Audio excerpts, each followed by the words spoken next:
Hey, what's up and welcome. I am Matthew Msingati, the designer and developer from South Africa. This is my YouTube channel, Coded Design, where I teach coding and user interface design. We are going to create this WhatsApp web UI clone. As you can see, this is just an image that I have downloaded from the internet since the WhatsApp user interface, the WhatsApp web user interface looks exactly like this. So this is just a picture that I took from the internet. This is not my design, and I just took it from the internet. Okay, so what are we going to use when we are creating this WhatsApp web UI? We are going to use React.js. We are going to use React.js, and then we are going to use Next.js, and we are going to use Tailwind CSS. Okay, so these are the stacks that we are going to use. So in this video, I just want to give you some sort of a concept of how are we going to do things, and also to bring some theory in the mix so that you can have a broader understanding, since in most videos you don't really get a bit of theory behind things, so that you can at least have an understanding of how things are going to be done. Okay, let's talk about about Next.js. Okay, so what we are going to do in Next.js, we are going to use Next.js routing. Okay, in the actual WhatsApp web application, when you click here, for instance, when you click here, John Smith, when you click on John Smith, you will see all the conversations, your conversations with John Smith. However, the address bar doesn't necessarily change. So meaning that let me just show you on an Apple UI clone that I did, so that you can have an idea of what do I mean when I'm saying the address bar doesn't change. As you can see, we've got a / browse. When we come back to radio, we've got a / radio, but on WhatsApp web this doesn't happen. So in our case, since we want to learn Next.js routing, this is how we are going to do it. When you click here, this section will be shown, yes, but the address bar also will change. The reason will be we want to also teach ourselves the Next.js routing. Okay, so it's going to be something like this. As you can see, this can act as this left section, and this part, as it is, it can act as a middle section. I think even this scroll bar, you see, maybe we might as well add some sort of a scroll bar here in this side. So that's how we are going to do it in our case. Okay, and the other thing, mainly you are going to learn about Tailwind CSS, but in doing so, I am going to give you some sort of the essence and the fundamentals of CSS, or vanilla CSS. For instance, let's just talk about this left section. As you can see, there is this section here. If we can draw rectangles, we might have the first rectangle here, the second one here, the third one here, the fourth one here, that holds everything that is inside these scrolling item or these contacts. They are going to be some sort of in a box. Okay, so as you can see, we are going to have this one, the bigger one, this one, this one, and this one. All three of them, they will be displayed flex, but the direction of the flex will be columns, not rows. Okay, and then in terms of this section, this one and this one, as you can see, it's a display flex, but it's a display flex of row. Okay, as you can see also here in the conversation, these are more like items, but they are displayed flex, but in a row. Okay, so what I'm trying to say is, as you can see, that there is a lot of display flex here. So I'm going to teach you in details how the display flex property works, and also what can you do with it. Okay, what else are we going to talk about? also we are going to bring a little bit of functionality. As you can see here, when you click here, this is supposed to disappear, right? Yes. So when you click here, this is supposed to disappear. So there will be that little bit of interaction here and there, and also meaning that it's not going to be just plain Tailwind CSS without some sort of interaction. Okay, so that means at least there will be a little bit of some interaction. And also when you search here, these items need to some sort of change. So these items need to change. Okay, also let's go back to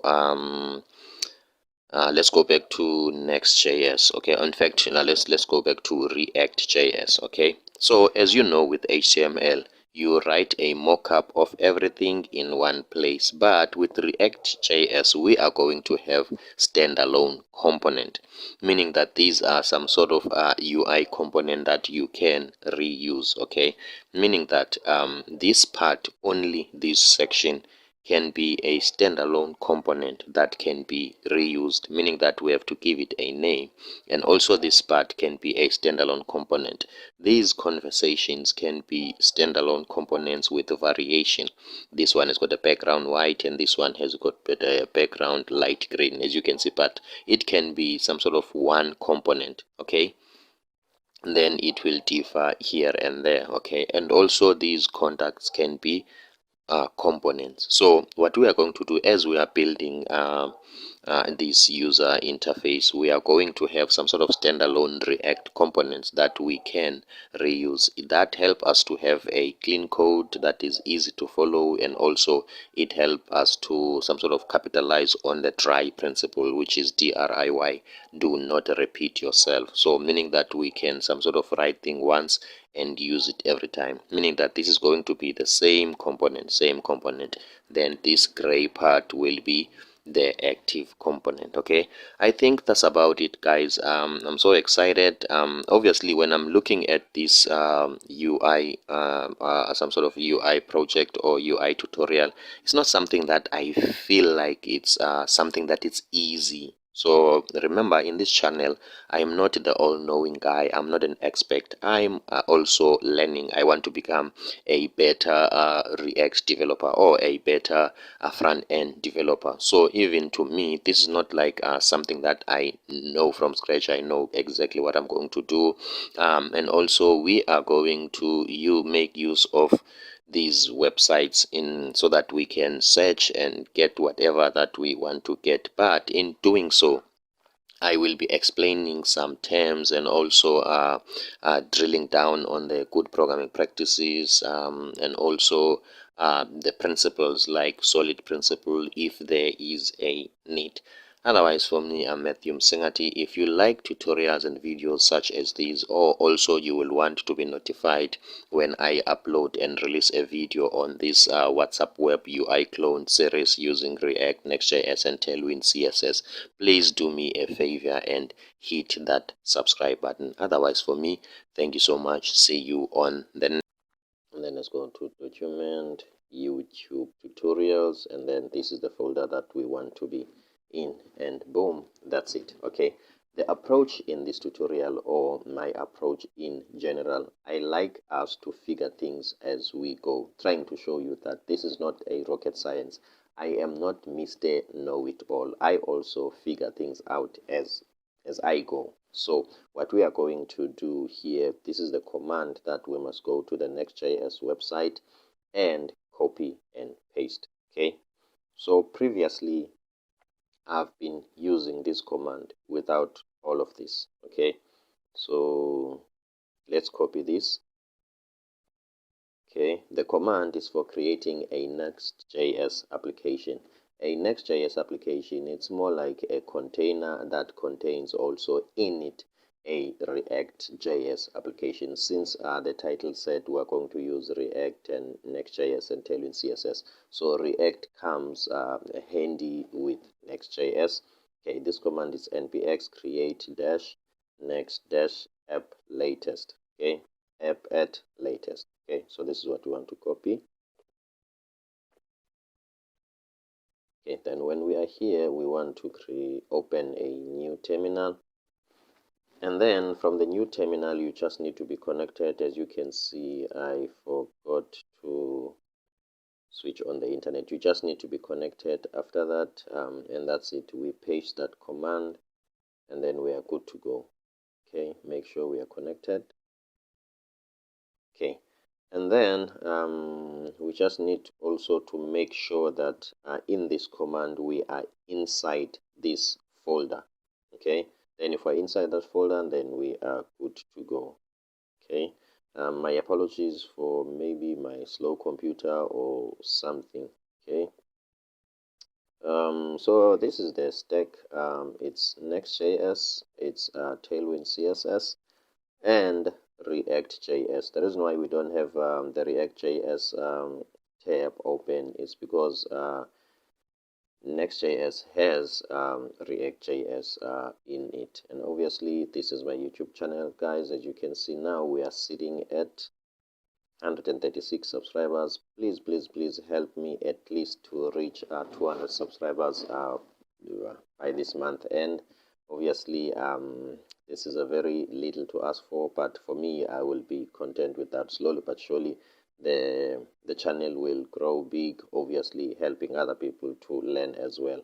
Numbers is not what we are chasing, but we are chasing education, wisdom, and a better life. Okay, let's quickly check here. Okay, as you can see, guys, my computer is finished. Okay, so this is where we are now. We are inside this folder. So inside this folder, we just want to paste that command, and then from then we click enter. So make sure you are connected, and then we click enter. Okay, the other thing that we are going to do, we are going to solve our problems as they come. If we face something that is not working here, obviously we can go to internet, copy the code, copy and paste, as long as we keep on the sewing going. I think that's a quote from Jim Rohn, one of the guys who are the motivational speakers, and he's got also a lot of books, and I'm a big fan of his. So outside the scope of coding and web development and design, I'm a big fan of personal development, some sort of self-growth. Okay, now let's go back to business. Okay, so you need to install the following packages. Let's just say yes here and click enter. Okay, so this part is not the longer one. It's just yes, yes, yes, no, no, no, and that's it. What's the name of your app? What can be the name of our app? Let's say WhatsApp, WhatsApp web. Okay, let's just name it WhatsApp web, just like this folder, and then from then you click enter. Capital letters. Okay, the name must no longer contain capital letters. What we can do from there? Okay, can it allow me then to some sort of, what can I say, to jump out from here? If yes, how? Okay, I have pressed escape on my keyboard. I think we are good to go. Okay, let's start from scratch again. I didn't know that it must not contain capital letters. At least we've learned something. Okay, so circumstances are only here to teach us something. So I've learned that I must not use capital letters. Okay, WhatsApp. Okay, WhatsApp. WhatsApp. Let me just check something. WhatsApp. Okay, with double P. Okay, WhatsApp. No capital letters. Web. Okay, I think this is fine. WhatsApp web. Okay. Okay, would you like to use TypeScript? No. Let me just click enter. Would you like to use ESLint?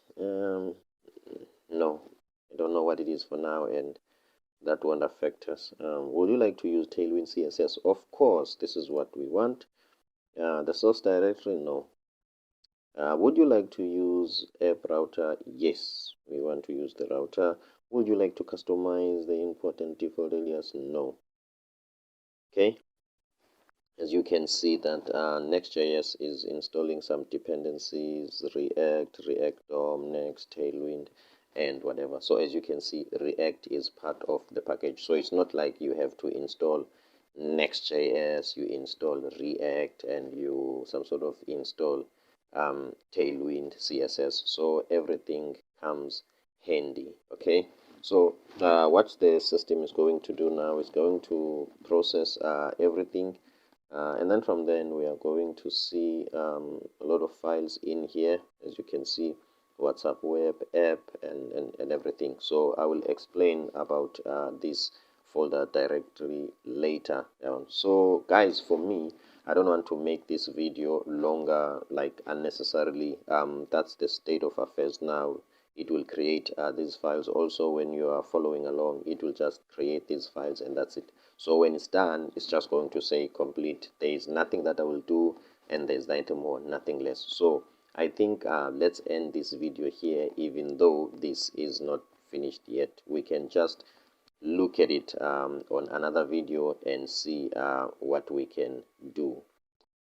Yeah, and that's it. Thank you so much. I'm Matthew Msingati, the designer and developer. If you feel like this content is taking you somewhere, or you like this kind of videos, please do me a favor. I want my channel to grow and I need your help. So please share my content on Facebook and whatever, Instagram and all other social media platforms. Otherwise, for me, thank you so much. See you on the next one. Now, this is the next JS folder structure. Okay, so I'm not going to get into details into explaining the content of the files, because if I can be honest with you, I don't know much about these files. I only use them when I have to. Okay, so what I'm going to do, I'm just going to jump straight to the files that I think we are going to use the most, and also what they are for. Okay, and a little bit of a thing or two about where you must put things, and that's about it. So it's not like I'm going to get into details, because at the moment I'm still also learning a lot of things. It's confusing. So if at some point you always feel like you are confused, we are on the same boat. Let's just jump straight into it. So let's start on the app folder. Okay, let's see what's there. Okay, the first thing that we see, it's a favicon. Okay, which is this icon, this small icon here. Okay, the first thing is that, and then we've got global CSS. Okay, so this CSS, it's a CSS that affects the whole application. Okay, as I've told you before, that when it comes to React, okay, a lot of things, it's more like it's fragmented. I can say it's more like a fragmented approach, or it takes the approach of a fragmented user interface. So in a way, you can have this as a component, and you can have this part as a component, standalone component, and this one as a standalone component. So with that possibility, okay, that comes with a certain way of writing your own CSS. So you've got a freedom to write CSS on a global scale to affect the entire application. But however, you can write CSS like for a certain module, like that means CSS for only this part. Okay, only for this part, so that maybe when you want to reuse this on a different project, you can just copy this component with its own CSS. Okay, so take it into your mind that when it comes to React.js, like there's a lot of fragments, and there's a reason behind. So you can have CSS globally for the entire app, and can have CSS for certain modules. Okay, so that's why we have this global CSS here. Okay, also the other thing that I am still trying to understand in this folder structure and how things are done here, as you can see, this is some sort of CSS. Okay, and this is a favicon. I want this favicon, it's not different from what's here on public, which is this logo and this one. Okay, so some of the assets, some of the application asset or the web asset, they are found in public, of which, under my own well limited knowledge, I would like to assume everything that is an asset, it's supposed to be under public, because it's not something that you are protecting. This logo must be displayed to the public. So even if somebody can copy it, I don't think that will be an issue, because it's more like something that must be on public. Okay, it's not a sensitive information. Then there comes a confusion when we are having a favicon under the app folder, and we have CSS under the app folder. Obviously, I'm not some sort of a Next.js architect or engineer or a developer. They have a reason behind. Maybe it makes their lives easier, but just be aware of that. And also, to me, I don't know why it has been done that way. But however, that is not a drawback or a disadvantage. I'm not saying they were not supposed to do it, because this framework, it's beautiful. I like it, and it's not complicated. Okay, now let's continue.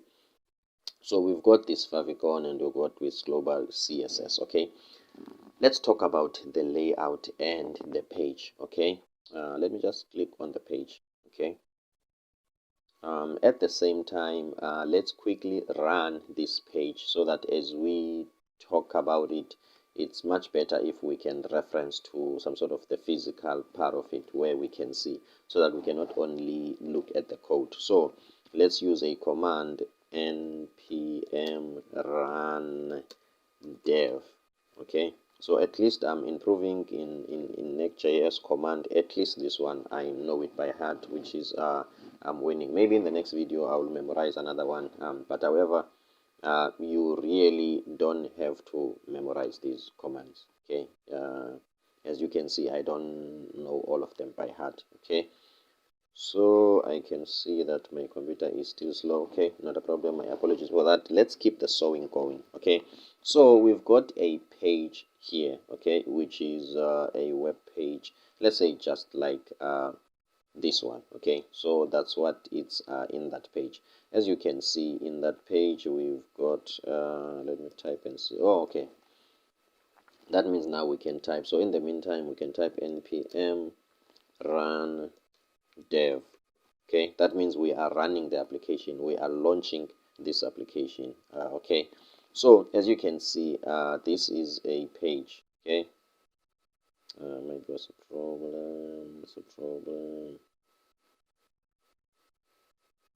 Okay, let's see, npm run dev on WhatsApp web. Okay, I am running npm run dev on a wrong folder. Okay, so as you can see, we are some sort of pointing to the parent folder, as you can see, not the actual child folder which has got the actual application. Thanks to that mistake, it helps us to learn. So what we need to do in order for us to point to the child folder, the one that has got the actual JS files, we just need to say, or to type, we need to type cd. Okay, as you know by now that my computer, my keyboard doesn't punch the letter C. cd.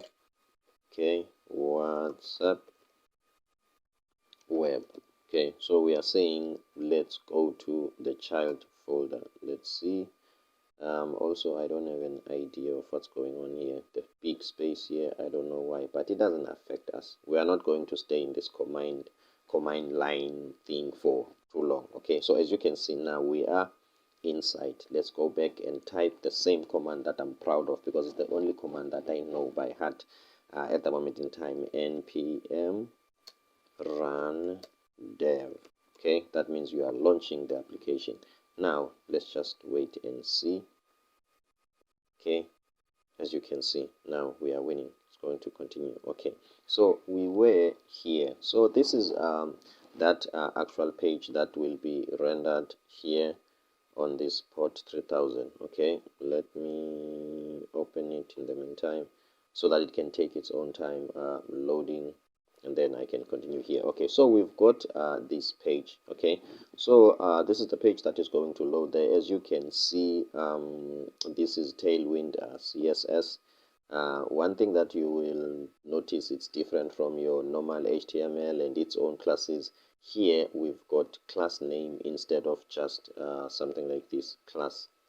Okay, normal CSS and HTML, this is how you link some sort of add some classes to the HTML, but here this is React, so we've got class name. Okay, improving my own knowledge, I've made a research as to maybe what might be the reason this is not class, this is class name. Okay, remember, this is not pure JS, even though we might have JS here. Okay, the best way is to change this extension to JSX. Where is that page? Let's quickly do that. In application page, let's change this to JSX, because this is a JSX file, if I can be honest. What is a JSX file? The simple terms, so that you cannot some sort of get confused, is a mix of JavaScript and HTML. It's like you don't have to jump between two files. Now you can write almost everything in one place, so HTML and JavaScript. So with that being said, since this is not pure JavaScript, if you are typing your JSX, the IntelliSense, Visual Studio Code IntelliSense won't be there. Your code cannot be, there won't be an autocomplete where Visual Studio Code can give you some clues so that you can enter and then you've got a boilerplate already, because it treats this as a JS file, of which this is not a JS file, this is a JSX file. However, since React makes use of JS behind the scene or under the hood, so if you name this JS, it runs anyway and it works. However, remember, we are learning, so we need autocomplete. We want the Visual Studio Code to assist us with the correct syntax. Okay, we must just only type 2 to 3 alphabets and then it must give us the actual thing. So we need that. So let's first change this to JSX. Okay, let's do that. As you can see now, the icon has changed, but however the code is not that much different. Okay, so this is the mixture of JavaScript and HTML, as you can see. So I was explaining the reason why in JSX we don't have class, then we put the CSS classes here. We've got a class name. Remember, under the hood, this is pure JavaScript, and then in JavaScript, the word class, it's some sort of a key or a reserved word. Okay, when you say class, JavaScript expect you to create a class in an object-oriented fashion, I guess.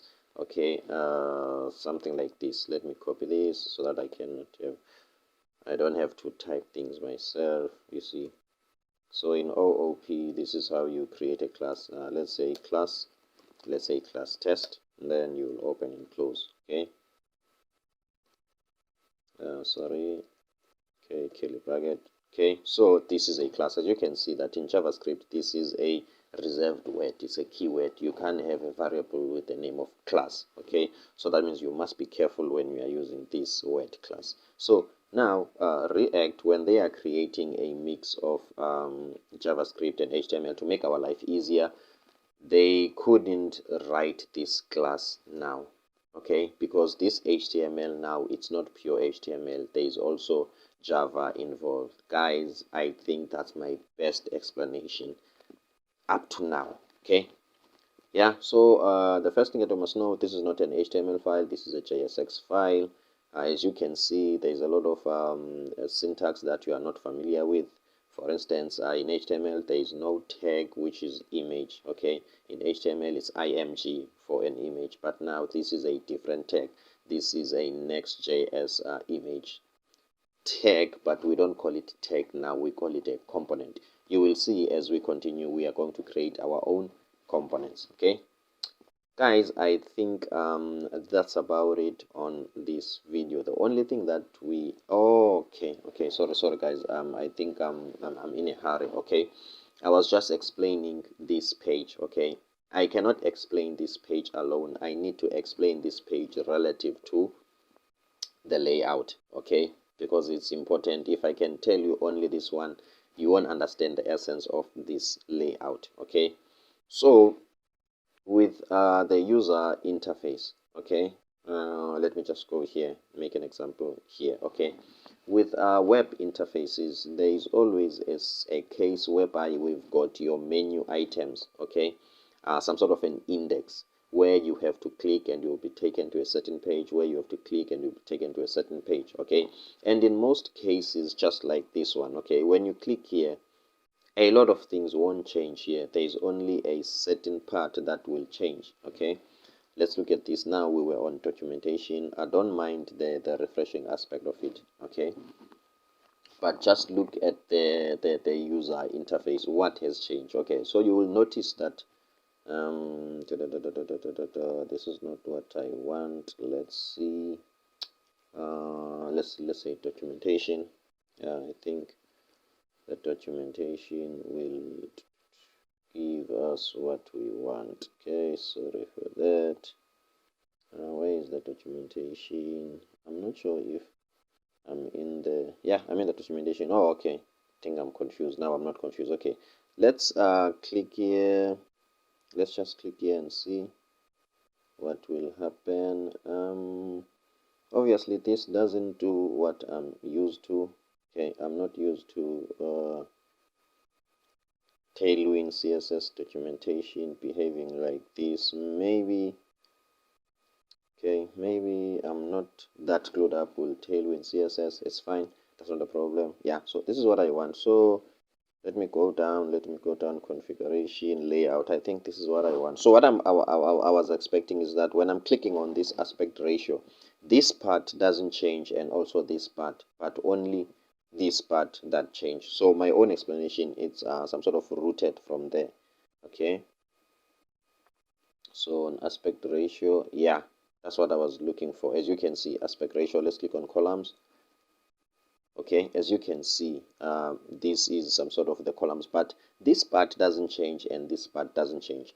That's the essence of this layout. Okay, that's the essence of this file layout. So what you can do, the idea here is that you can take everything that is not going to change and chuck it under layout, meaning that this part here, the one that doesn't change, all the JSX, or let's say use the HTML, will be on that layout.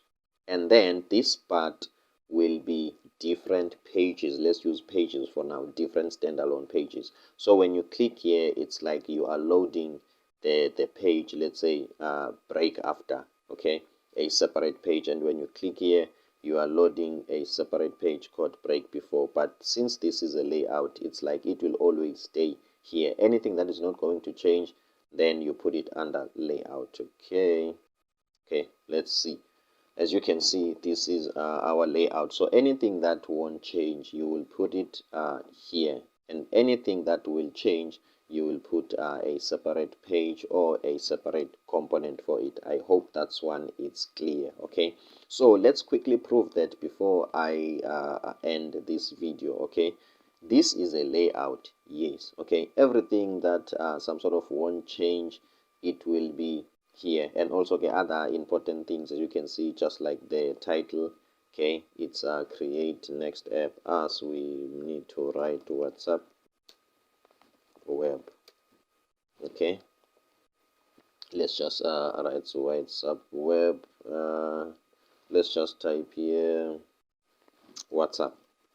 Okay, and then as you can see, this layout always receives as a prop the children. What is the children? It's this page. Okay, so it will do what? It will display that page. Okay, here in the body, as you can see, in the body it's chucking in that page. Okay, so if you've got multiple pages just like these ones, so now it's chucking in aspect ratio in this place, and then it's chucking in columns in that place, and then it's chucking break after in that case. Guys, this is the best explanation that I can give. So now let's prove it.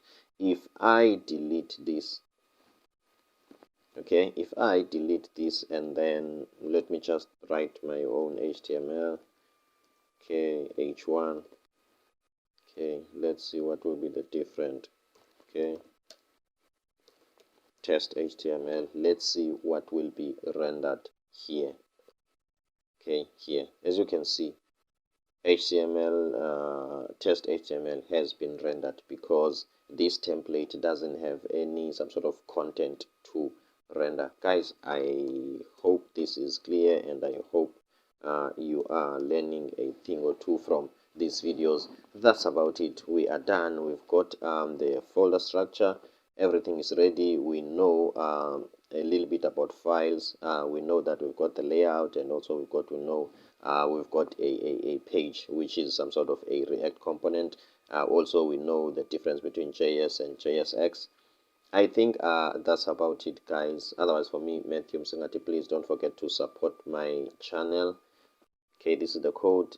In the previous video we've explained JSX, and we've explained the layout. So what are we going to do in this video? Okay, in this video we are going to create our own first React component. Okay, but we are not just going to create a very lame React component like test or running an HTML test. At least we are better than that. We are hard workers. We push ourselves, we push our limit, we push forward. So what we are going to do here, recently, previously, when I am adding icons, this is how I used to add icons. Okay, let's go back here. Okay, this is our WhatsApp project. Okay, as you can see, this is a logo, this is an SVG logo, and this is an SVG logo. So these SVG logos are sitting here. Okay, this is the SVG logo and this is the SVG logo. As you can see, these are SVG files. So this is how I used to add icons, because I saw from this template, as you know by now, that I'm not Mr. Know-it-all. We are not perfect. We are not saying we are the expert. I'm not a guru, but I also learn. So I just saw that, oh, these guys, they have got these SVG here, so I can create my own SVGs. So as a graphic designer, I used Figma to create my own SVGs, and that was done. But now that's not the necessarily, that's not some sort of an improved way of doing things. You know, it has got some limitations. For instance, if I want to change the color here, I cannot do it with Tailwind or with CSS, because this is more like the same as an image. Okay, this is just like an image. Okay, now I learned another way. Obviously, it might not be the best, but it solves the problem of styling your icons. For instance, when I hover here, I cannot change the color of this, but now I have found a way in which we can do that. Even this one, it might not be the best, but it will solve our problem. And what that one is, let's introduce Hero Icons, which is a website by Tailwind CSS. Okay, Hero Icons, which is a website just like a website by Tailwind CSS. Okay, I was going to say it's just like Font Awesome. Okay, which is some sort of a library of icons, of SVG icons. So Tailwind CSS decided to create this website, Hero Icons, where you can just get the icons and integrate them in your own React app. Okay, my Wi-Fi is slow, not a problem. So now what we are going to do, we are going to create a new React component that will render icons for us. So now we're not going to do it the old way, you know. Since I'm a graphic designer, it did no harm to create my own icons, but however, that's not the ideal way, okay, because there are icons that are existing. Okay, so now we are going to create a component that will only render icons for us. Okay, so this is something like this. Okay, let's say let's go here. Okay, we are going to create this as a component that will just render the icons for us, only this. But remember, I told you with React.js you can make everything a component, some sort of a fragment. Okay, everything can be a fragment for code reusability, and also it's easier and clean to read. Okay, so we are going to create that component. Okay, what do we need? We've got our okay, we've got our Hero Icons website opened. Let's go and create that component. Okay, now let's create a folder where on the app. Okay, folder on the app, let's create that. Let's name that folder component. Obviously I have to open my on screen keyboard here. Okay, so that I can type the letter C. Okay, because my keyboard doesn't have that. Okay, components. Okay, components. Then we are done. Okay, if you did that, you've created this folder, I'm proud of you. Okay, let's continue. Okay, now what is going to be the name of this component? Let's say icon render. Icon render, it's too much, it's too long. This is a very small component. Let's call it icon. Okay, I hope it's not going to clash with some other names and whatever, but I don't think so. Okay, let's rename here. Let's just call it icon. Okay, let's call it icon. Okay, dot JSX. Okay. Okay, so meaning that we are creating a component just like this page, even though this page has got a lot of code, but a component doesn't really have to have a lot of code, even though it looks like it's a page, a web page, but it's a component anyway. Okay, and then what we want to do before I show you some shortcuts, which I'm not sure if I've installed a plugin here for React shortcuts, something like RFCE or these shortcuts. Okay, before that, let me just let's just type this function for the sake of us memorizing the syntax and understanding and making sure that we understand everything, and then from then we will get into the shortcut thing. Okay, what we need to do, as I told you, that JSX, it's JavaScript and HTML. So let's just create a pure JavaScript function. Okay, function, what's the name of our what function icon. Then again we need that C. Okay, let me just leave the function icon, and that's it.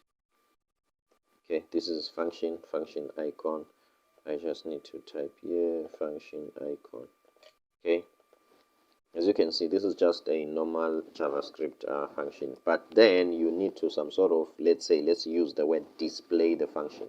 Whatever the function does, whatever it will return, it must be displayed or it must be rendered as some sort of HTML. Okay, so you need to export that function. Okay, so let's type export. Okay, export default. Sorry about that. Export default what? Default icon. Okay, that means we are exporting default icon. Okay, now this is more like an empty component. It's empty. Okay, it doesn't even return anything. Okay, let's see, let's say return. Okay, because it's supposed to return something, and then we put curly braces. Okay, and then let's make it to return something. Let's make it to return an h1. Okay, h1 element. Okay, okay, let me just type my name, Matthew. Okay, I'm Singati. This is my African name. Okay, I'm Matthew Singati. Okay, at least now you know how to some sort of spell my own African name. Singati, this is my African name. Okay, so guys, we've just created a component. This is how you create a component. Okay, let me just, before I go somewhere else, let me just show you if you use a shortcut and whatever, and also how the shortcut differs from this component. It's RFCE, I think this one, React functional component, what I don't know the other name. React functional export component, but this RFCE stands for that, React functional component, and then this E, I forgot, maybe export or something. Okay, let's click. As you can see, don't mind these errors above here, just look at this. Okay, we've got import React from React, that's what it did, but as you can see here, we've got function icon. So where is this function icon coming from? It's coming from here. Okay, and then we've got return. Okay, so it's just returning a div with icon, and let's see what it has done. It has got export default. Okay, this type of shortcut did exactly what we were some sort of about to do, or it's similar to this one. I thought it was going to give us a shorter version. Let's just type RFC only and see. Okay, yeah, okay, as you can see, RFC gives us a very short version of creating this function. As you can see, it has got almost like 1 2 3 4 5. It's almost like 5 lines. As you can see, everything it's in the same place. But if you can look at ours, 1 2 3 4 5 6, okay, meaning that we've got export default separately after we've declared a function. But here with this shortcut, what they do, they export the default while creating the function, as you can see in the same line. They export the default and then they create that function at the same time. So that's what I was going to show you with the shortcut. But in the meantime, guys, I like practicing. I don't mind typing, so please bear with me. Okay, so I will be typing these things. Okay, so I think we've just created our first component, the component that will render icons from us from this is hero icons, or it will render the hero icons. Okay, now we need to test the component if it's working. Okay, so somewhere here we need to display whatever that is coming from the component. Okay, what's coming from the component? The component is rendering my name. Okay, now let's see. Let's go to the page. Okay, let's go to the page, and then from then, as you can see, we need to import that component. Remember, I told you that this is not an HTML image, it's a component, and I promise that we're going to create our own image. Okay, so now we need to import. Okay, we need to import icon. Okay, then again I need that C. I think I must run away with words that include the letter C. Okay, icon from. Okay, previously I took time to get this part right. Okay, so now let's see if I'm going to get it right. Okay, from dot / component. I think I got it right. Okay, / component, and then from component icon. Okay, last time, guys, the mistake that I did was I was influenced by this. I didn't put that dot there, so whenever I'm inputting my component, it didn't work. Okay, what that dot means, it just means that you are going to be one folder level up. For instance, if I'm here on page, that's where I am now, so I just need to go one folder up. Okay, which is on the app. So this means that inside app, I'm going to components, and then I'm going to icon. Okay, so just importing it and not using it doesn't mean it will be displayed, so you just have to use it. Okay, so where are we going to use it? We are going to use it here. Let's just use it anywhere here. Okay, icon. Okay, now let's see, where is it going to be rendered? As you can see, here is it. Okay, we can also change it, the location. Okay, we can render it somewhere here. Okay, after the logo. Okay, after the logo we can render it here. Let's see now where it is. Here is it, after the logo. Matthew Msingat. Okay, now we are done some sort of creating the component. Now let's make it some sort of an icon rendering component. Okay, now as you can see here, let's take for instance any icon. Let's copy, as you can see, copy JSX. Okay, let's copy this JSX, and then let's go to our component. Instead of just rendering this my name, obviously I want to be famous, but not by reinforcing myself. Let me remove this and put that icon. As you can see, this is the icon. Okay, let's go and check if it's there. As you can see, here is the icon. Here, I think it's this one. Here is the icon. Okay, happy with that? Yes. Now what we want to do, okay, as you can see now, this component, it renders an icon, but it renders a specific icon. Would you agree? So it renders this particular icon only. That's not what we want. We want it to render icons dynamically.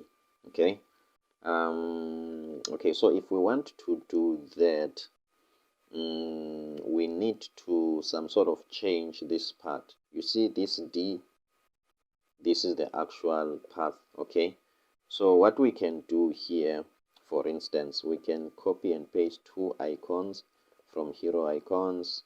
I take this one, copy this. Okay, let's put both of them there. However, when we are rendering two items, this return will complain. Let's see. Okay, the reason why it's complaining is that it only wants to render one container at a time. So what you can do, you can sort of group your containers. Okay, let's just solve it the first way. The first way to go about it will be to create a div that will be wrapped around everything. As you can see now, we are only exporting one div, but inside that div we've got two icons. Let's quickly check that. As you can see, we've got this icon and we've got this one. Now, as you can see, if we can try to be clever, we can copy this D, okay, to this one, making these two icons more like one thing, meaning that we're going to render one thing twice, as you can see. So this tells us that this D is the actual path of the icon, right? Yes. Now let's make the D dynamic. Isn't that a rhyming thing or hip hop? What? Maybe I must put it in my, I'm not sure, hip hop book or whatever. Let's make the D dynamic. Okay. So mean that we need to some sort of be able to change this. Okay. We need to change this so that we can inject it dynamically. Okay, so in order for us to do that, we need to first of all, we need to receive information from the component when it's being declared. Okay, now let's say here we are declaring the component here, but now here this is where we are creating it. So this part and this one, they need to communicate. How they do that? Number one, this icon needs to have a property. Okay, which is that property is going to be D. Let's say it's D is equal to, okay, let's copy now a different D. Okay, let's copy a different D. Isn't there an interesting icon? I think this is interesting. Let's copy this, and then in this D, let's copy only this one. Okay, that means we can copy this as it is. Okay, and then delete this. Okay, delete this. Okay guys, as you can see, now where we are declaring the component, we've got a property, a prop width is D. Okay, now as you can see, at the moment we are not using it here. We've just passed it, but we have not received it. Okay, so now let's go to our own icon. Let's receive it here as prop. Okay, so how do we access that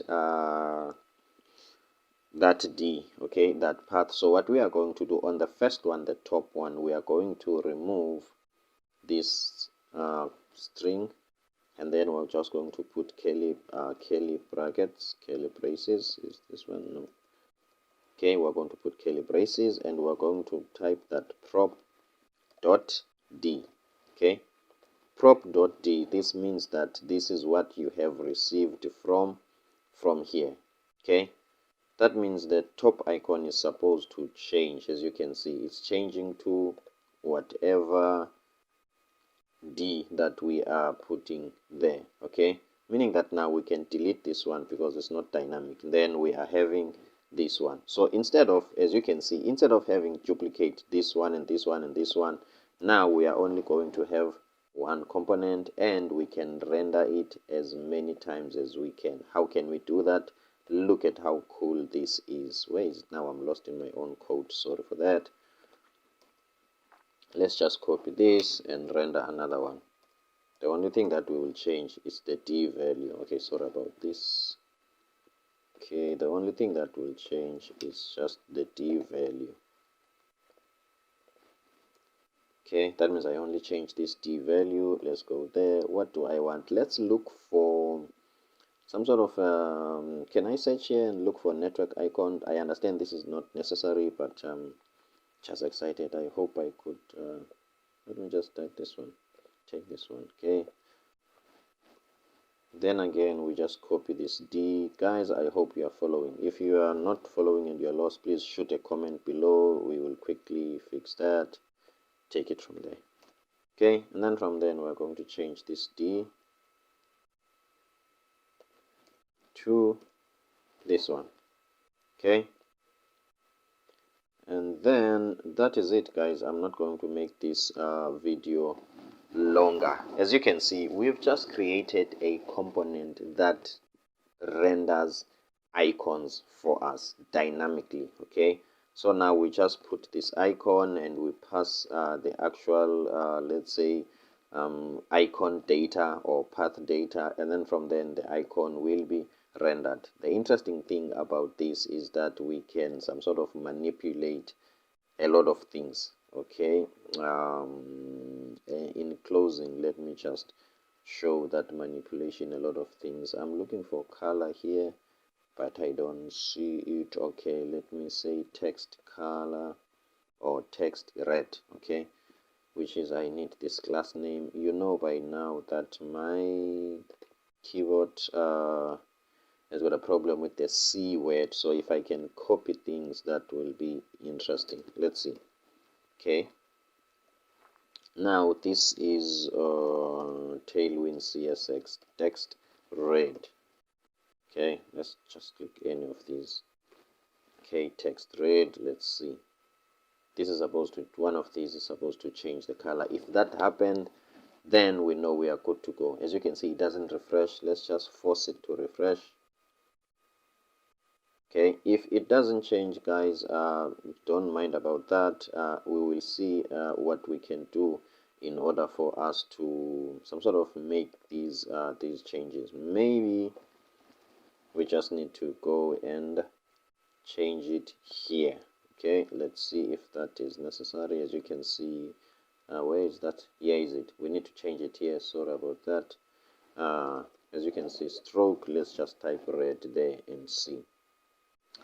Boom, and that is it, guys. I'm Matthew Msingati, the designer and developer. I hope you are learning something. If I'm going too fast, please let me know. If I'm too slow, please let me know. I'm willing to adjust, adapt, and improvise. Okay, otherwise, for me, Matthew Msingati, don't forget to support my channel. I'm happy, I'm excited. I've just gained 1 subscriber today. I was sitting at 136 and now I'm sitting at 137. Let's push, guys, until I get what?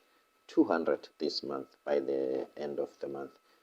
That is it. Don't forget to support my channel. Let's learn together. See you on the next one. This is where we were on the previous video. Okay, we've added some SVG and also we created a component. Okay, now it's time for us to do the real thing. Okay, what the real thing is, remember, this is what we are creating.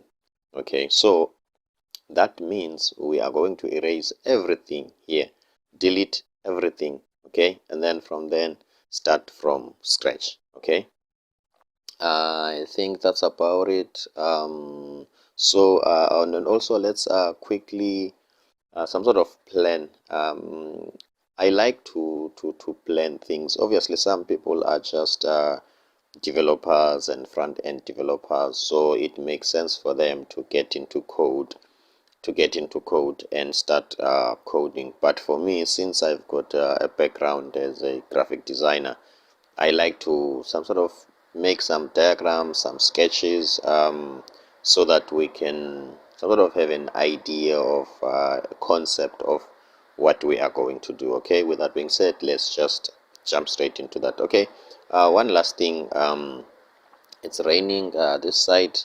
Obviously, rain comes with blessing, so we cannot complain. So my apologies if there is some sort of a rain in the background sound. Okay, so now let's see how are we going to structure our user interface. Okay, for me, this is what I see. I see this section. Let me just change the border, not this one. This is not what I'm looking for. I'm looking for stroke. Okay, I hope the rain is not affecting us that much. Okay, so what I see here, I see this section, and also I hope I've duplicated. Yes. Okay, and also I see this section. Okay,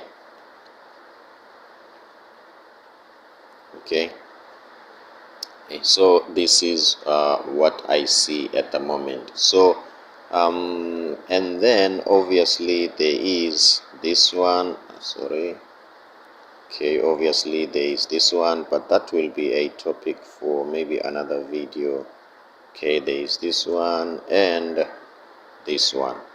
Okay, so guys, let's try to create this frame first.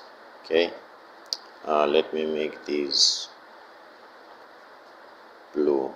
Okay, let's try to create this frame first. Okay, let me send this one on top.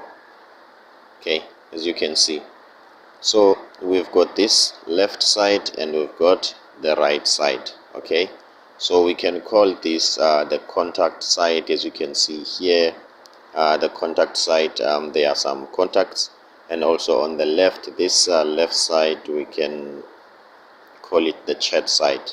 Okay, but however, there is what can I say, some sort of a header, a header. Okay, so let's just treat this side as a left section and the right section, and the inner part, this one is going to be contact section and this one is going to be a chat section. So it makes sense that the chat section, it's only this part here, the contact section, it's only this part, and this is the left header and the right header. It makes sense. So guys, this is we are just going to create only this structure. We want to take things one by one, little by little, one step at a time. Remember, I'm not Mr.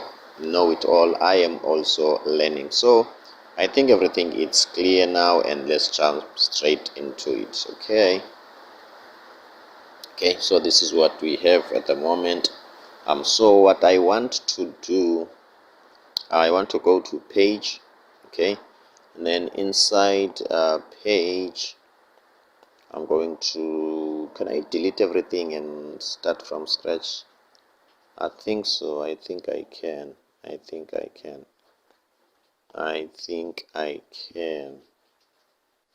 Okay, I don't think there's something that I need here. Okay, let's delete everything here. Boom. Okay, let's save.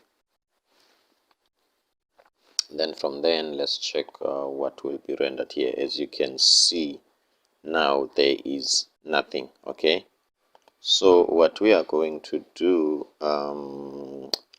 let's just type a JavaScript function. Okay, this is just a React component. Okay, function, let's say home. Okay, function home, and then we say return, open brackets, and then from there we need to just type something. Let's say h1. Okay, let's say, again, I like to be famous. Let me write my name, Matthew Msingati. Okay, in case you might think that this is my name and this is my surname, that's not the case. These are all my names. Actually, my actual name is this one.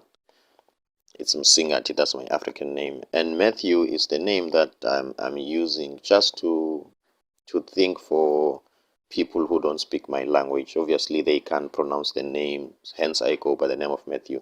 This is not in my formal name or in my identity document. It's just a name. My mother had recently knew now about this name, maybe 2 years ago. So that's the case. Okay, let's continue. Enough about me. Okay, so what we want to do, this is just a JavaScript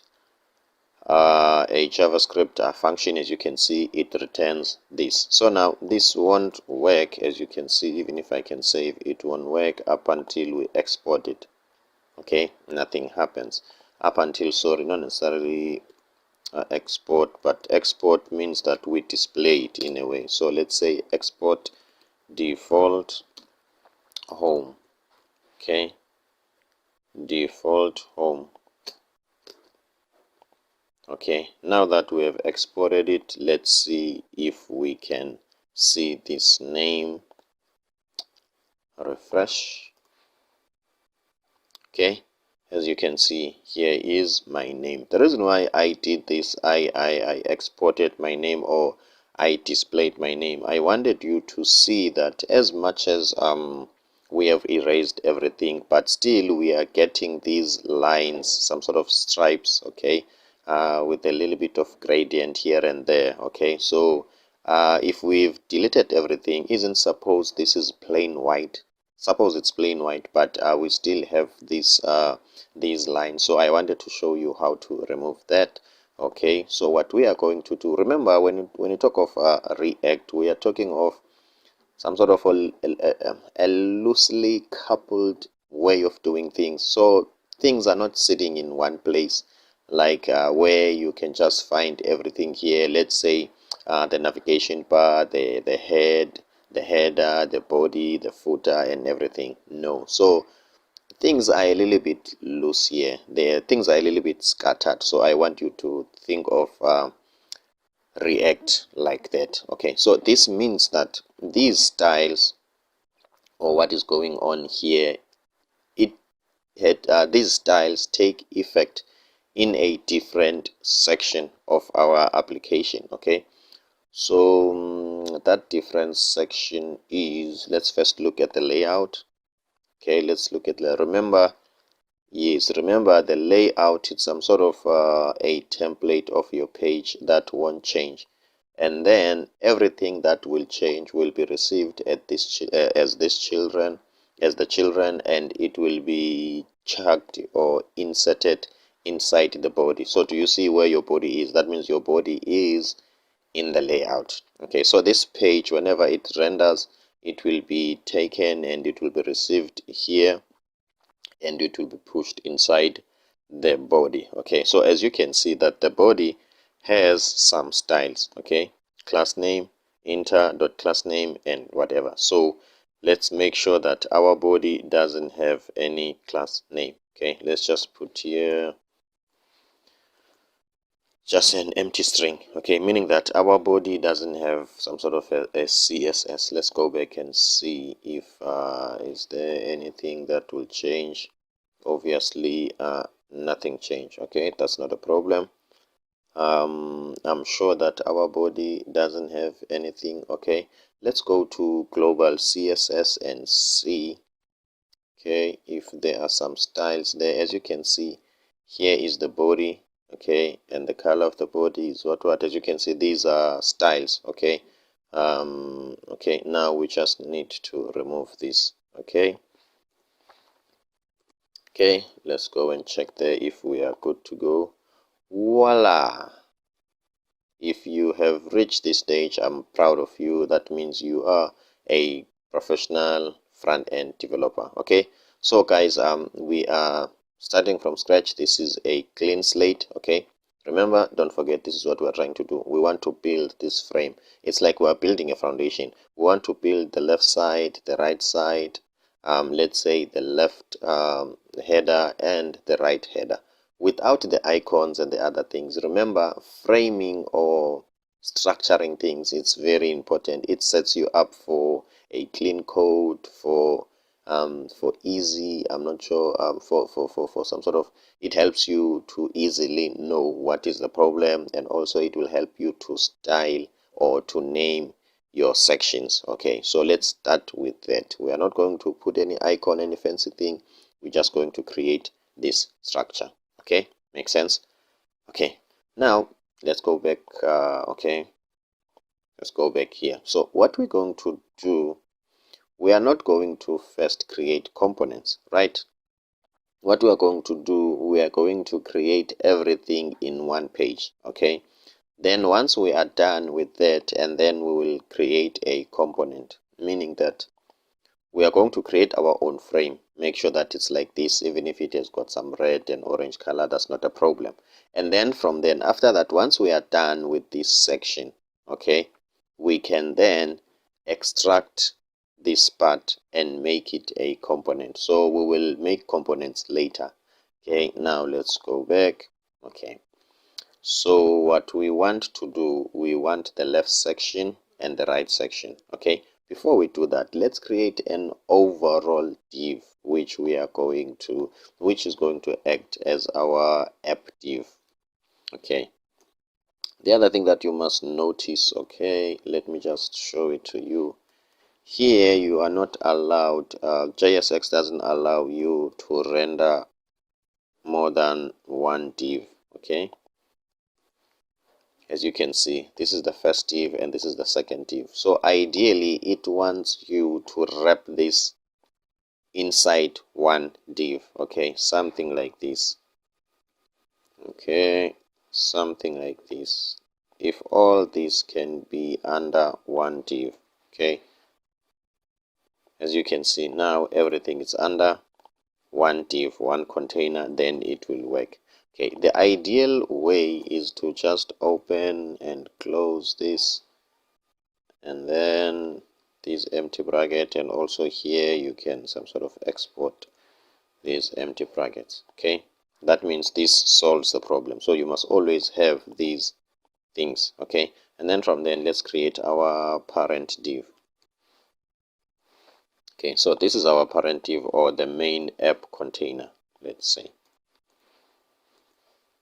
Okay, give it some space and give it some space. Okay, this is our main container. Right inside here, what we want. Okay, when it comes to HTML, not necessarily HTML, when we are using pure CSS, you have a need to name your containers. Let's say we name this container, let's say app container, because we want to go to our CSS and grab it and then style it. If we are using Tailwind, we don't necessarily have to some sort of name our divs. Okay, the reason is we are not going to go to CSS at all. That's the main focus of Tailwind CSS. You stick on this HTML page or JSX page, so it eliminates the need for you to go to CSS and type. So it's more like CSS has been, let's say, embedded in HTML through classes, okay, through utility classes. But you will see what I mean. So we don't have to some sort of label our containers. Okay, so this is the parent container. Okay, so what we need to do, we need to say class name. Okay, sorry about that. Let me quickly open my on-screen keyboard, because my computer, my keyboard cannot press the key C. Okay, I apologize for that. I should have some sort of opened this long time ago. My mistake. Okay, now it's loading. Not a problem. So in the meantime, let's continue. I don't know why it is. Okay, so guys, let's continue. This is going to be the left div, and this is going to be the right div. Okay, the right section. Okay, parent container, left section, and right section. Okay, and then from there, isn't there a place where I can just copy this class name in the meantime? No, not here. There is no class name here, and I also deleted that one. Okay, there's no other component here except, let's try this one. Okay, I can copy class name here. Okay, until that on screen keyboard loads. Okay, so let's continue. So what we want to do,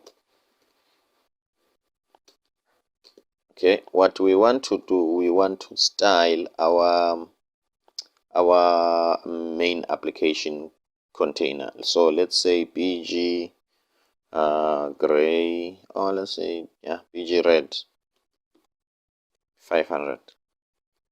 Okay, remember this doesn't have a width and a height yet. Okay, so let's see what's going on. As you can see, suppose there is nothing that shows in there. Okay, and then what we can do, we can type something. Okay, maybe I've pressed Control S. Okay, Okay, so let's type something there so that we can see if we have a red background. Okay, as you can see, we have a red background, and also since this is a div, it runs from the left side, left edge to the right edge. Okay, so what we need to do now, we need to tell it to also run from the top to the bottom. Okay, and also here it runs automatically from the left to right without us telling it. It's some sort of a good thing, but I like to be in control. I like to tell it to do so, because I don't know when is it going to break and not follow that principle. If you know, with HTML and CSS and styling, whatever you do in the parent, let's say in the parent container, it affects the child container. Sometimes what you do in the child container might affect. So I don't want us to have our CSS and JSX breaking with no reason. So what we can do first, let's start with the height. We want a height of full. Okay, that means we want it to take the full height, like from here to here. Okay, let's just wait for it to refresh. Okay, let's see. It looks like it doesn't do what we want it to do. Okay, that's not a problem. Let's say we want a, okay, so this is a height of 100%. Okay, oh, okay, now I see. Okay, the height of full, it's 100%, but at the moment I don't think this container, this div, that knows 100% of what, because let's say here we don't have where I am, sorry guys. Okay, sorry guys, this is the first mistake. Let me do this. Let me just cut this one. I only see that now. So this container, the one that I'm styling, it needs to be the first container. Okay, sorry about that, because remember, things are a little bit messy, but we'll fix this. This one is the left section, and this one is the right section, and this one, okay, the one that ends here, suppose this one ends where, okay, this is a div, and this is a closing div, and this is an opening div, and this is a closing div.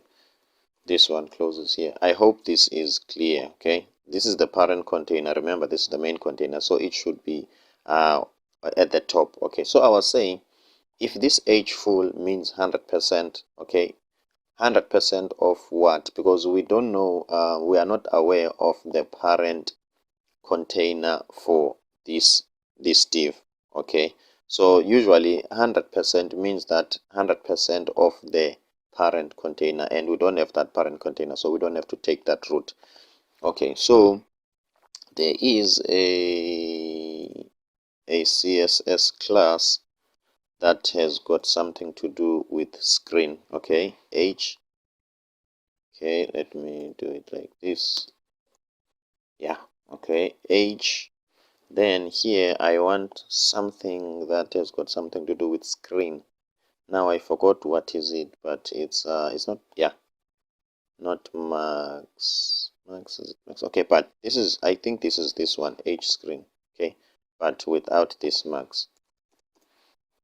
Okay, this is what actually is 100% view height is. As you can see, now we've got that what we want. Okay, guys, if you feel a little bit confused, please don't mind. You are going to get this clear. Okay,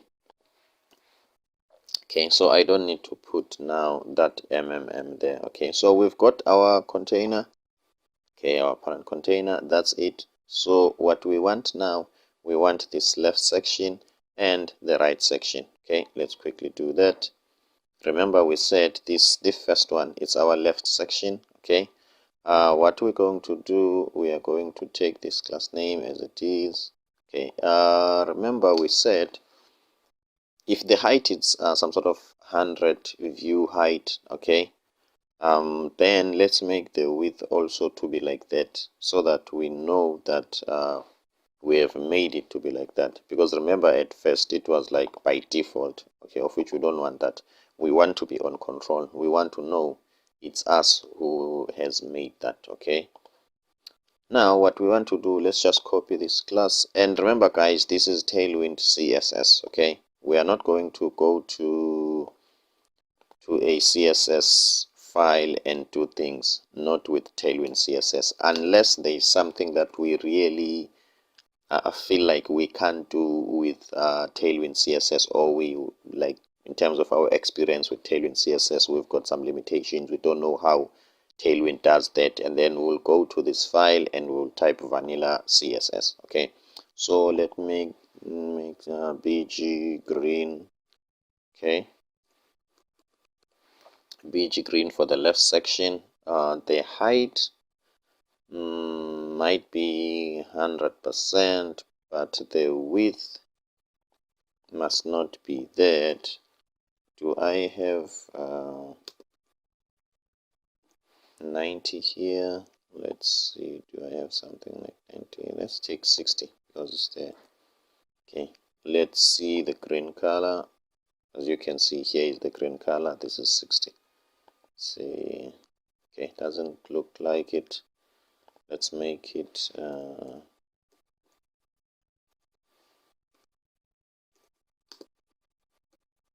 okay, 60 too small. Okay, as you can see, 90 is not there. We only got 96. Okay, let's try that. Okay, let's see. Yeah, somewhat like it. Okay, and then from there we need to also take this. Okay, okay, and then what we want to do, this is the right section, paste this, then instead of green, let's make it yellow. Okay, let's make it yellow. The height, it's screen, but now the width is going to be let me say full and see. Okay, if full doesn't work, we will see what we will do. Okay, yeah, I think full works. Okay, so as you can see guys, we've got the left section and we've got our right section, but now our right section comes like beneath the green section, so we need to make use of display property called flex, so that we can change the stack, the order in which this element and this one follow each other. So this must not be beneath it, it must be next to it. So how can we do that? We need to control the parent container, and which is the parent container? It's the red one. Okay, let's do that. The parent container is the red one. We just need to put here flex. Okay, let's see. As you can see, now it's not like beneath it, now it's next to it. Guys, I think we are getting there. If you've managed to reach this stage, I'm proud of you. You are the best developer in the world. Let's continue. Okay, as you can see now, we are getting there. So we've got the left section and the right section. So the only thing that I would like us to do is to do the top header, the left header and the right header without the icons, maybe with only whatever color that we want. Okay, so let's quickly do that. Okay, go back to Visual Studio Code. Now inside this div, okay, inside the green one, let's have another div. Okay, let's have another div, and then we copy the classes. Okay, we just copy everything, and then from there we need to change the background to gray. gray 100%. The width now, the height first of all doesn't have to be some sort of a full width height. Okay, let's see what are the available heights. Okay, let's go up to 24 for the height. Okay, and for the width now, let's make it full. That means it must take 100% of the parent container. Okay, meaning that the parent container is this green one. Okay, so it must fill the whole space. Okay, let's see if that is the case. Yes, as you can see, it fills the whole space. Okay, and then we just need to work with this one. Let's make it is 20 available here. Let's see. Okay guys, I'm happy we are winning. Things are some sort of getting to what we want. I'm happy with this. Okay, this looks like it. Okay, let's do the same thing but here in this side. Okay, let's just copy this as it is. I think the only, not necessarily disadvantage of Tailwind CSS, but something that I'm not used to is to have your divs all over the place and you don't have the names for those divs. Like with what can I say, with pure CSS you have some IDs. So there's no need for me to type IDs here that I'm not going to use them here on the actual CSS just for labeling. It doesn't really make sense. But I'm still not used to not knowing my divs by name. Okay, so now I'm relying on these colors to know where I am. But let's keep on pushing guys and see how far we can go. Okay, so I think, okay, as you can see, the same thing happened. I've copy and paste this div, so it took 100% width of the parent container. Okay, I think guys, that's about it. The only thing that we need to do now, on the parent container, maybe we need a border, the one that will some sort of draw a line here to separate things. But let's see. Yeah, so let's just assume there is a border here, very very small one. Okay, even here I think we have it, but you can only see it properly here. So let's take the border and put it on our left container. If we see that things don't look very well, or maybe it seems like this border is not here, we can only put it on the top section. Or let's first start by putting it on the top section. But I feel like here is this border even here. Okay, it's not like it's okay. Let's put it on the left section first. Okay, now the left section is the green section. Okay, let's say border, border. That means there is a border, and then border L. Do we have that? Yes. Okay, border left. Okay, let's say border style. Do we have such border? Okay, let's see, what do we have under border?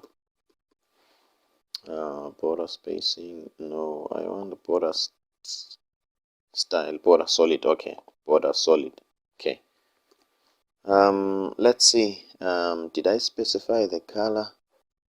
Maybe I'm supposed to specify it here, border gray. Okay, I will check that later. Let's see what we have. Okay, as you can see, we have the border. Okay, we do have the border, but the border has been applied like around this this left section. Not a problem. In the next section we are going to just only put this border on the right side, only, so that it can be only here. In this video we are going to design this section. Okay, let's say this section and this one, since I think we're not going to take too much time. Okay, so let's say we are designing the header part of this user interface.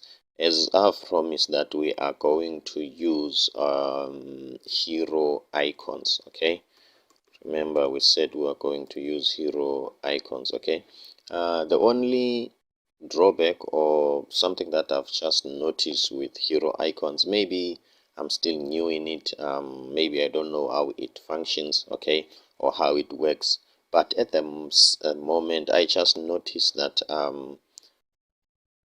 it doesn't have all these icons that we want. So in the meantime, we are going to replace it with some sort of generic icons, and then I am going to create these icons myself using Figma so that our clone can be 100%, not something like it. Imagine when we are saying we have made a clone of this, and then this looks like something else and this looks like something else. Obviously it will take away from our craft. Okay, but for the sake of learning and continuing with the tutorial, since this is not a graphic design course, we are going to use any icons for now. Okay, and then later I'm going to create these icons and then we are going to replace them. Okay, and then this is hero icons. Okay, these hero icons. Okay, so let's go back here. Okay, now what we want to do first, we want to get a color that looks like this one, some sort of this light gray or something. So let's quickly do that. Okay, so here background gray, let's say 100, and see how it is. Okay, how light is. Yeah, I think that's it. Okay, looks like it. Let's make it background gray 100. Okay, I'm happy with it. Okay, so what we are going to do now, remember in the previous video we created a component, and that component was responsible for rendering icons for us. How it was doing that, it was taking a prop here, and then also in that prop it will look for the D of that prop. Okay, let's just make a quick example so that in case you didn't watch my previous video, so that you can have an idea of what's going on here. Let's just use this component to add an icon. Okay, that will mean we first need to import this component. Okay, go back here. Okay, import shift icon. Okay, still have to type C. Okay, so let me try to run away from anything that will cause me to type the letter C, because it doesn't work on my keyboard. So let me just say this is SVG. Okay, my apologies for the inconsistency. As a programmer, you are supposed to be consistent. If this is an icon, when you are importing it, import it as an icon.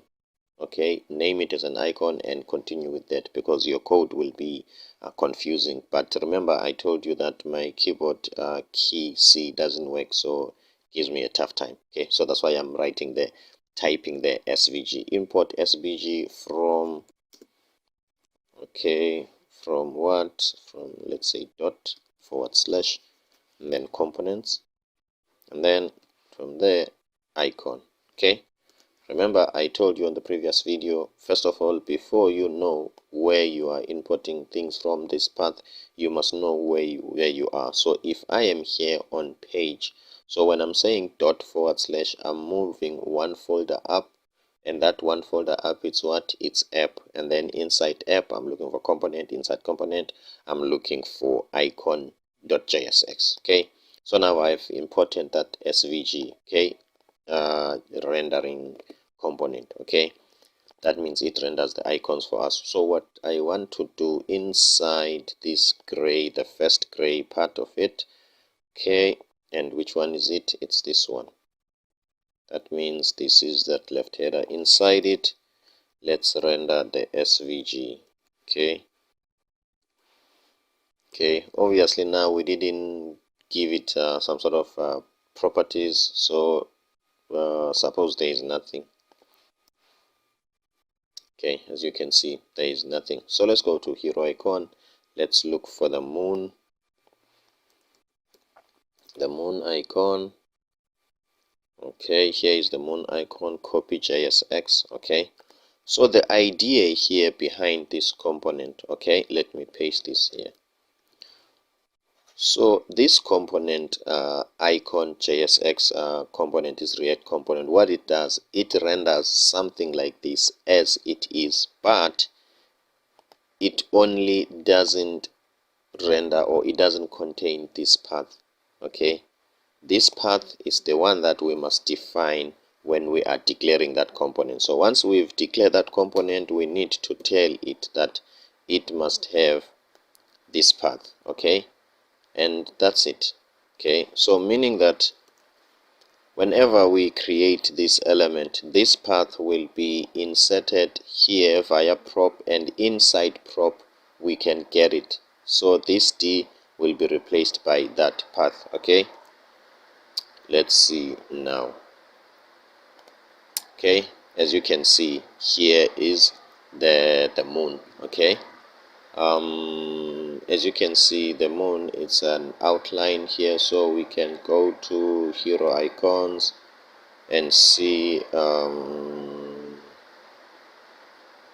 Okay, this is the outline stroke. Oh, okay, I see. Okay, I see. This is my mistake. As you can see on the fill, I have got on the fill I've got red. I think on the fill we're supposed to have nothing. If we want to change the color, we might change it on stroke. Okay, let's say stroke red. Okay, not the fill. Okay, let's see. So this means this component, maybe I edited this component. Okay, but let's see now. Okay, as you can see that we've got now the outline to be red, but on the fill we've got a black line. Not a problem. Okay, what we are going to do, let's go back here and let's copy this JSX again, and then what we are going to do, we are going to paste this JSX here, and let's look at the fill. As you can see, the fill must be none if you don't want to show the fill color. Okay, we are good to go. Okay, as you can see, now this is what we are looking for. Okay, as you can see, let me just quickly explain. We've got a component, a standalone component. The main focus or the function of this component is to render SVGs, is to render our icons. So it has got a general SVG tag. Okay, in that SVG tag, the only thing that it changes is this D. It gets this D from these props. Okay, this is this prop, it comes as a, what's this array? Sorry for that. This is sort of a famous array. This is not something that I'm supposed to forget. It's not a JSON array. Okay, this is a JSON array. So when we are saying prop.d, we are saying in that JSON array we want the key D, and then inside this key D, the value that is inside that key will be replaced here. Okay, so meaning that if we want to, we can also get another icon. Let's look for these 3 dots here so that we can render those 3 dots. Okay, let's just go back here. Okay, go back, go down until we see the 3 dots. If you see the 3 dots, please let me know. Okay, here are the 3 dots. Okay, let's copy this. What we want from these paths, from this SVG, we only want the paths. Okay, let's see, this is the only part that we want. Let's copy this and paste it here. Okay, and then let's copy this path, delete this SVG, and paste this path here. Okay,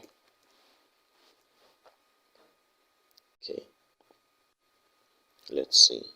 As you can see, here are the 3 dots. Okay, now guys, let's try to be smart, or at least apply good programming practices, okay, so that this can be better or cleaner than this, okay.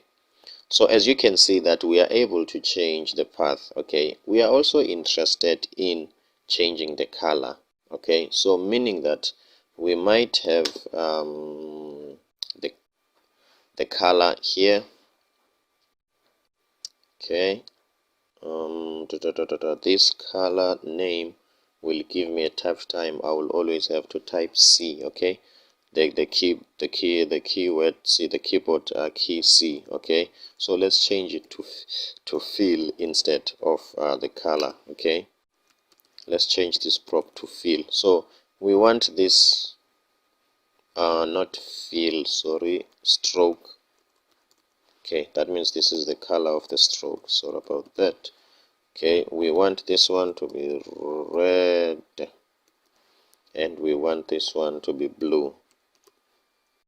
Okay, as you can see now, we are passing another prop here specifically for this icon, and also another prop with a different value here for this icon. However, because we are not receiving those prop, nothing will change here, okay, until we receive those prop and use them, meaning that we already got them here.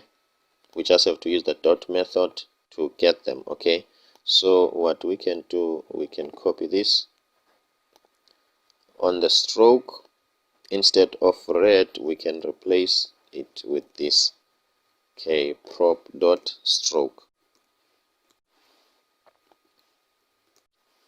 okay. And then let's see. As you can see, this one is red and this one is blue, okay. What we want to do, we want to make it gray, okay.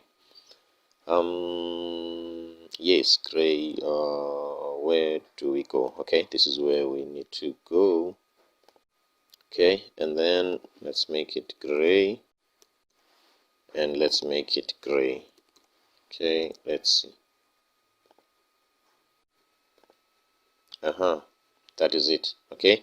Guys, I hope you get the idea of this component rendering icons for us, and that's about it, okay. So enough about that. Now let's go to the layout, okay. So what we want to do here, as you can see, we've got two elements, okay. We've got two UI elements. It's the image and a collection of icons, so it's two of them and there is a gap between them.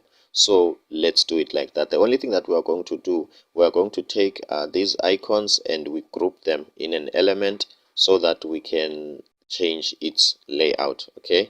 This is how we're gonna do that, okay.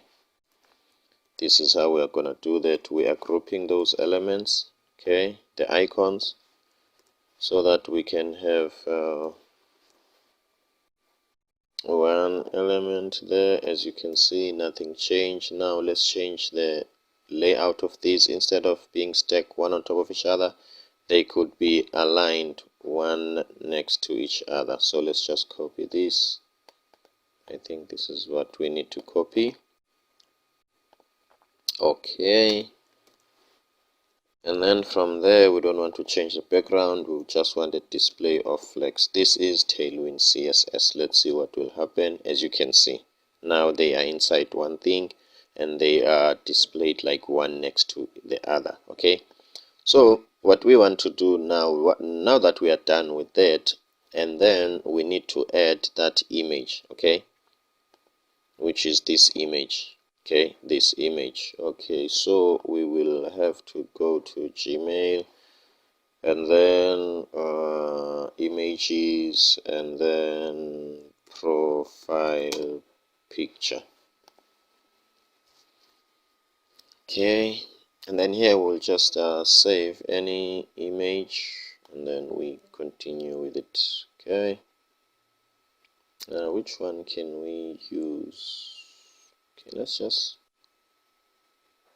choose this one. Okay, let's just choose this one. This looks like a actual profile, okay.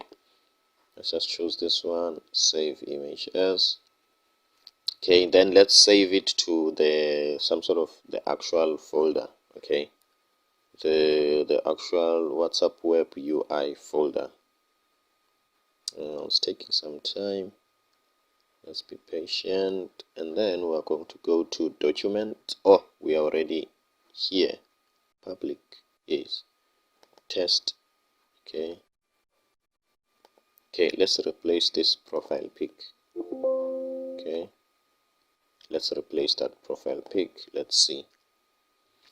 Okay, public test profile pic. Okay, not a problem. So what we want to do now, we want to add, okay, this is a collection of icons. Before that, we want to add the image. Okay, funny enough, the JSX image has a closing tag. Remember, the HTML doesn't have a closing tag. You don't close an HTML tag, but the JSX image tag, you'll have to close it. It has got a corresponding closing tag. Okay, that's just the way it is. Okay, so what we want to do now, we want to change the src. For this, we want to point to test dot profile dot jpg. Okay, let's see if we have managed to some sort of go to this file, profile.jpg. Yes, let's see. Yes, we have managed. Here is the image. Okay, as you can see that the image and these icons, they are stacked like one on top of each other. Let's change that by going to the parent container, which is this one. Let's just type flex here. Okay, this is Tailwind CSS. Let's go back. As you can see, now they are next to each other. Okay, what we want to do now, we want to go to our SR image, and we want to we want to put a class name. We want to style it. Okay, so we can put the class name there. The first thing that we want the height of let's see, let's say 20, and the width of 20. Let's see if, yeah, there is a width of 20. Let's see. Okay, have you noticed that the proportion of the image has changed? Because naturally this image was not in this proportion. This side, the bottom side, was not equal to the right side. Like the proportion was not like this, but we have changed the proportion. That is not a problem. Let's quickly fix that. Okay, so what we want to do, we need to some sort of tell the image container that we want to work with the proportion of the image irrespective of the width and height of this image container. Now we want to work with the actual image. Okay, we are going to use a property called object fit. Okay, let's see, space object, let's click cover. Okay, let's see. As you can see now, this image takes that original proportion. Okay, irrespective of these dimensions. Okay, now we are happy with that, and what we want to make a circle. Okay, that image must be some sort of a circle to make it circular. Okay, let's say round. I think it's rounded. Okay, let me say sorry, cover space rounded full. Okay, as you can see, guys, we are styling our user interface without even going to the CSS section of it. So this is Tailwind CSS. So now if we had 20 here, I think if we have 15 or 10, that might work well. Let's make a half of it. Let's make it 10. Okay, let's see. Almost like it. Yeah, almost like it. Okay, And then now, as you can see, these items, they are arranged in such a way that they reach the edge. Okay, so we need to work on this container to tell them that to be centered. Okay, so let's go to the actual container. I think what color is it? I think it's a gray container, which is this one. It's already flexed. Yes. Let's check on align, not align, items center. Okay, we are aligning the items center. Okay, that means these items must be at the center. As you can see now, these items are at the center. Okay, now what we want a big space between these items, something like this gap. Okay, so what are we going to do? We are going to say, I think it's justify between. Okay, let's see when we've applied justify between.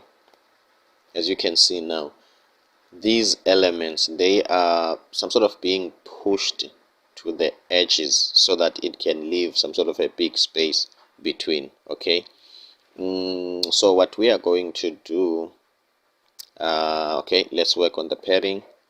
Okay, so let's work on the padding here, padding left, and a bigger padding right. Okay, the other thing that I must check, let me check the time if this tutorial is not longer. Okay, now it's becoming longer. So what we are going to do, I think, let's do this side first, and then on the next video we'll continue with this side. As you can see, I don't want this tutorial to be more than 30 minutes. Okay, so let's quickly do that. Padding left and the padding right. Okay, let's click here, padding left, let's say padding left of 10. Okay, let's see how big is that. Padding left of 10, it's too much. Maybe it can be a padding left of 10. Okay, let's say padding right of 10 was too much. Let's say 8 here, and then here padding left of 4. Let's see. Okay, this is padding left of 4. Okay, and this is, okay, this one and this one might be better, but this one is a little bit, so 4, it's a little better. Let's say 3. Okay, and then here on 8, do we have 9? Okay, hope we have 9. Yeah, I think this is fine. Okay, as you can see now, we have this and we have these, and I think this space is a little bit bigger than this one. As you can see, this one ends almost like here, and this one ends almost like here, not here. Okay, let's increase that green section. The width is 96. Let's make it a little bit bigger. The width is 96. That's how big it can be. Okay, that's how big it can be. Now let's try a custom pixel. Let me make it 300 pixels. So this is how you do your own custom size. Okay, instead of putting that dash whatever, so you just put square bracket and you put your own width. Okay, let's see here. Okay, that means this is 300. Let's make it 4. Let's see, with 400. It's a green one. Okay, I'm not sure if it's increasing. I can't tell. Let me put 600. Okay, yeah, as you can see, okay, it's increasing. Okay, let's see now.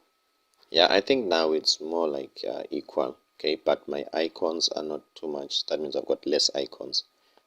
Okay, but I think now it's almost like the same. Okay, almost like the same. Guys, as you can see, this is where we are, and obviously this tutorial is almost approaching 30 minutes. I don't like to make a longer video. In the next video we are going to continue with this, and also we are going to clean this a little bit. What we are going to do, we are going to create an array, in fact a JSON array that will only contain the paths. Okay, these paths are supposed to be on the JSON array.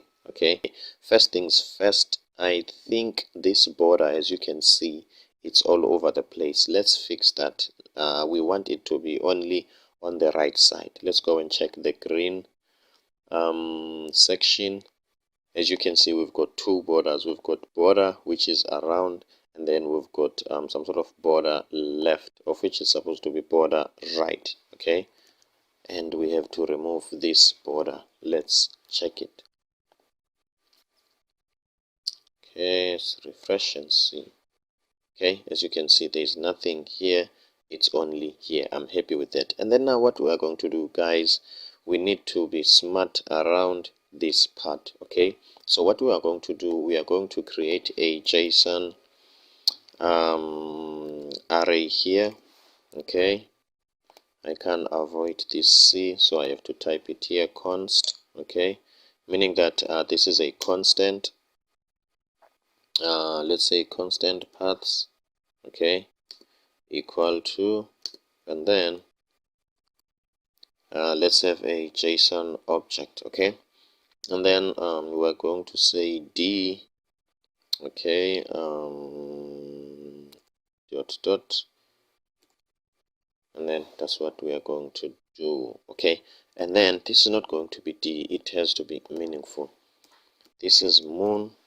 Okay, so if this is moon, what we are going to do, we are going to take the path for the moon, which is this one.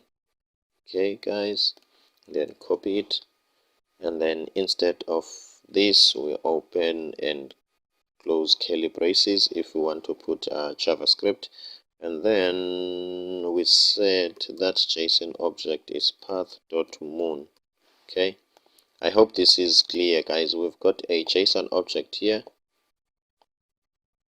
Okay, this is a JSON object that has got moon as the actual, some sort of SVG path or stroke lines and whatever. Okay, and also this is not moon. Okay, and then we are using this JSON object, and we want on that JSON object, instead of putting that actual string, we are saying paths.moon. Okay, and that is it. And then here we need to delete this.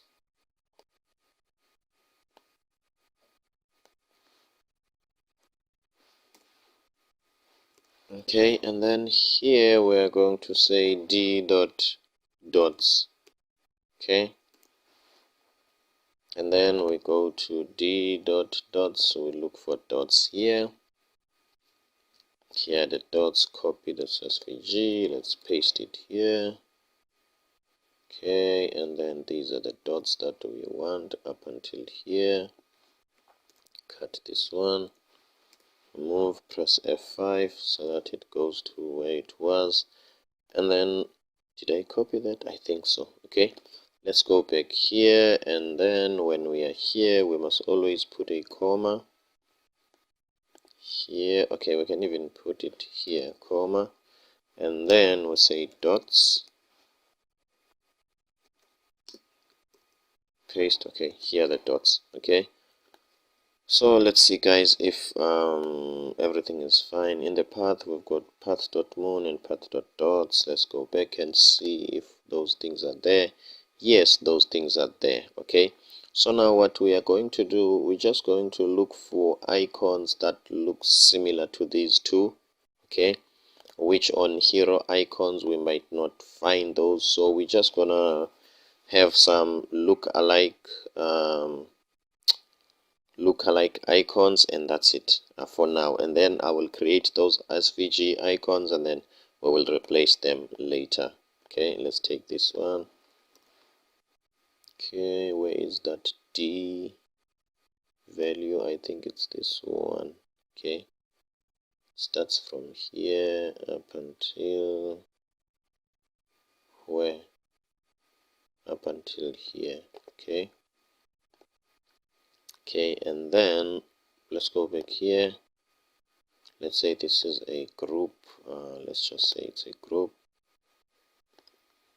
Okay guys, I hope you are following. Let's say comma, let's say group, paste it. Okay, comma, let's say MSG, then we'll paste the MSG icon there. Okay, let's see an icon that looks like a message or something. It looks like we don't have it here. Okay, let's just take any icon here. It doesn't have to look like that one. Let's just take an envelope, guys. I will recreate those icon. I will recreate those icon on Figma, and then we will replace them. Okay, at the moment we just want to continue with what we are busy with. Let's keep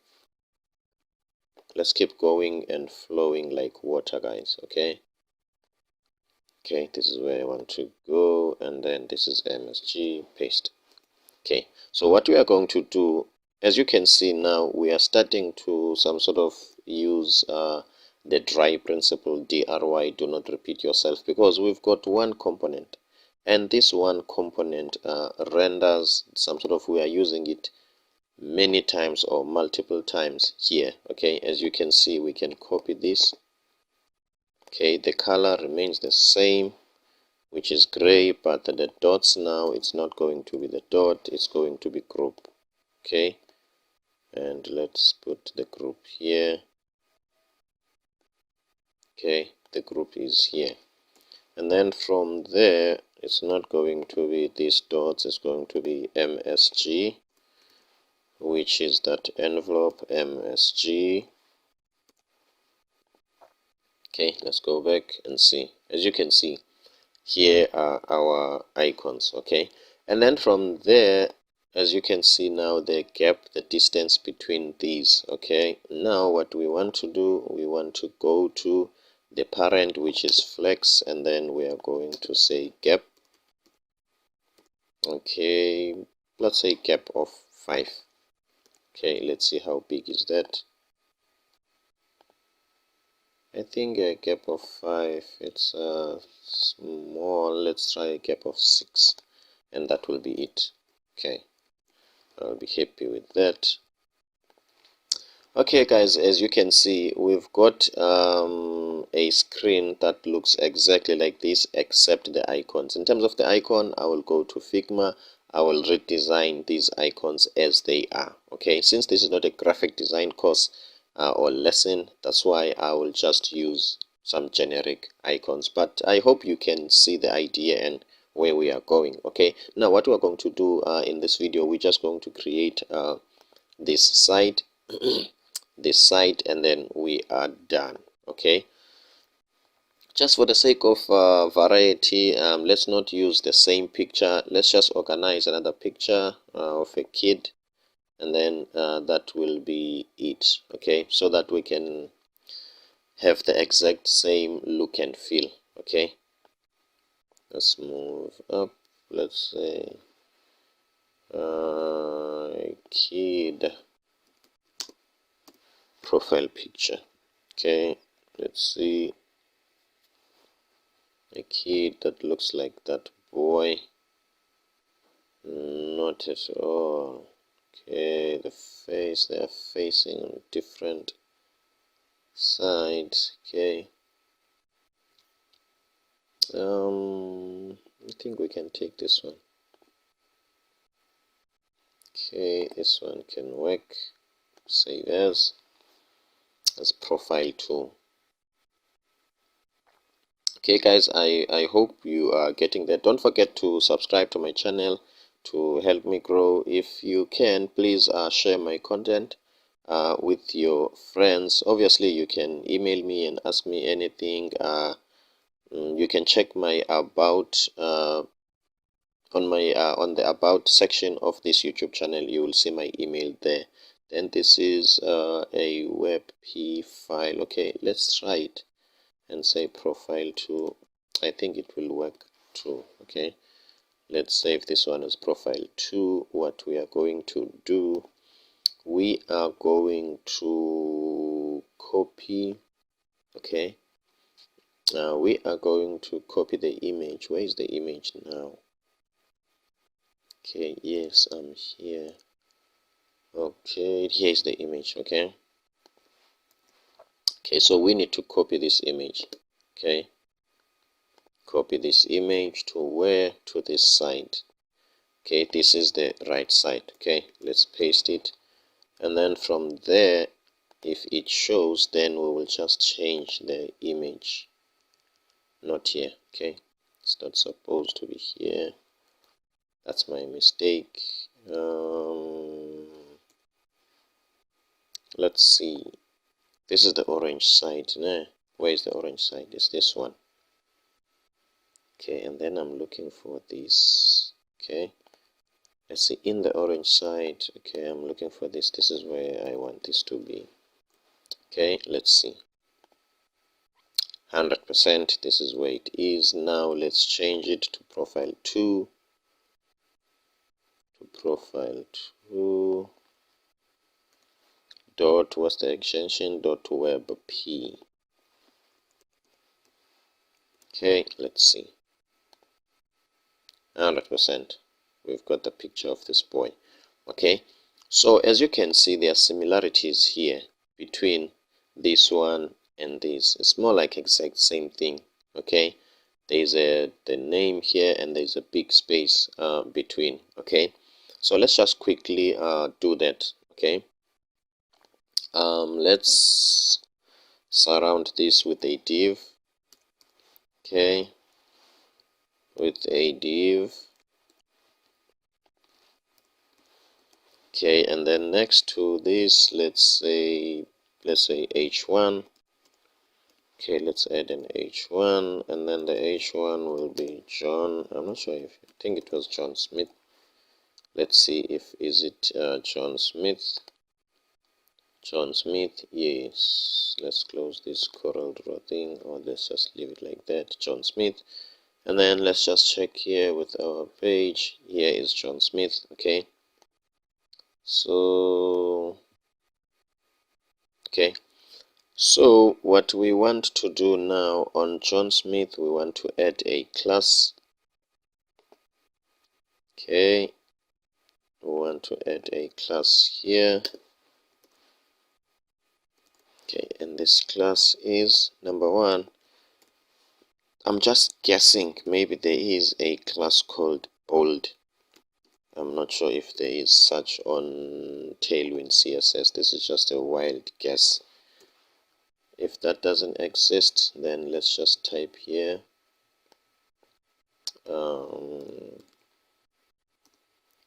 Google and Tailwind bold text. Yes, bold text. Okay, font bold. Okay, let's go here and say font bold.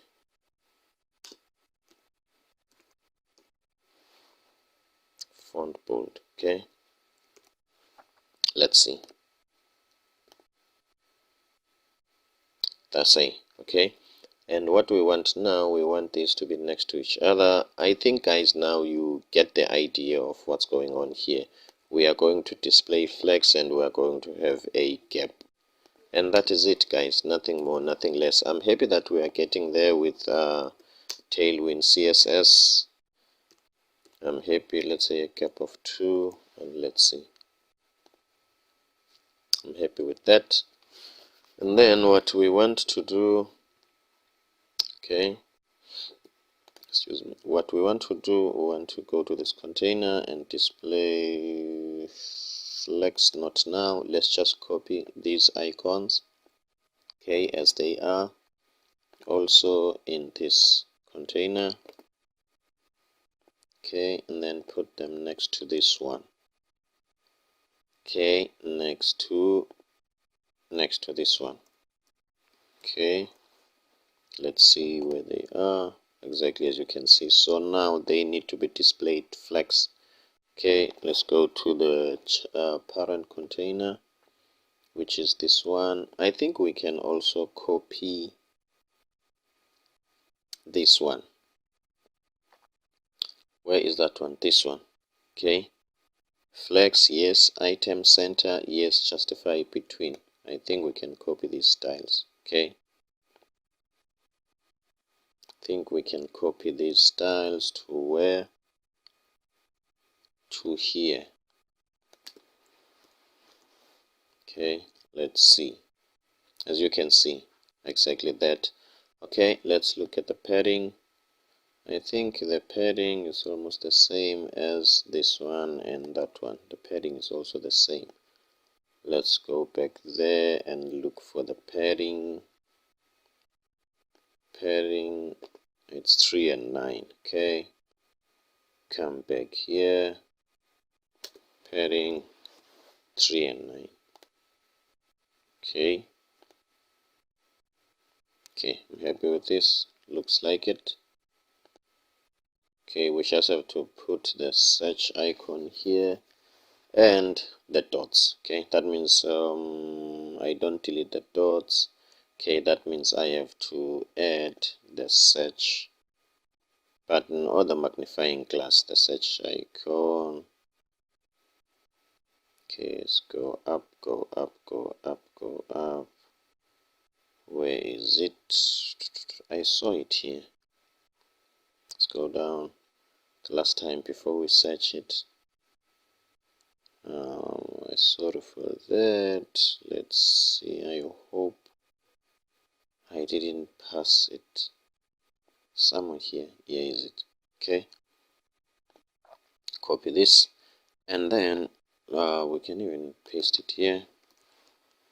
Then we want this D, very small, copy, and then we want to go to our JSON object. Then from there, comma,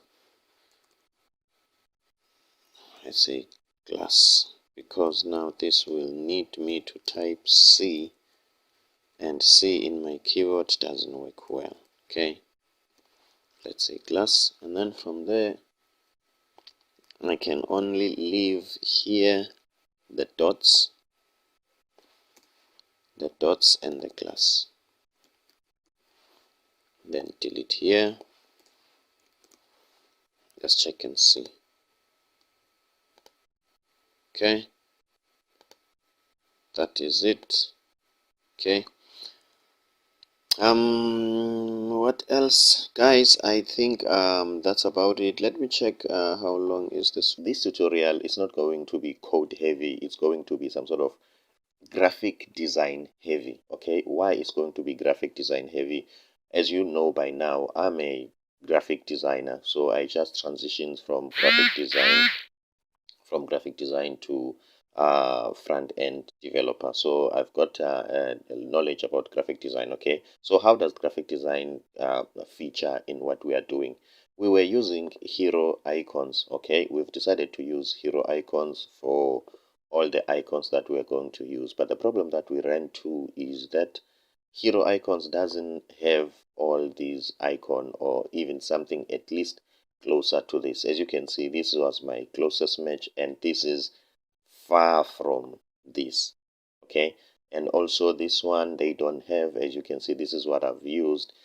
Please forgive me with my order here. This was supposed to be here. Okay, but I've just used this envelope kind of a thing, of which it's too far from this one. Okay, so now we had to create our own icon. Remember, we want to make our clone at least as close as it can to this one. Okay, So I'm not happy with this. So what I've decided to do, I've decided to create my own icons which are a bit similar to this one. So hence I'm saying this video is going to be graphic design heavy. We are going to manipulate SVGs. Okay, without being said, let's just jump straight to Figma. Okay, so this is Figma. As you can see, I have tried, okay, to some sort of copy this icon here, but as you can see, when I was doing it, I was in a rush.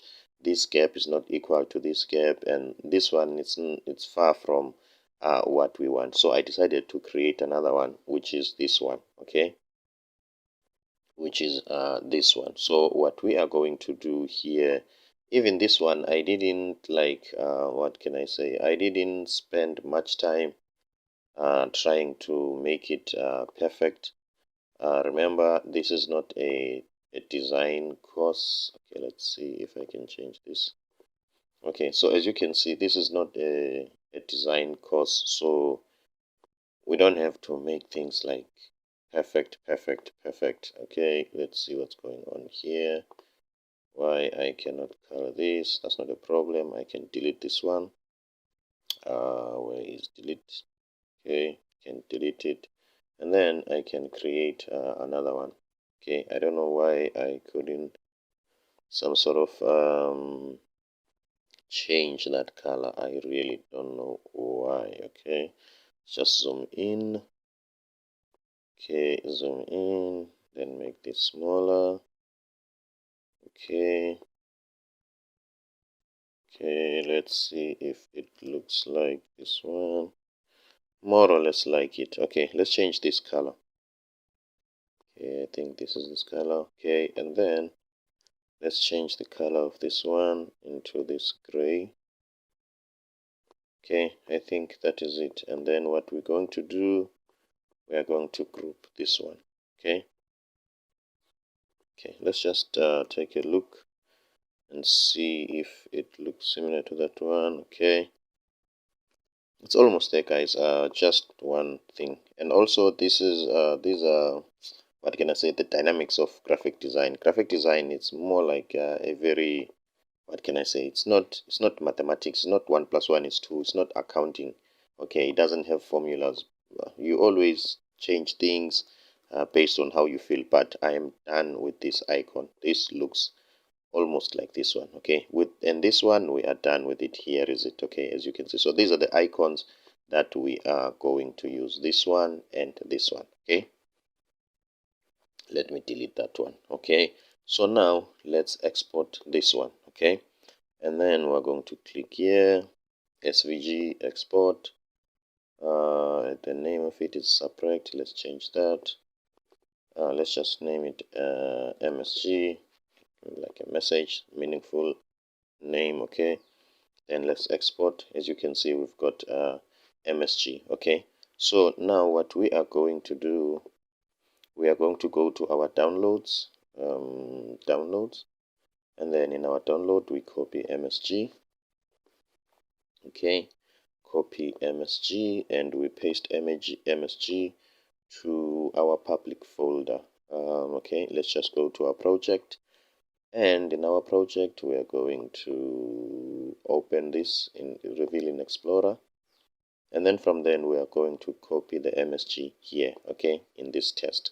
Okay, as you can see, this image already had this thing. We don't like this thing, so let's just quickly go to the internet and download another profile image. Let's just go there, say images, let's say kit profile. We're just going to download another kit profile picture. Okay, let's just take this one. This one can do save images. Okay. My computer is too slow. My apologies for that. So with this one, we're not going to do any coding. We're just going to replace that picture. Okay, let's say profile 2. Okay, let's say profile 3. Okay, this one is a JPEG. Okay, let's say profile 2 dot jpg. Okay, we just click save, and that's it, guys. Okay, then we can just go here in this page.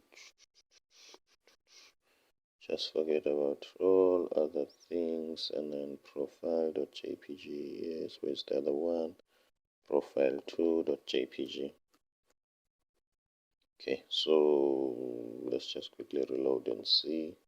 Suppose this picture will change. Okay, as you can see, the picture has changed. Okay, let's go back to where we are. So what we did, we just took this MSG image, okay, and we've put it here. Here is it. Okay, now let's just do a quick recap in case it's your first time here in this channel. Okay, with React.js, you can make everything a component. Okay, you can make this small icon a component, you can make this a component, you can make all of this section a component. Why? Simply because you don't want to duplicate your code. You don't want to always type one thing every time. Okay, so if this is a component, that means you can call this component many times and just pass different information, maybe past Matthew, past John, and whatever. So that's the idea behind components. So what we did in the previous tutorial, we created a component, a a React component, and this component renders SVGs for us. Okay, so as you can see, this is just a template for SVG, but however, as we render different SVGs, something has to change. What that is, and it's just this path. This D path is the one that changes. Okay, so it's only that path that changes. This D changes to something else. Okay, this worked very well for the hero icons. As you can see, we are rendering these ones here. Okay, now let's look at our own created SVG to see if does it conform to this, and we can see what we can change if it doesn't. Okay, so let's go to MSG. Okay, as you can see, MSG looks like it conforms, but however, it has got some other properties. Let me copy from this side. Okay, so that we can do a side by side comparison. Okay, so that we can do a side by side comparison. Let me just quickly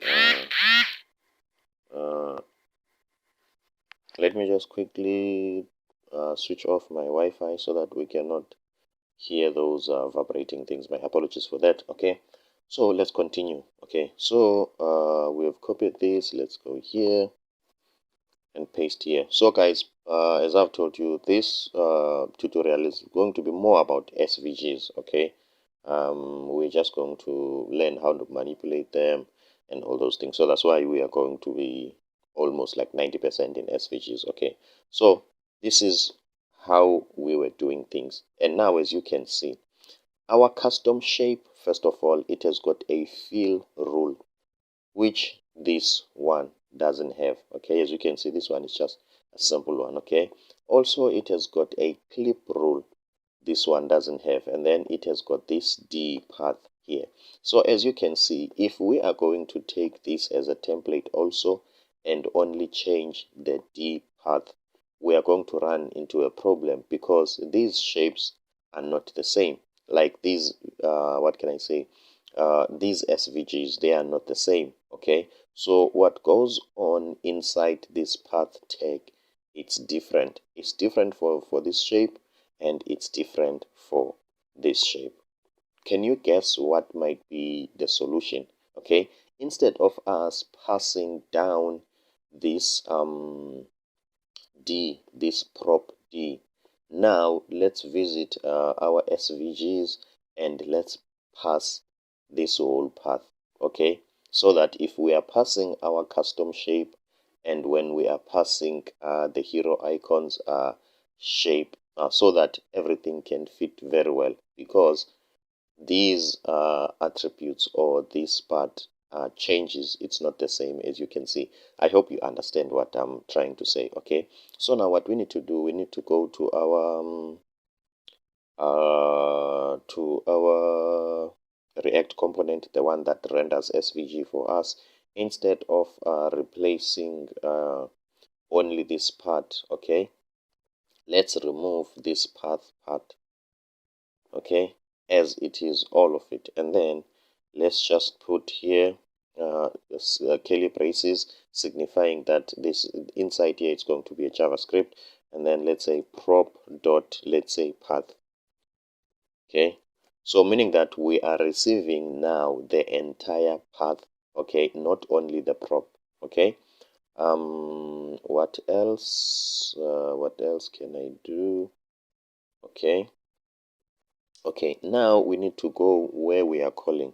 Now that we did this, let's see where we are calling. Okay, we need to add, okay,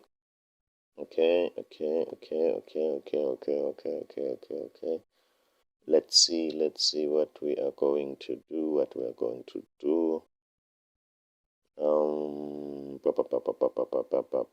I'm a little bit confused, but I'm going to some sort of unconfuse myself now. Okay, let's go back, let's go back. Okay, now I see. Okay, okay, let me go down where I am calling. First of all, let me show you that we are having a problem here. Okay, as you can see, our icons are not showing. Okay, the reason is we are not passing the path that we were supposed to pass. Okay, so let's make the necessary changes. Okay, let's just take the first image. Okay, as you can see, previously we were passing the path D. Okay, and the path D was what we were passing there. This is an array. Okay, sorry, this is a JSON object. Okay, this is the JSON object path. It has got a moon. Okay, moon, it's a D value, let's say, for the moon. As you can see, that's what we were passing here. Now we don't need to pass the D value for the moon. We need to pass the whole tag, path tag. Okay, so what we need to do first, we need to say path. Okay, path is equal to, and then we say path, okay, dot moon. Okay, so now path is path dot moon. Let's see, could not find path. Check. Okay, my JSON object is paths. Okay, now let's type here paths dot moon. Okay, at the moment what we are passing here, it's only that D for the moon, only that D, not the whole tag. So what we need to do here, we need to replace this D only, okay, this D with the entire tag. Okay, let's see what we did. Okay, let me see what I've copied before. Let me just click paste to see what I've copied. Okay, as you can see, I have copied this path thing, this one. Okay, so what I want to do now, instead of, okay, let me undo, let me paste it here, let me remove this. Okay, yeah, let me just cancel for now. Okay, let me go back here. Okay, let me paste this here. As you can see, before we were passing only this D portion, and that D portion for the moon, it's this one. Now we don't want to pass only the D portion for the moon. We want to pass the whole path. Okay, instead of passing a string, we want to take back this D to where it's supposed to be. Okay, as you can see, here is that D, it's where it's supposed to be. As you can see, now we want to pass the whole tag, which is path. Okay, now let's copy it because we are going to use it for other elements as well. Okay, now let's pass this D. Okay, as you can see, now on moon, on moon, instead of we have a string d for this path, okay, for this path we are having the entire path. Okay, now let's go back to here and see. Okay, it says there's an error. Okay, backdrop and caps lock. Let's see. Prop is not defined. Prop is not defined. Okay, let's just go back here and see. Okay, first of all, we don't need this here. Okay, here we don't need this. This was just for us to copy things. Okay, so now that we already have whatever that we want to copy here, we can delete this. Let's just remove all the unnecessary things first. Okay, because we didn't need that one. Okay, let's just go back and see. Okay, as you can see, we have managed to render the moon. Okay, so what we are going to do, we are just going to do the same thing to render the dots. Okay, copy this, and then come back here. Where are the dots? Here are the dots. Paste it here, and the only thing that we are going to do, okay, after pasting it there, we're only gonna copy this path, okay, this D path, and then replace it here. Obviously, we put the D path for the dots, okay, the D path for the dots, and that's it. And then we do the same thing for the group. We are going to change it because this icon, this group icon really doesn't look like the WhatsApp clone. We can delete that one. The MSG one, okay, the message one. Remember, for the message one, we have a unique path tag, this one. Okay, remember, after all, this was the reason why we were changing now from only passing this D to passing the path, because this message path has got a different field rule and all those things. So this was actually the reason. So now we can take this path from here, okay, this path from here, copy it and put it here under message. Okay, so under message we are going to delete the D path for message, and then we put a tag there. Okay, as you can see now that we are passing tags, path tags, this tag, this tag, this tag, as you can see, we can have some different properties here, different values here, and even for the message one, we can have some different field rules which are not here. Okay, and then the glass, which was the magnifying glass, also we need to copy this one. Guys, I hope you do follow me. Okay, let me try to be quick. I'm not going to explain a lot of things. What I'm doing, I'm just replacing this small path here with the actual tag, which is the path tag. Okay, and then I will replace this data. I will put it here. That's all what I'm doing. Okay, so let me quickly do that. Okay, let me quickly do that. Copy. Okay, paste here on the class, and then copy the path. Okay, this path for the class,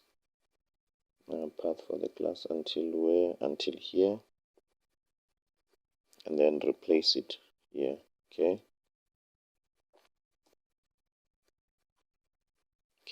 done with the class. And what else? Okay, the path, I don't think we need this one. Okay, I don't think we need this one. This was just a test and experiment. Okay, let's save and see. Okay, go back, refresh and see. Okay, as you can see, this is the only one that is there. That's not a problem. Here is the reason. We have changed our JSON object. Okay, this is our JSON object, but where we are calling here, where we are calling the actual React component, okay, we didn't put this path here. Okay. Now for the dots, let's put here. Okay, and then let's change for the dots, because the dots are the rightmost one. Okay, it's the dot, and then following the dot, it's following the dot path. Okay, following the dot, it's the message. Okay, now what goes on here? Okay, following the dot is the MSG. Okay, what else? Let's we don't have a group for now. Let's go back and see. Okay, as you can see, as you can see, we have the moon. Here is the moon. This one we will do it later because it has got two colors here, so something different must be done. Okay, so we've got this one which is here, but obviously the size of it, it's not what we want. Okay, we'll work on that. And then we've got the dots here. Okay, here are the dots. Okay guys, we are getting there. Okay, now let's first work with this icon here, the one which more like it's bigger. Okay, that one, it's MSG. Okay, the tag for that MSG, where is it? Okay, the tag for that MSG, it's this one. Okay, these are the field rules and other things. Let me just check the width and height. If do we have anything with the width and height here? Nothing. Okay, we've got nothing when it comes to the width and height in this tag. Okay, not a problem. Let's go to our component that renders the tag for us. Let's see, do we have anything with the width and height? Yes, here is it. Okay, class name, width, okay, it's this one, and the height, it's this one. Okay, so that means we have the width and height here. Okay, so now let's check what we must do.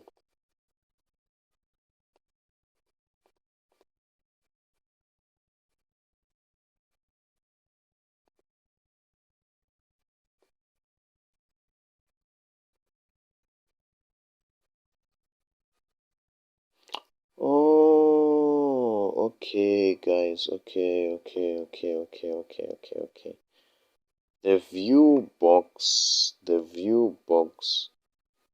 of this one, okay, might be different from the view box of this one. Okay, as you can see, this view box, it's different. Okay, so let's just copy this and paste it here for testing. Okay, and paste it here for testing. Let's see what will happen if we change the view box. As you can see, now the view box of this is perfect, and for this one it's not really. So the view box for these things are not the same. Okay, cool. What we need to do,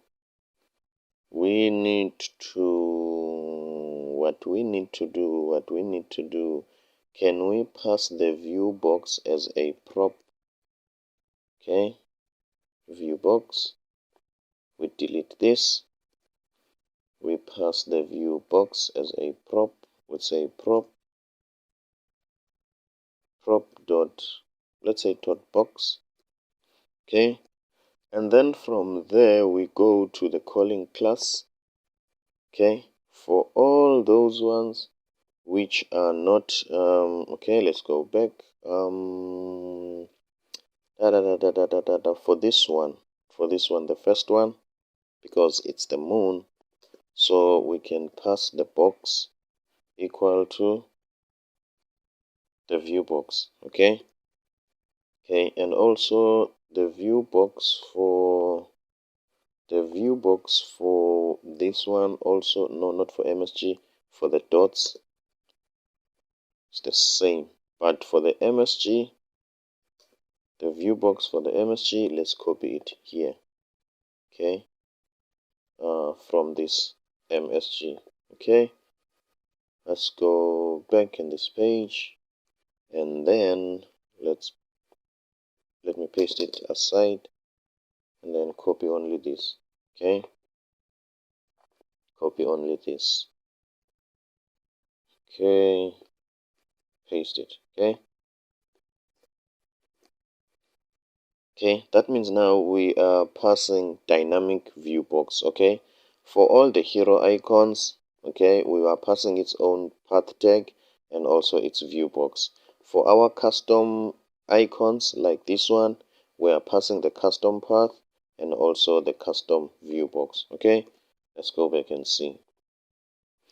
Voila, I think guys, I think this is it. We are winning. Okay, we are winning. Okay, this one and this one and this one. Okay, I think we are winning, even though our dots, they are very small, but we are getting there. Okay, as you can see, this one, it's this one. Okay, we just have to make it smaller. Okay, yes, that is it.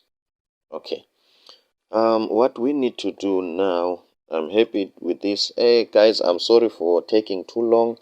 Obviously, we meet challenges as we go, and as we have, I have told you that we are not expert, we are not the so-called gurus and Mr. Know-it-all. We just do what we can. Okay, I hope you have learned a lot in this exercise, and how we don't know everything. You just have to find ways of solving the problem. Okay, so let's continue.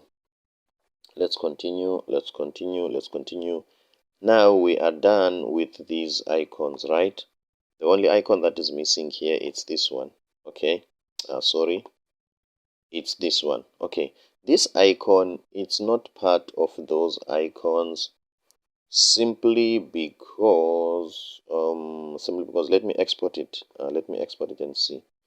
Let me export this icon. Even though it has got two colors, maybe we can have a way of adding it there. It's not going to be complicated. Let's try it first. Okay, export as SVG. What's the name of that SVG? Okay, what's the name of that? It's group 2. Okay, let's export group 2. Okay, and then what we are going to do on downloads, we are going to copy group 2. I think here is this group 2. Let me just refresh F5. Here is this group 2. Okay, copy this group 2, paste it here as group 2, and then from then let's look at its own path. Okay, let's look at its own path. Okay, what I did, I've just copied it on this folder, so here is it, group 2. Okay, as you can see, this group 2 has got what can I say, has got two parts. Okay, this is the first one. Okay, it ends here, but it also has the second one. Okay, it also has the second one. Okay, and the viewport is different. That's not a problem. Okay, now what I will do, I will take these two tags, this one and this one, that one and the circle tag, I will copy them. Okay, and then I will go to my JSON object. In my JSON object, I will create a key which is group, and the value of that group, what I will do, I will just wrap these tags. As you can see, this one has got, these ones have got only one path, but this one has got two paths. Okay, so I will wrap those two paths with this fragment. Okay, this is a JSX fragment. That's what I will do. I've just wrapped everything like this, and then from then I need to copy the viewport. Okay, before I do that, let me just duplicate this. Okay, go back here. Okay, I think the group thing, it's behind what, next to the moon. Okay, so let's copy this. Let's copy this next to the moon. Okay, then from then we first change the view box. We put the view box for the group icon. Okay, this is going to be the group icon. Let's change the view box, and then from then let's change this to group. This is wrong. Delete and then group. Let's see, guys. Okay, let's see. As you can see, here is our group icon. Okay, I think that's all. I think that's all.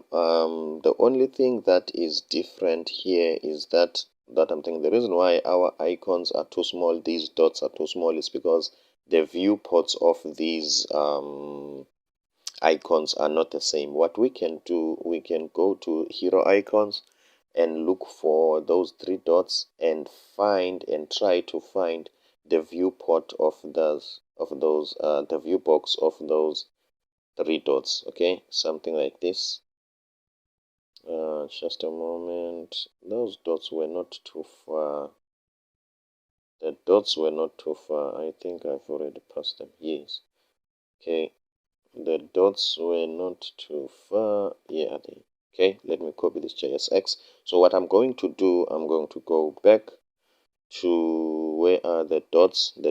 I just need to change this viewport. Okay, so I'm going to paste this SVG for the dots, and I'm only going to change the view box.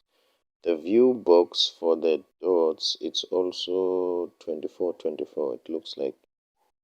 Okay, the view box for the dots, okay, it's also 002424. Then why our dots are too small? Okay, let me just copy this D. Okay, for the dots, let me just copy this D. Okay, copy this D for those dots. I can remove this one, and then go back to the dots, go back to the dots, go back to the dots. Here are the dots, here is the D. Okay, change this D for the dots. Let me just make sure, yes, these are the dots. Okay, let me change this D. Okay, but I think that D is the same. I think it's the same. Okay, let's see. Okay, almost more or less like the same. Okay, not a problem. We will work with these ones later. Let's see like how long is this tutorial. It's almost 41 past 30 minutes. Okay, so guys, let's end here. Okay, I think now we've got this looking like this one. We'll fix the dots later. What else? Let's quickly fix this. Okay, so that this line can be just here at the bottom, exactly like that one. Okay, let's quickly do that. So we can do that by, we don't need this. No, we don't need this. Group, we don't need this. Layout, we don't need this. We want this one. Okay, and then in this one we want the image, the last image. Okay, we want the last image, this one, the one with John Smith. Okay, here is the image, and then here we've said display flex, but we didn't align the items. Okay, this is what we didn't do. Item center. Okay, let's just put item center here. Okay, item center, and that is it. Okay guys, I hope you have learned a thing or two. Obviously the video has been a little bit longer. We've learned a lot of things on that, but now I think our user interface is looking more like a WhatsApp user interface. As you can see, the moon, the group, the what, and this one. Okay, I'm on the group, what, and this one. I'm happy with this. Guys, let's continue on the next one. I'm Matthew Msingati, the designer and developer. As you can see here, we try our best to come up with solution to things. We use graphic design skills. We try to manipulate SVGs. Sometimes we run into problems that we don't really have clue about, but in the end we come up with solutions that we are proud of because we are learning, we are getting there, we are becoming better developers. Otherwise, guys, this is my YouTube channel. As you can see, we are sitting at 148 subscribers. By the end of this month, I want us to be at least on 200 subscribers. I could be happy if that could happen, and that could happen if you help me share my videos and like my content and do whatever it takes to make sure that we reach that 200 subscribers. Others, I'm Matthew Msingati, a designer and developer from South Africa. See you on the next one. Let's see where we are. Okay, this is where we are, and this is where we want to go. Okay, this is where we want to go. Okay, in this video we are only going to create this section, and we are going to do that as quick as possible. Okay, let's just go through a little bit of theory. Okay, as you know that I'm very high on theory. Okay, let's see what we have here in this layout. Okay, we are having some sort of a parent container. I don't have a problem with that. And then we are having this item. Okay, and also we are having this item. Okay, here I'm just drawing the layout so that you can understand why we do things in a certain way. Okay, we have this item and we have this one. Okay, this container that contains, please exclude the x the x symbol here. Okay, this x symbol. So I only mean this content. Let me just make this smaller so that you can see that I mean this one. Okay, and then we've got these two. Okay, we've got these two, this one, okay, and this one. Okay, so this is our layout. Okay, so what's happening here in this parent container, we've got two items which are displayed flex. That means one next to each other. This one, the Wi-Fi one, and this one. Okay, then inside this container we've got two items, this one, two items, this one, and this one. They are display flex, but the flex direction, it's column, and that's it. This one, this case, this X, it's a special case because we are going to position it absolute, meaning that it's more like going to jump out of this order or this stack of these ones as if it's not part of this parent container, the light blue container. And then from then we will use, after it's been displayed absolute, we will use some sort of the top right and left position to some sort of float it around the screen. I hope you get that. If you don't get it, please don't mind. It will make sense as we continue. Okay, so let's see what we want to do. First of all, let's create this container. Okay, let's go back here, and then where that container is, it's inside the green part. Okay, right behind this one. Okay, let's go there. Okay, let's quickly go there. This is the orange one, this is the green one. Okay, then after the green one we've got this one. So what we want to add is right behind here. Okay, so this div is for that Wi-Fi container. Okay, let me just say Wi-Fi and see where this div is. Okay, as you can see, it's right behind it. Okay, so now what we want to do, let's just take any Wi-Fi icon here instead of getting this exact one. Okay, since obviously as long as things looks like 99%, then we are good to go. Okay, So let's just look for a Wi-Fi. Okay, copy the JSX. Okay, so what we want to do now, we want to go to our JSON object where all our paths are. Okay, so we want to add another one. We call it Wi-Fi. This is the key, and the value for that Wi-Fi, we need to extract it. We only want to extract this path part of it. Okay, so we are going to take this path part of it and copy it, and then we delete this one.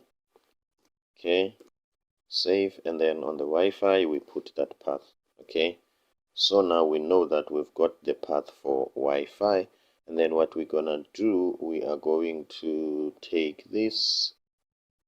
Okay, we're going to copy this as it is. Okay, as you know that this SVG is the same as this icon React component that will render icons for us. Okay, let's go back to Wi-Fi, and then let's paste this here. Okay, and then from then we want to change here to Wi-Fi. Okay, guys, I think now you are starting to get the concept of try principle. Okay, let's just go back here. Since in this channel I'm very high on good programming practices. Okay, let's just quickly search here the try principle. The try principle, it's DRY, standing for do not repeat yourself. Obviously you can see that my Wi-Fi is slow, so my internet is slow. Let's just go back and continue. I'll go back to that one later. Okay, but as you can see here, we are just pasting component, changing few things, and then boom, we're good to go, because this is the way we have structured our code, and also we are making use of React components. Okay, so let's see if we've got the Wi-Fi there. Okay, let's see. Do we have the Wi-Fi? As you can see, we have the Wi-Fi here. Obviously the color is gray. That's not much of a problem. We want it to be, okay, to be more like light blue, just like this one. Okay, so if that's the case, let's first create this white circle around it first. Okay, so what I'm going to do here is the Wi-Fi. Okay, so let me create that white div around it. Okay, div. Okay, and then I'm going to put the Wi-Fi inside there. Okay, remember guys, we are using Tailwind CSS, so we are making use of Tailwind utility classes. Okay,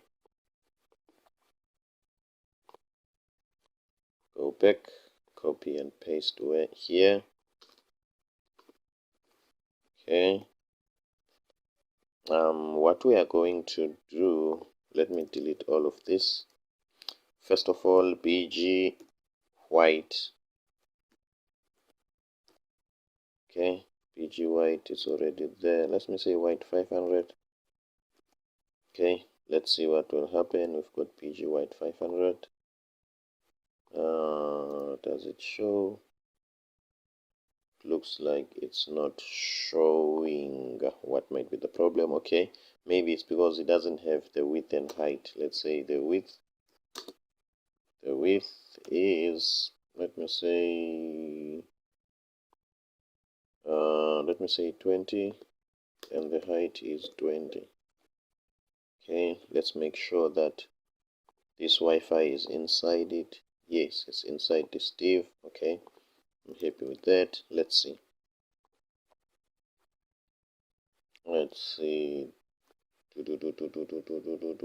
Nothing happens. Then we have a problem. Okay, I'm suspecting this bg white 500. Let's try red. Maybe bg white is just bg white without 500. Okay, as you can see, red is working. So that white, maybe let me just remove this 500 and just type bg white. Okay, let's see. 100%, my mistake, my apologies for that. I wasn't supposed to put that 500. Okay, and then what I want to do, let me try first not to, okay, let me give it the width and height, and then 20 is too long. Let me try 20 is too big. Let me try 15. Do we have 15 here? Okay, let me try 14. 14. Let me try 14 and let's see. 14 is still too big. Okay, let me try 9. Let me try 9. Okay, let me try 9 and 9. I think it's somewhat like it. Okay, let's make it a full circle, rounded full. Okay, rounded full. Okay, let's see how it looks like. Okay, as you can see, but let's see how big is it supposed to be. Okay, here it's supposed to be a little bit bigger than what we have there. Not a problem. Let's just try 11 and try 11. Okay, and then how big it is. Yeah, I think it's fine now. Yeah, I think 11 it's fine. And then we need to center this Wi-Fi here. Okay, what we need to do first, we just need to say flex, and then item center. That means item center. Let's see. Okay, as you can see, it's in the center vertically, and then justify center. That means center horizontally. Okay, as you can see, this is where we are. Okay, we've got that icon, and then what we want to do, we want to change the color of this icon, to the color of this. Okay, so what we are going to do now, we are going to be a little bit tricky. Let's inspect here. Okay, I think this is going to take long, but I'm going to show you anyway, so that if you are also on Chrome and you want to pick a color, then you can use this. But I could use quickly use Figma for this. Okay, let's check this background style. Let's open this color. We want a color picker. Okay, we want this color picker, and then we will pick this color. Then from there, we've picked that color, we'll change the color scheme. Okay, we'll change color scheme, and this is what we want. This is the hex value that we want. Copy. Okay, so now what we are going to do, we are going to surround this circle with another div. Okay, with another div, and that div, let me just paste this color here so that I cannot lose it, and that div need to have some classes. Let me just copy this. Okay, okay guys, I hope you are learning something here. If you are new to this channel, please do me a favor and hit that subscribe button, like and share my content. Okay, so now what I want to do is to create a background white here, and let's say a height of 10 and a width of 10, so that we can just see, so that we can make this visible. Okay, so that we can make this visible. Let's see if it's visible enough. As you can see, it's visible enough, but okay, obviously I know why. Okay, this is just a standalone div, meaning that this icon is not inside it. Okay, what we want to do now, we want to change the background color from white to a custom color. So let's open square bracket, and we paste our custom color. As you can see now, let's see if we are winning. Okay, 100% guys, we are winning. So what we are going to do now, we are going to put this circle with the Wi-Fi inside here. Okay, let's see, 100%, and then from there, let's check the width of this one, and then I think go back. Okay, this one is a little bit bigger. It's like it's twice this one, or I'm not sure, 110% more than this one, or something like that. Okay, so if this is 100%, this one is more like 110 or something. Okay, now let's go back.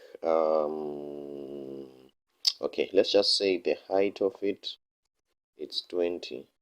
Okay, let's make the height of 20 and see. Nope.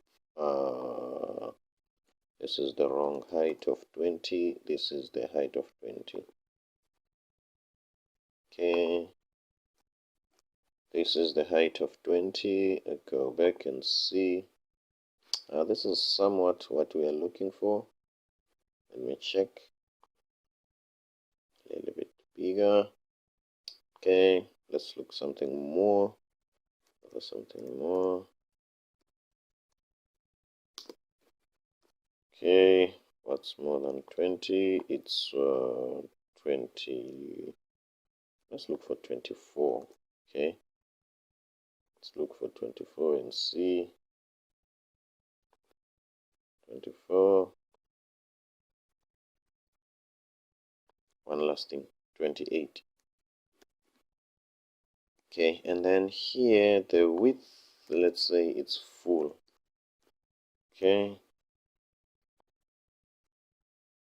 yes, I'm happy with this. Okay, as you can see, guys, we are getting there. Okay, so what we want, let's change the color of the Wi-Fi to be this color. Okay, and then what we're gonna do, we are going to copy this. Okay, and then okay, in our component, I think we've got the color here, as you can see, which is the stroke. Okay, let's paste this color for the stroke and see. Okay, as you can see, the color is changed. Okay, guys, I think we have managed to create this thing. Okay, this Wi-Fi thing. Okay, and then what we want to do now, we want to, let's first create this one so that we know that we are done with this one. Okay, so what we are going to do, let's look for the X. Let me search here. Let me just search X. I'm not sure. Okay, here is X max. Okay, X mark. Okay, and then we copy that, and then we are going to go to our icon. Icon. What's this thing? It's JSON object. Okay, so we say, let me just say X mark, and then from there, let's paste that here, and then let's only take this path. Okay, very small, and that's it. Sorry about that. Okay, suppose we are done. Okay, what else? Let's remove this. Okay, let's remove this dash and say X mark. Okay, that's it. And then from there, we are going to come here. No, this is not where we want to go. This is where we want to go. Okay, close to the Wi-Fi. Copy this. Okay, and then it's not part of the circle, so it must be outside the circle. Okay, and then the color is going to be gray. Okay, and then this is going to be X mark, and that is it. Let's see how it's going to look. Okay, as you can see, here is it. Okay, now we need to talk about positioning this to this part. Okay, this location. Okay, so what we need to do first, we need to position it relative to this blue container, the parent container. So we need to set the parent container as the boundary, as the bounding box that this one will be governed by, the width and height of this one. So if it was not the width and height, the top, bottom, left and right. Okay, if we are saying left 20, that means it's going to be from the left of what? Of this blue container. Hence we need to set this as a bounding container. How do you set it as a bounding container? Okay, there are two ways to go about it.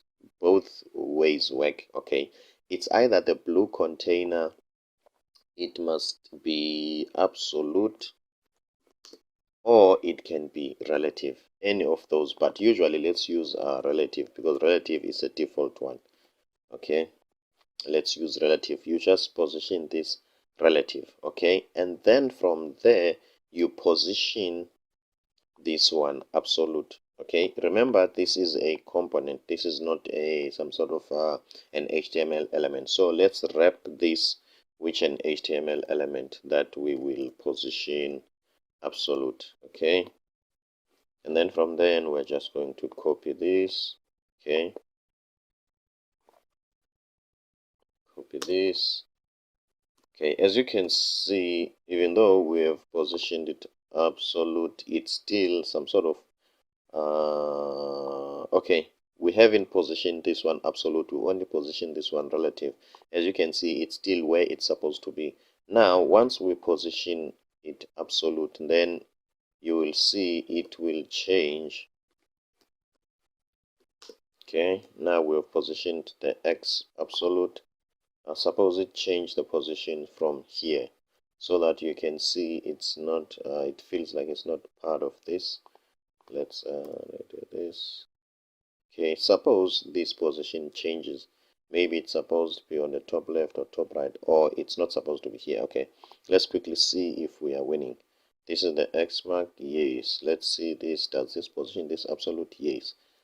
Is this the bounding container position relative? Yes. Okay, now let's do this. Okay, it might not move as yet. Okay, I don't have a problem with that, but when we set the top, let's see, top to 0, it's supposed now to move. Okay, yeah, okay guys, now it's moving. As you can see, it's going there. Okay, now let's change the right part. Okay, let's say right 0, right 0 and top 0. Okay, right 0 and top 0, just a moment, and top 0. Okay, right 0 and top 0. Let's see, where is it going to be? Here is it. Okay, and then what we want to do, we want to push it down a little bit and to the left a little bit. Okay, let's do that. Let's say right, let's say 5. I hope there is such a number. And top 3. Let's see. Let's see. Okay, I'm happy with that. I'm happy with that. This is what we want. Now we are done with this one. Okay, so what we want to do now, we want to add the text. Okay, which is this text. Okay, no contact, and you can import contacts from Google, what. Okay, we are done with that. Let's see what we can do. Okay, where is the icon? This is the icon. Okay, let's just below this, let's create a container, which is going to be the text container that contains all the text. Let's say this is h1. This is h1. No contact. Okay, no contact. Let's see what's that message. No contact. Okay, let me open my on-screen keyboard. Can I just copy anything for now? Any C? Okay, because my keyboard doesn't my C key doesn't work, so I rely on the on-screen keyboard. Okay, my apologies for that. Okay, let's hope it will load. For now, let's just type anything. No contacts. Okay, obviously this is the wrong spelling because C is not there, but we just want to see what will appear on the user interface. Let's see. Okay, as you can see, here is our no contacts there, as ugly as it is, or as wrong spelled as it is. Okay, no contacts. And what else? Let me write a span. Let me write a p tag. Let's see, is it a p tag? Yes. And then let's just blah blah blah. We just want to see. Okay, we just want to keep it going and keep it flowing like water.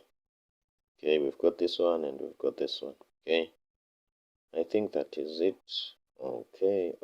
Now let's display this and these next to each other instead of on top of each other. Okay, this and these. Then let's say flex. Okay, and then the gap. Okay, let me show you what flex did, as you can see, and then the gap to be let's say 2. Okay, the gap to be 2. Let's see, that's the gap of 2. I'm happy with that. And then let's align item center, item center, item center. Okay, undo item center. Okay, let's see what will happen. Yes, and then do we need to no, I think it's fine here, only centered vertically. Okay, then we just need this gap. Okay, it's the padding. Let's work on the padding. Padding what? Padding left. Padding left of, let's say, do we have 6 here? Okay, padding left of 6. Let's see.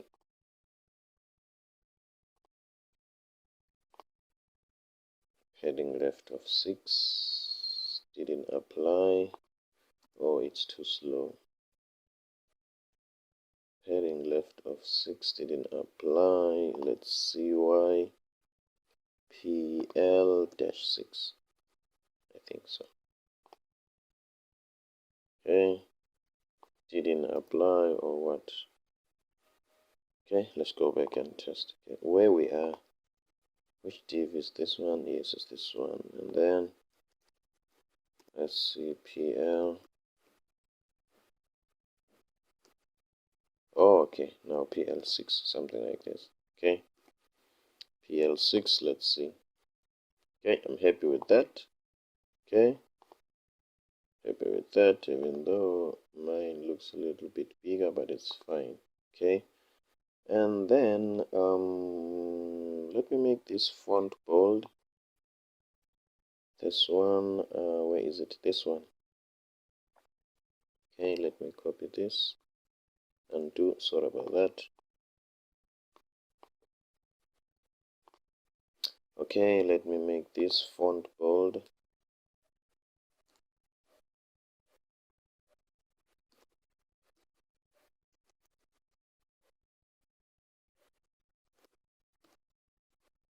Font bold.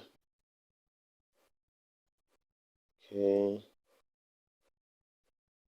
See how it looks like. Okay, my apologies for my slow computer, but we are getting there, guys. If you feel like this video is adding value to you, please don't forget to do me a favor, share and like my content, and also please subscribe so that you can be notified. Okay, looks like my computer is playing hide and go seek, and it doesn't get the story, doesn't get the idea that I am very busy for that. Guys, we are getting there. This is looking like more or less like this. Okay, now let's just write the correct things. Let's type the correct things. Okay, no contacts.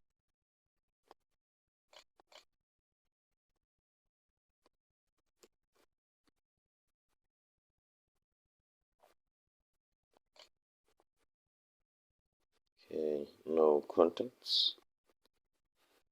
No contacts what? No contacts, and that's it. Okay, you can import contacts. Okay, you can import contacts. Okay, import contacts. Okay, let's copy this. You can import contacts.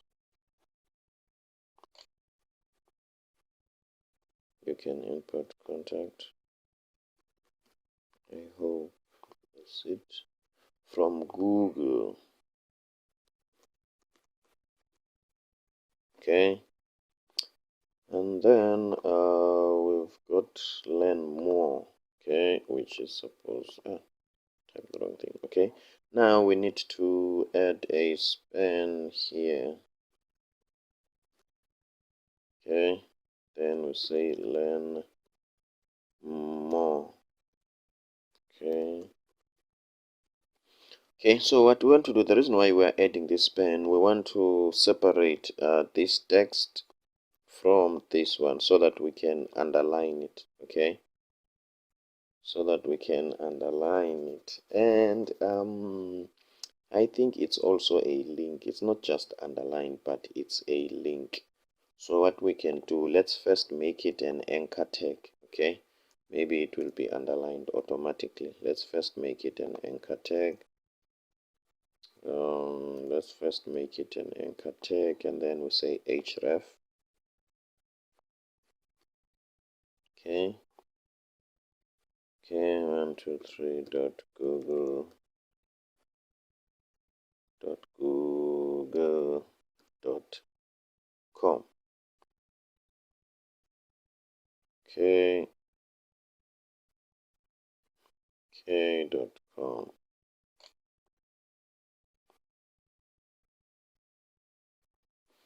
Okay, guys, .google.com. Let's see.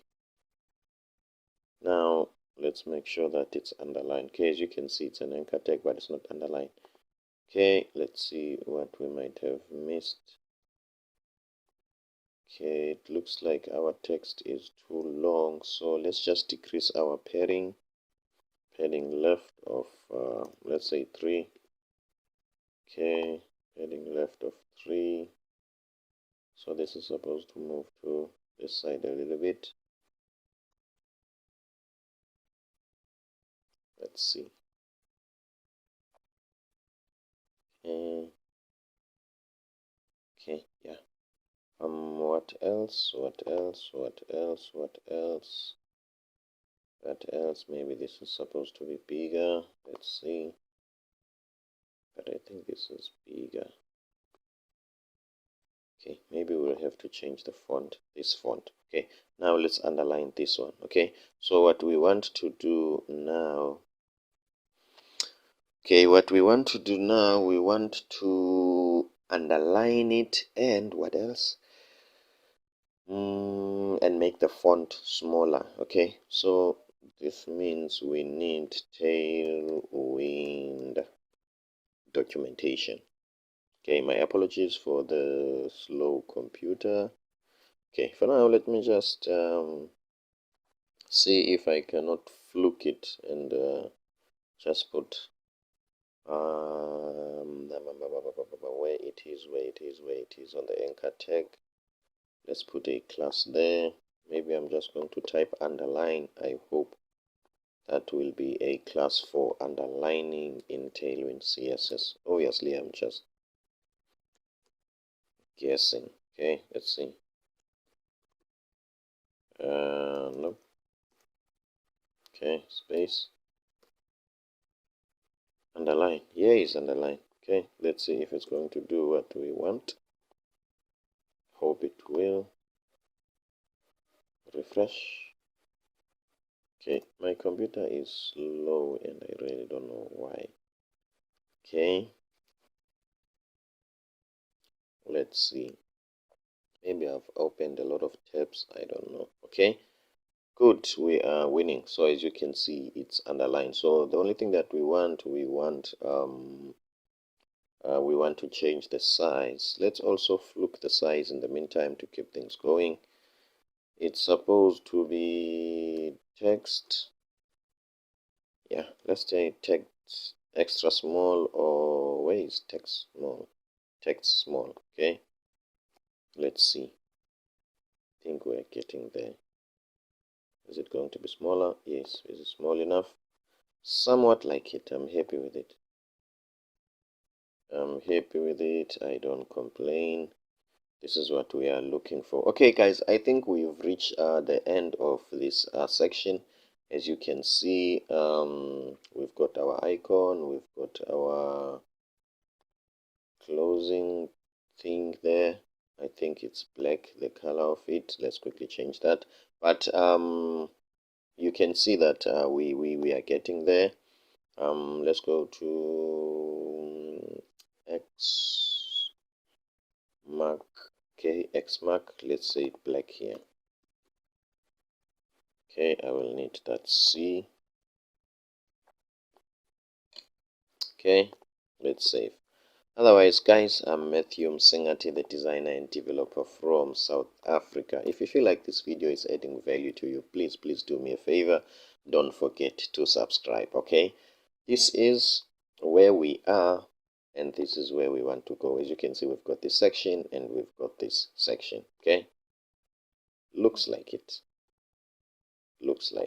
Okay?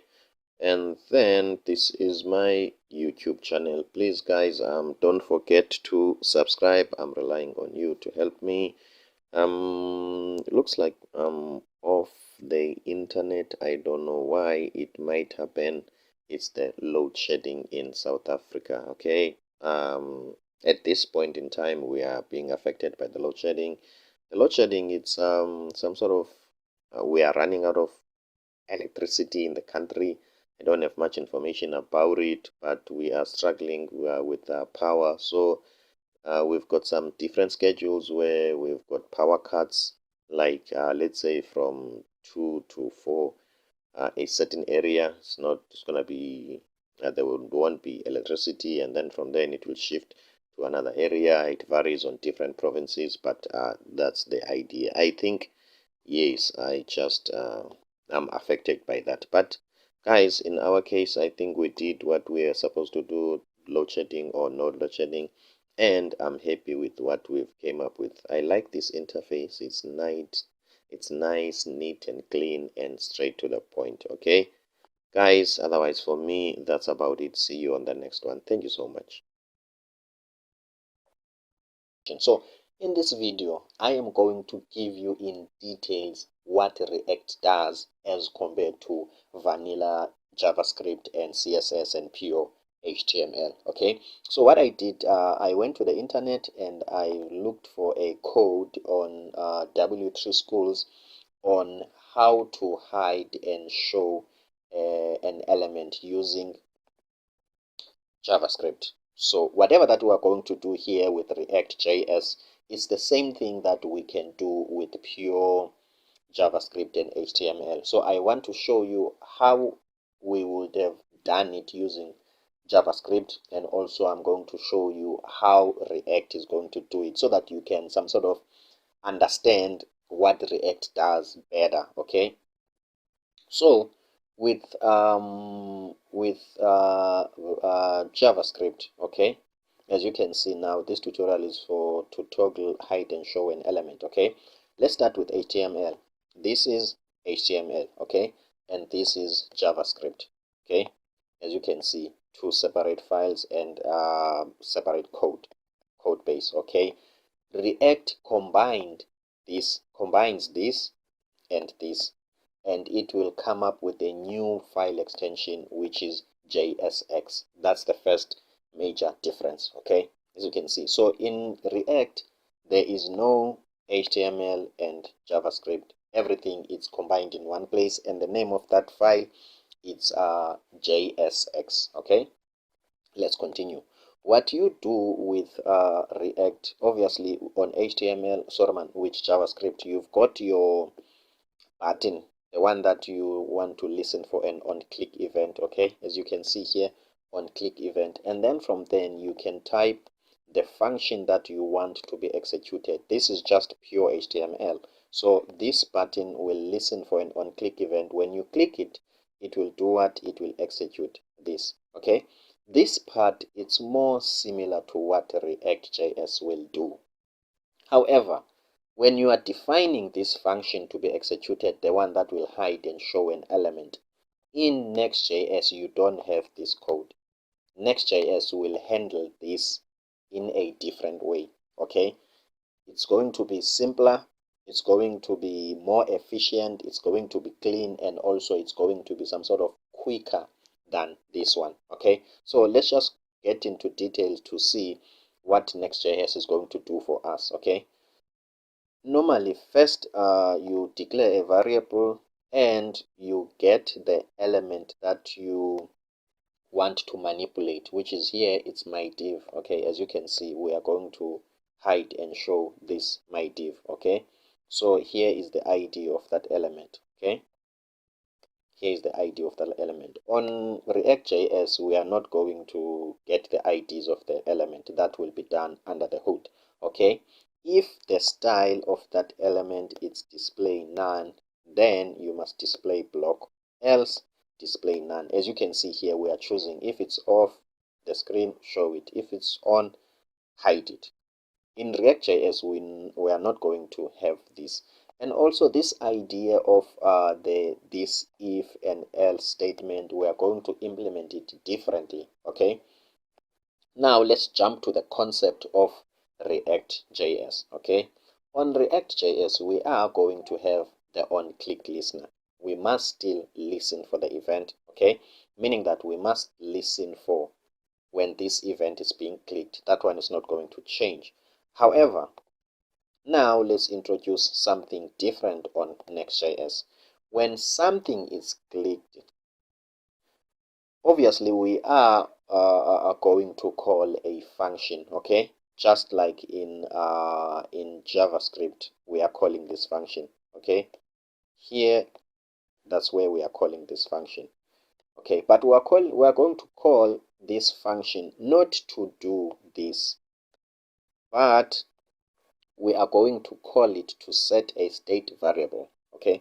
Meaning that on Next.js, after we have an on-click event, listen for that on-click event, we have to declare a variable which is a state variable, okay? What is a state variable? A state variable, it's like an alarm, okay? You can ignore this SSR. Okay, let me just do it. So a state variable, it's like an alarm, okay? Listening carefully so that it can do something once a certain action is done. Just take a scenario of the military. There are some certain bombs that will explode when you cross a certain laser beam or whatever, triggering a technology. So as soon as you pass there, it will explode. Also, you can take a sensor, a light, I'm not sure if it's a day and light switch sensor or it's a night sensor, but the one that when you pass through it, your lights of your own home will automatically be on. So the state variable act as that alarm or as that setup. As soon as this on-click event changes the state variable, the alarm will be triggered. In our case, it's not going to be the alarm, but an action will be taken, meaning that the Java, React will react to the changing state, okay? Meaning that from this on click, we change a state variable. That state variable is tied to a certain element. As soon as that state variable changes, the element that this variable is tied to, it will be re-rendered. It's more like being recreated and being displayed. Only that element. That is the magic of React.js. Okay, let's put this into perspective. This is the element, the target element that we want to show and hide. We are going to create a state variable, and this state variable, we will tie it to this element. As soon as that state variable changes, when we are clicking here, what will happen to this element? React will only re-render this DOM element, only this one, more like refreshing. Normal HTML refreshes the whole page, but React is very good on picking only the element that is tied to the state. Once that state changes, then this React DOM will some sort of react to that change of the state. Okay, a bit confusing, don't mind, we are going to get into the practical aspect of it. Okay, one thing that you must know about Next.js now, not React.js, Next.js, is that Next.js is so advanced in such a way that this code is running on the client, because this is JavaScript, HTML, and CSS, or Tailwind, because it's more like a browser side of a code. Next.js is advanced, it also runs on a server. So meaning that when it runs on a server, all the features of JavaScript that are available for interacting with the human, they are not available there. So I'm just warning you that whenever we are going to render, we are going to use browser side features like clicking on things. That's a browser. Things like this, that's a browser. We need to tell Next.js that, okay, convert the page that we have now, which is currently by default, it's a server side.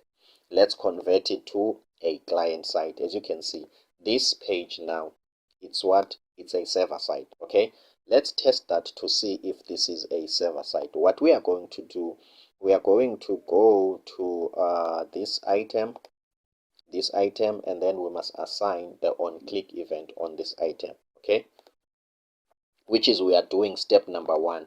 This one, we are just assigning an on-click event, and we want to see when we click here, is there anything that is going to happen? Okay, I hope you get that one. So let's look for that item. Here is that item, SVG Xmark. Okay, it's this one. So what we are going to do, we are going to target the div that surrounds that icon. Okay, so what we are going to do on that div, we are going to assign the on-click event. Okay, sorry about that. Let's see, let's do it like this.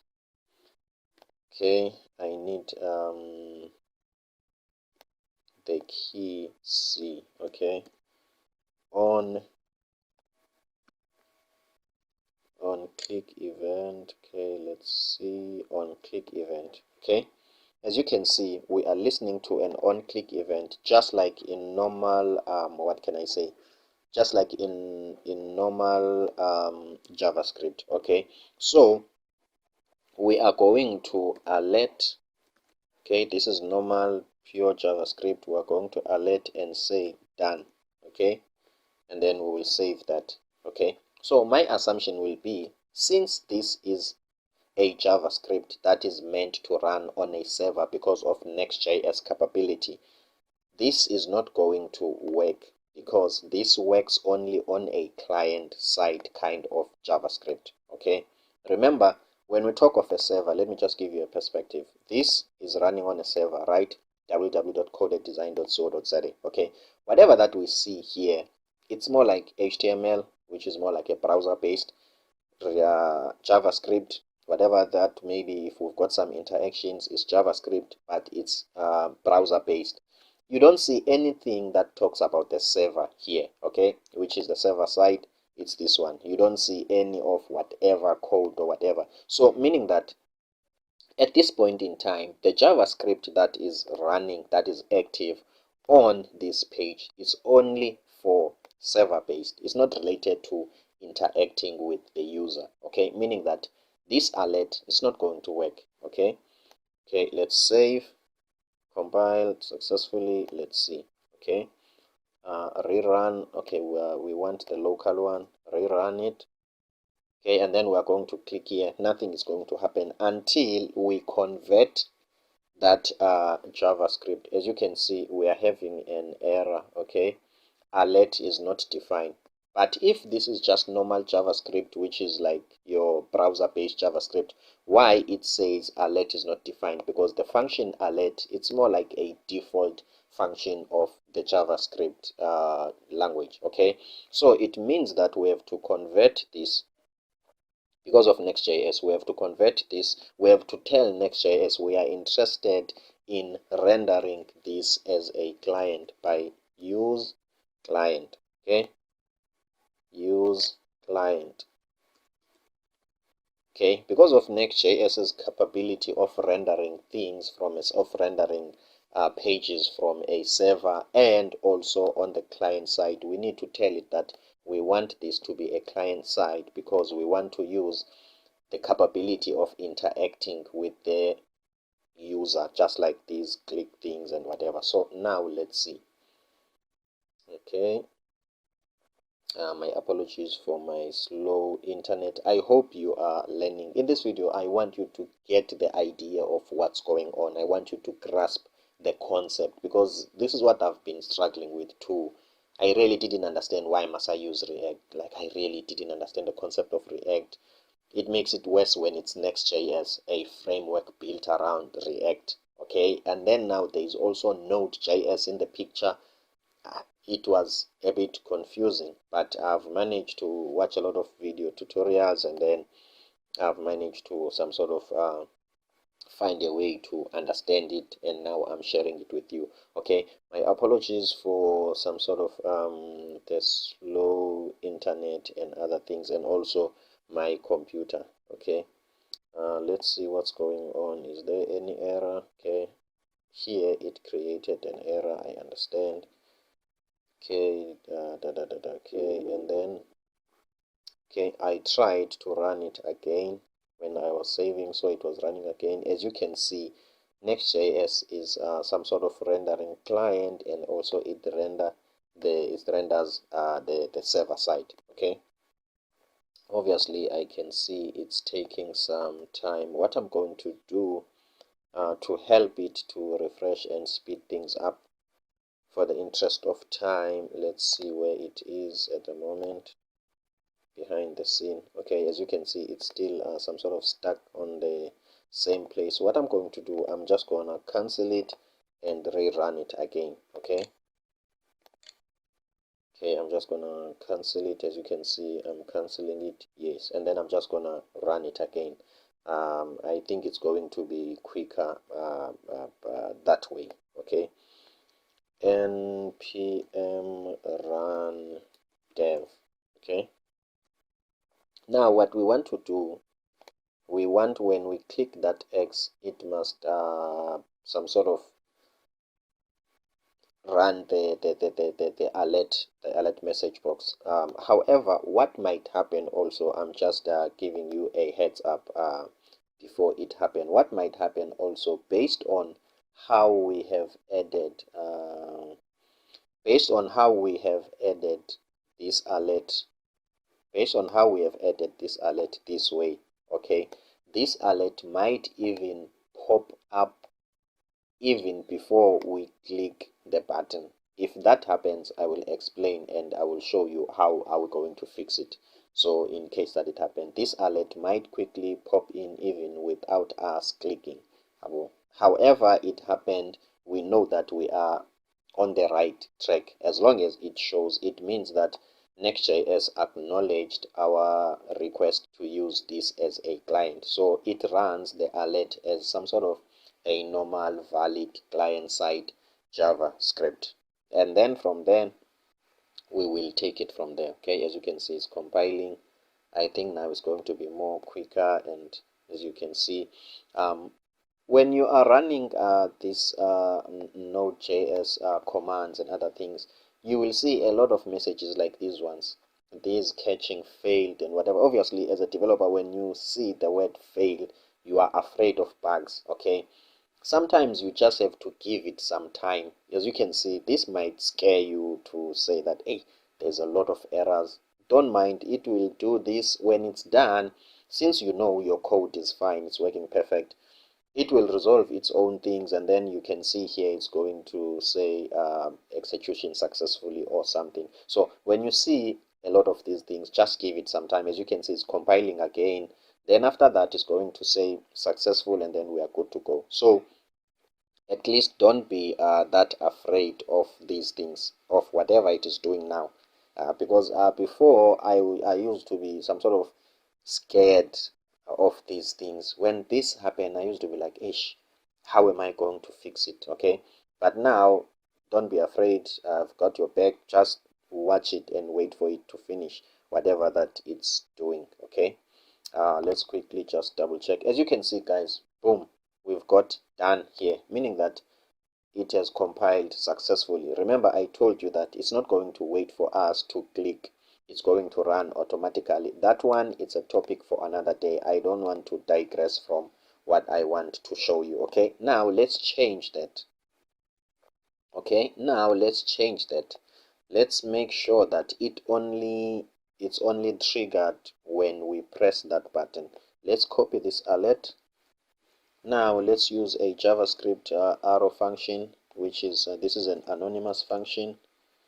Okay, it's like a function without a name, and then we will put the same code after this.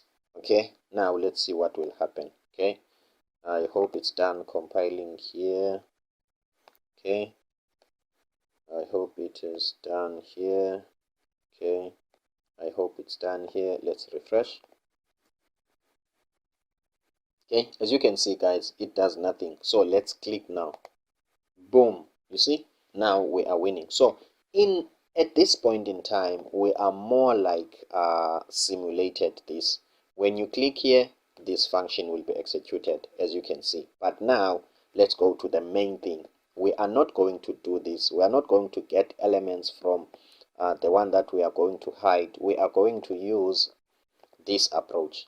Okay, meaning that now what do we want to do? We need a state variable, our alarm, and we need to link the state variable to the box. Obviously, it's not as clear as I'm telling you because this is a concept, but you will do when we are actually doing it. Let's create our state variable. Okay, let's move this down. Okay, now what I'm going to do, somewhere here, okay, somewhere here, I'm going to, let me copy this.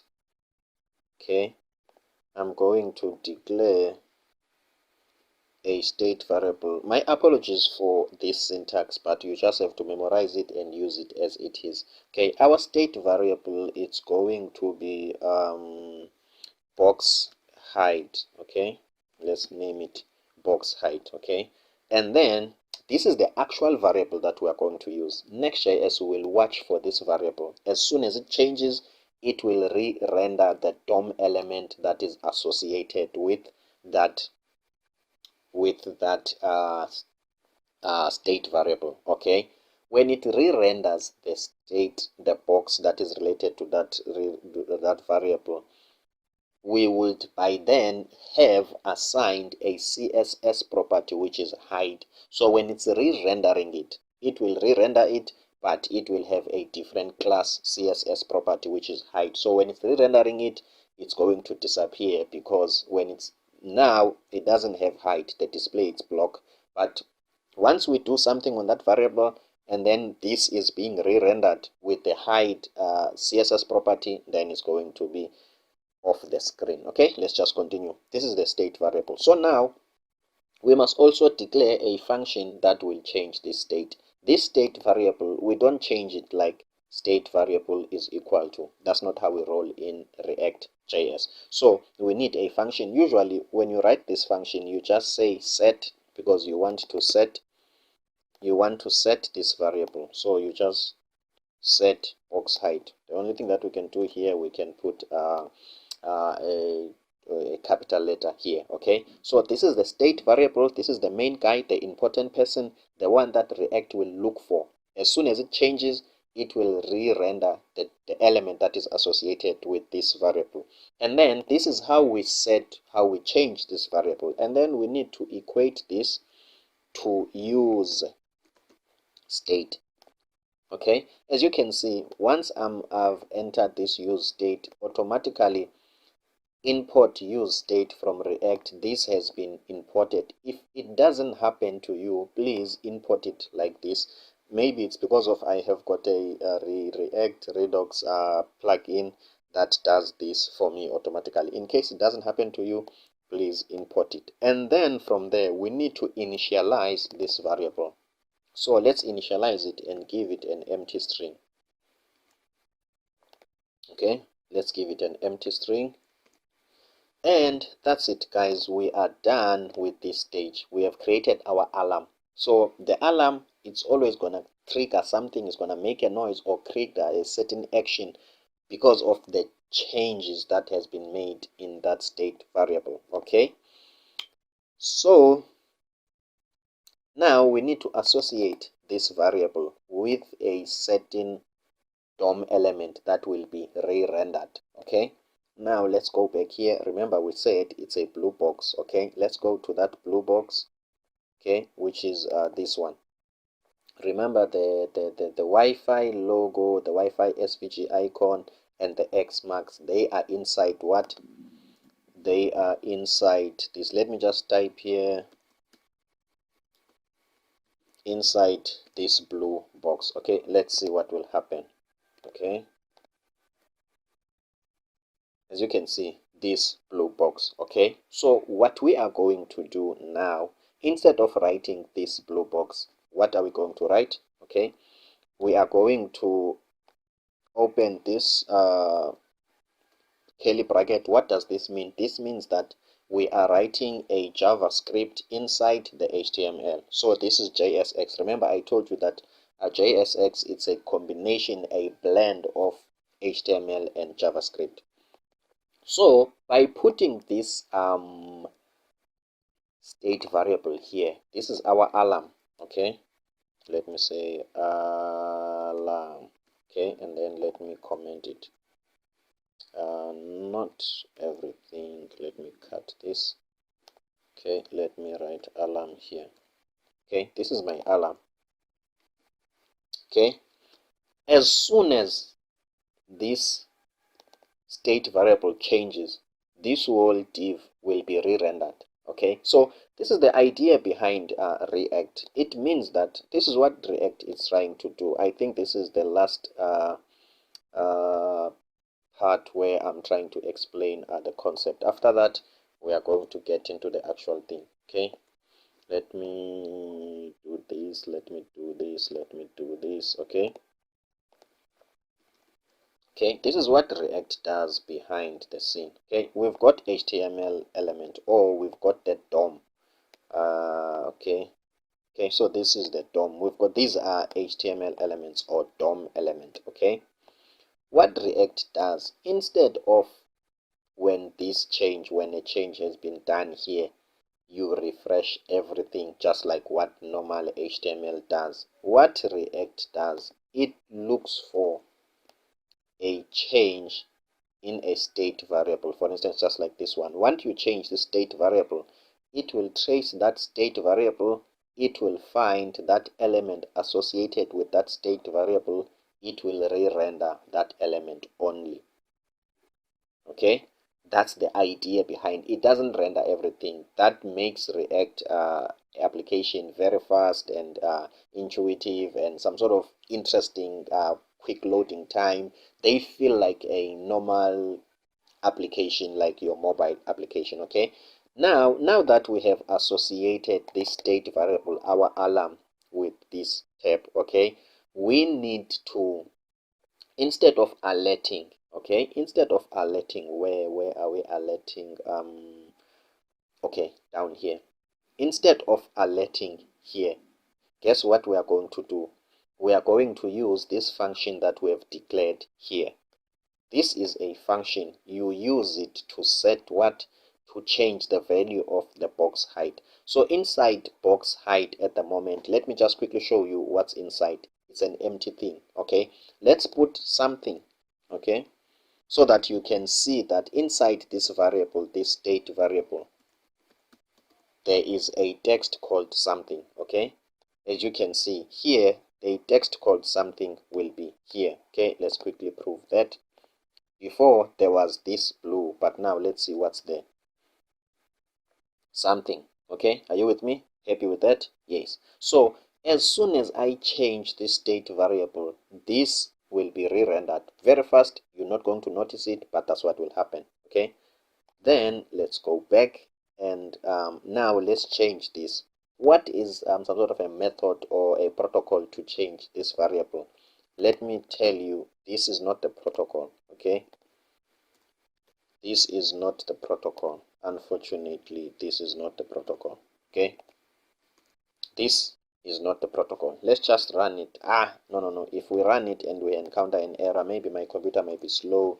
As a result, we might be we might delay and all those things. But I was just showing you that that's not the protocol. So how do you do it? You use this function that we have declared here that goes hand in hand with this, which that function is set box height. So when we are clicking the X icon, we want to do now, instead of displaying something on the screen, we want to set box height, and we want to say now new value.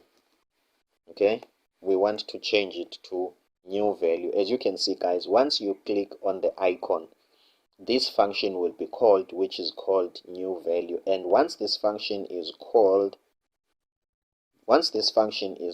it will assign a new value to box height, and React will notice that the state variable box height has been modified. It will trace it down. Okay, let me just click here so that we can see it. It will trace that value down until it finds it. Once it finds it, it will re-render the whole it will re-render this element with the new value. Okay, let's check that. What's the initial value? Okay, it's still processing. The initial value is something. When I click here, suppose this will change. Obviously, the only thing that you are going to notice, this value being changed. You are not going to notice that the whole DOM element has been re-rendered. Okay.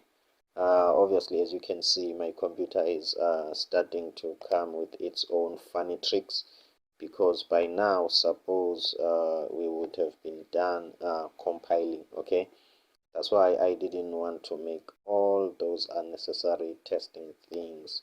But however, let's see.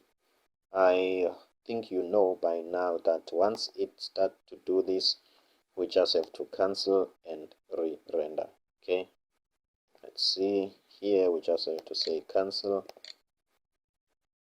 Control C, let's see, Control C, cancel, and then it's going to ask us, do we want to cancel? Yes, and then we are going to start from scratch. Oh, okay, it didn't even ask us. Let's start from scratch. npm run dev. Okay, it's going to show us a lot of things, a lot of errors. Don't mind, just wait for those errors to fix themselves, and then it will run nicely. Okay, let's just wait for it to do whatever it wants to do, as you can see here. Okay, so guys, that's about it with JSX. It's a combination of JavaScript and HTML. So meaning that now you don't have separate files. You don't have a file for HTML and a file for JavaScript. Okay, React, as the name implies, based on my own limited understanding, is that it reacts to a state variable, and it will do all this behind the hood. That's the essence of it. Okay, let's just refresh here. Let's go and check if it has managed to render here. Okay, it's still waiting for some things. Okay, but I think we are getting there, guys. My apologies for the delay. Let it do all the errors. Fear nothing. When it's done with those errors, it will say build successfully or executed successfully, and then it will show up here. Nothing more, nothing less. Okay, so I'm Matthew Msingati, the designer and developer. If you feel like this is adding value into your own overall understanding of React.js and Next.js, please do me a favor. I want to hit 200 subscribers this month. Okay, and then after that, then I'm going to start to build my own community, meaning that I'm going to fix my website, which is this one. At the moment it's hosting here is it at the moment it's just hosting this sample Node.js application that we are busy with.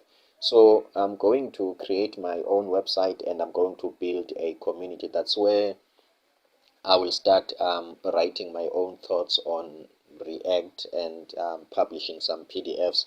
And then obviously you will have to sign up for my community, and then I will notify you, send you some information and whatever. And then that's where I will start to do paid courses, okay? Because at the moment I'm only doing YouTube videos, if I can be honest, okay?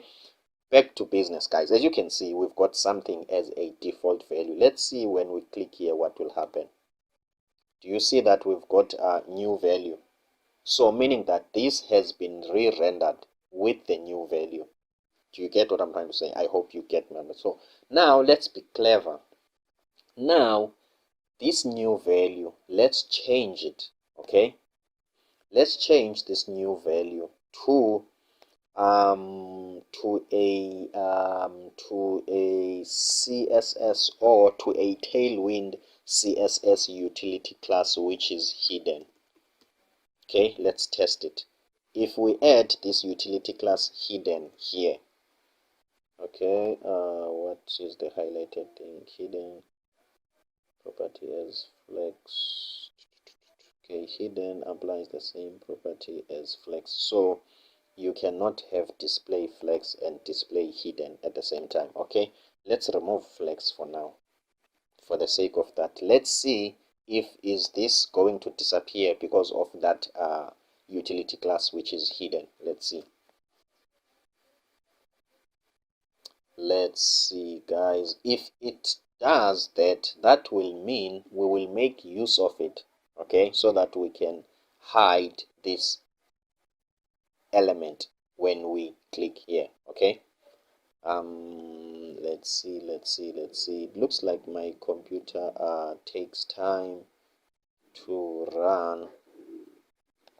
Looks like it takes time to run, and I don't know what's going on with my stomach. It's making some funny noise. Obviously it's been a while since I ate, but however, that's not much of a problem. Okay, guys, since my computer it's taking some time to re-render, okay, what I'm going to do, I will be forced to continue and some sort of finish the code, but I will explain. Obviously I wanted to take things step by step, show you, re-render, show you, but it looks like now I have to go ahead and write a lot of code and then execute. I hope you will understand. As you can see now, it's taking some time. Okay, that's not a problem. What do we want to do? We want to take this, okay, that CSS utility class from Tailwind, and then we want to assign it here. So meaning that when we are clicking here, the state variable is going to be hidden. Okay, fine. But if it's here, it doesn't serve any purpose, because here it doesn't act as a utility class that hides things. Okay, so we need to take it away from here. Now let's put it where it's valuable. Okay, let's add it here as a what? As a class. Okay, as you can see, once hidden, it's here, it will hide this. I hope you get what we are doing. When we are clicking here, this value, okay, let's say plus, things are not going according to the way I want. Okay, so what we need to do first, we need to add this variable. Okay, so now what, after that we need to take all of this and put it inside here. Okay, this is how you concatenate in JavaScript. My computer, it's a bit slow. Come on. Okay, I wonder what might have happened. Okay, so this is too much. This is too big, and to be honest, I don't really like that. What I might have done, let me control minus. Yeah, I think it's zooming out a little bit, and also I'm used to this sidebar. Okay, guys, we are back to where we are. Sorry for that. Okay, so what we are doing here, as you can see, we are adding the value of the state variable. Initially the value is going to be what? It's going to be an empty string. Where is it? Oh, it's going to be something. There is no class called something. Let's remove it so that it can be an empty string. Okay, so meaning that in these utility classes we've got empty string plus this. Doesn't make any difference. As soon as we click here, here the state variable will change because of this function will change it, meaning that here we are going to have hidden. Once this element is being re-rendered by React.js, when React is reacting to it, to the change of the state, it means that now it's going to be re-rendered with the CSS element hidden on Tailwind CSS utility class hidden, and it's going to disappear. That's all, guys. So now we can cancel the re-rendering here as we usually do and start from scratch, and then suppose we are finished with this tutorial, because as you can see, once I some sort of do a lot of re-rendering, obviously my computer is not that powerful, so it always jams here and there. Okay, and it's been a while since it's been on. Okay, now as you can see, let's say npm run dev and click enter. So we're just going to wait for this to render properly and fully, and then from then we will be done. And I hope that I did my best in explaining how React works. Okay, as you know, I'm Matthew Msingati from Coded Design. This is my YouTube channel, so please guys, help me on making my dream to happen, to reach 200 subscribers this month. As you can see, I'm busy now with Next.js, React.js, and Tailwind CSS. Okay, before that, as you can see, I've been doing some WordPress, some Spotify clones, PHP. You see, okay, so you can just visit my channel and see other cool tutorials. Okay, let's go back here, go back to business. Okay, it's busy. Soon it's going to show an icon here, and once it does that, we will know that we are winning. My apologies for my slow computer and everything, but I hope you do get the point. Okay,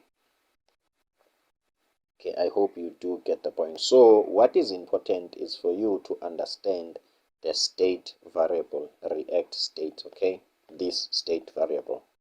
Okay, that's the most important thing. Okay, now it's still doing its own thing, acting like there are some errors. Okay, I think now it's done. Let's see.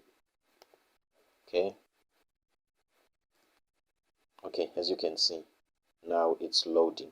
Okay, I don't know why the CSS has broke. Oh, remember, I have removed that display flex. I need to put it back. That's not a problem. Now guys, let's cross fingers. Let's click here and see what will happen. As you can see, gone, it disappeared. Okay, that means we have won, guys. I'm happy that we have won, and you've been watching this tutorial up until the end. The only thing that we have to do, we need to go to that blue box. Okay, we need to go to that blue box. Okay, remember here we had a display of flex, and we have some sort of removed it. Okay, and also Tailwind CSS was telling us that display of hide, which is hidden, and flex, it's more like it's a conflict. It's like you are hiding something and displaying it at the same time, which it's understandable. Okay, I understand that, meaning that we must have a way of some sort of choosing between. I do understand that, but guys, we have reached the end of this video. As you can see now, that flex is already here. Obviously, if this doesn't work, I might understand, because I'm trying to be unfair to Tailwind CSS. I'm putting two conflicting CSS statements. Okay, I do understand that, but if it works, it works. As you can see, it doesn't really work. Why? Because I have not removed this one. So it will mean that in the next video, we just have to choose between this or this one. It's like now we need to play around with our programming skills and choose. But however, if we remove this one and only leave that one, if we remove flex, as you can see, everything works as expected. I'm Matthew Msingati, the designer and developer. Thank you so much for watching this video. If you feel like this video has added value to your overall understanding of Next.js, React.js, and Tailwind CSS, please do me a favor and hit that subscribe button. I hope you've learned something today. See you on the next one. We are trying to do, okay? So what we are going to do, let's quickly fix some of like minor issues that we saw in this section. As you can see, when I am hovering over this X, the cursor doesn't change, okay? It doesn't look like this one, okay? And also in the back end, in the code, we must fix some sort of a conflict, some sort of a conflicting statements or conflicting CSS properties, okay? But I will show you what that is in a minute, okay? So where we were in the last video, when we click here, this disappears. We were happy with that, okay? But now let's go back. And then the first thing that we need to change is the conflicting CSS properties, okay? What do I mean by that, okay? If you look at here, this is display flex, okay? Remember, this section, it's this blue box, okay? So it has got a display of flex, okay? Behind the scene, a display of flex, like this flex class, in behind the scene on actual CSS, it uses display flex, okay? And then let's quickly type hidden here so that you can see, okay? As you can see, hidden, this class hidden, behind the scene on actual CSS, it has got a display of none, okay? As you can see, the display of flex and the display of none create some sort of a conflict, because the other one, this one hidden, the display 9 hides the element. And as you can see, display flex will show the element, because in order for it to be flex, it must be shown on the screen. So this is more like a conflict, okay? As you can see, Tailwind CSS has highlighted that for us. So if we delete this here, it makes no difference if we are adding that hidden true through this variable, because as you can see, this variable, it's being some sort of changed by this function. As you can see, we are changing it to hidden. So if it's a conflict when we put hidden on the actual code, it's still a conflict when we put this hidden through that function, okay? So we need to do something, okay? So first of all, let's remove flex here. Sorry for that. I forgot to mention, guys, in this video, maybe my voice might not be that good. I've got a flu, so if my voice is deep or it's a little bit funny, please bear with me, okay? So what I did, I have removed flex here, okay?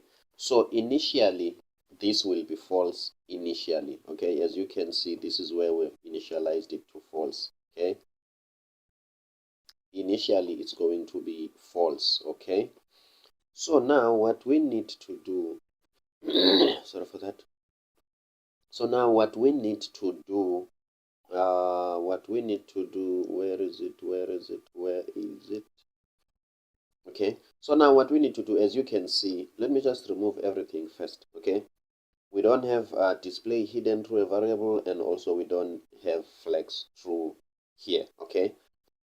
So what we need to do, or what we want to do, we want to choose between the hidden that is displayed through a variable or the flex that was here. So that means we need to choose now instead of putting both of those statements, okay? So how are we going to do that? We are going to use if-else statement, but we are going to use a shorthand or a short form of it, which is a ternary, okay? So this is how it goes. We've got this variable, which is false by default, okay? Meaning that now we need to ask, is this variable true? Meaning that inside this variable there is false, okay? So if this variable is true, what you must do, okay? If it's true, put that variable, okay? Put it as it is, which is, it can be only true when it's changed from false to hidden. So when it's hidden, we want you to display hidden. Else, display flex. Okay, let's see, let me put here. Okay, let me put a space here. Okay. Sorry guys for that. Okay, so this is more like an if else statement. Okay, initially this variable is going to be false. Is this variable false? Yes. So what must do? You don't display this, you display this else. Okay, but what if maybe when we are clicking the X, we have set this variable to hidden instead of false? Then it's going to ask, is this variable false? Of which is not false, because when it's having a string, the false initialization will be changed. Okay, this initialization of false will be changed to hidden. So we are asking, is this false? No, it's not false. That means if it's not false, which is true, display this one. So guys, it's like we are, based on this variable, it's either we are displaying this hidden, or true else we are displaying this flex. Okay, I hope that one is clear. Okay, I hope that one is clear. Okay, as you can see, this disappears. Okay, now let's quickly change the cursor pointer when you hover over that okay, when hover over that X. Okay, so let's change it here. As you can see, this is the X SVG, that X SVG, and this is a div around it. So we can go to the div around it and say hover, and then let's quickly load the on-screen keyboard. As you know by now that I have a problem with the keyboard key C. So when I'm supposed to press C, I must always use an on-screen keyboard. Okay, so let me quickly do some tricks here. Try to copy and paste. Okay, over, let's come here, C is there. Okay, cursor dash pointer. Okay, I think my shortcuts have worked. As you can see, when we hover over this, we want a cursor to be pointer. Okay, let's go back, refresh here. Sorry for that. Okay, let's see. Okay, as you can see now, when you hover over here, okay guys, we are done with this section. Now we need to continue. Okay, let's see. Okay, now let's continue with this section. What I'm going to try to do, I'm going to try to be as fast as possible. Okay, sorry for that. So meaning that I'm going to try to be fast, since we at least it's been a while since we've been continuing with this series. Okay, as you can see, I think now we are on number 10. Okay, so let's jump straight into it. Okay, so what we are going to do, we are going to create this white box. Okay, this white box. However, let's change our green background. Remember, this whole background to us is green. So what we are going to do, we are not going to some sort of make only this box to be white. Let's change the green background to be white. Okay, as you can see in our code, we have a green background. Okay, so let's just quickly change that to white instead. Okay, let's see, here is a green background, BG green. Let's just make it BG white. Okay, BG white, quickly check that, refresh, let's see. Okay, as you can see, we have a white background. Okay, so now we need to create this box, this one. Okay, and then inside it there is an input. Okay, let's quickly do that. Where we are right behind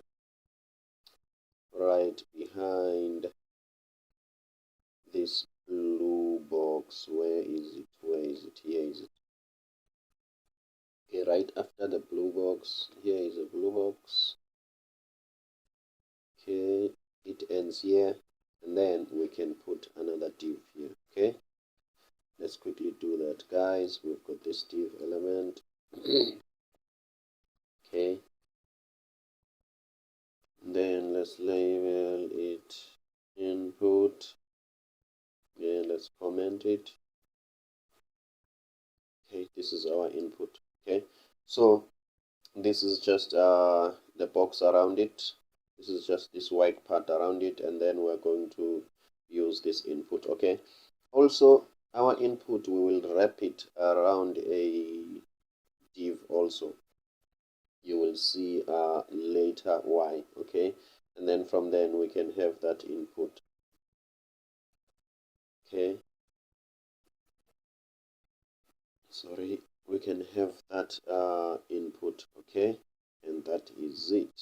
Okay, as you can see, the input has got an icon there. Okay, so now what we want to do, I think we do have a search icon. Suppose there's a search icon here. Okay, maybe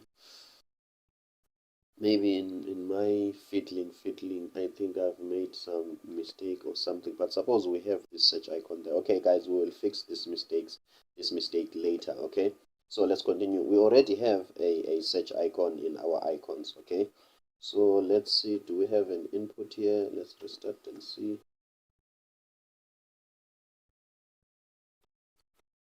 Okay, here is it.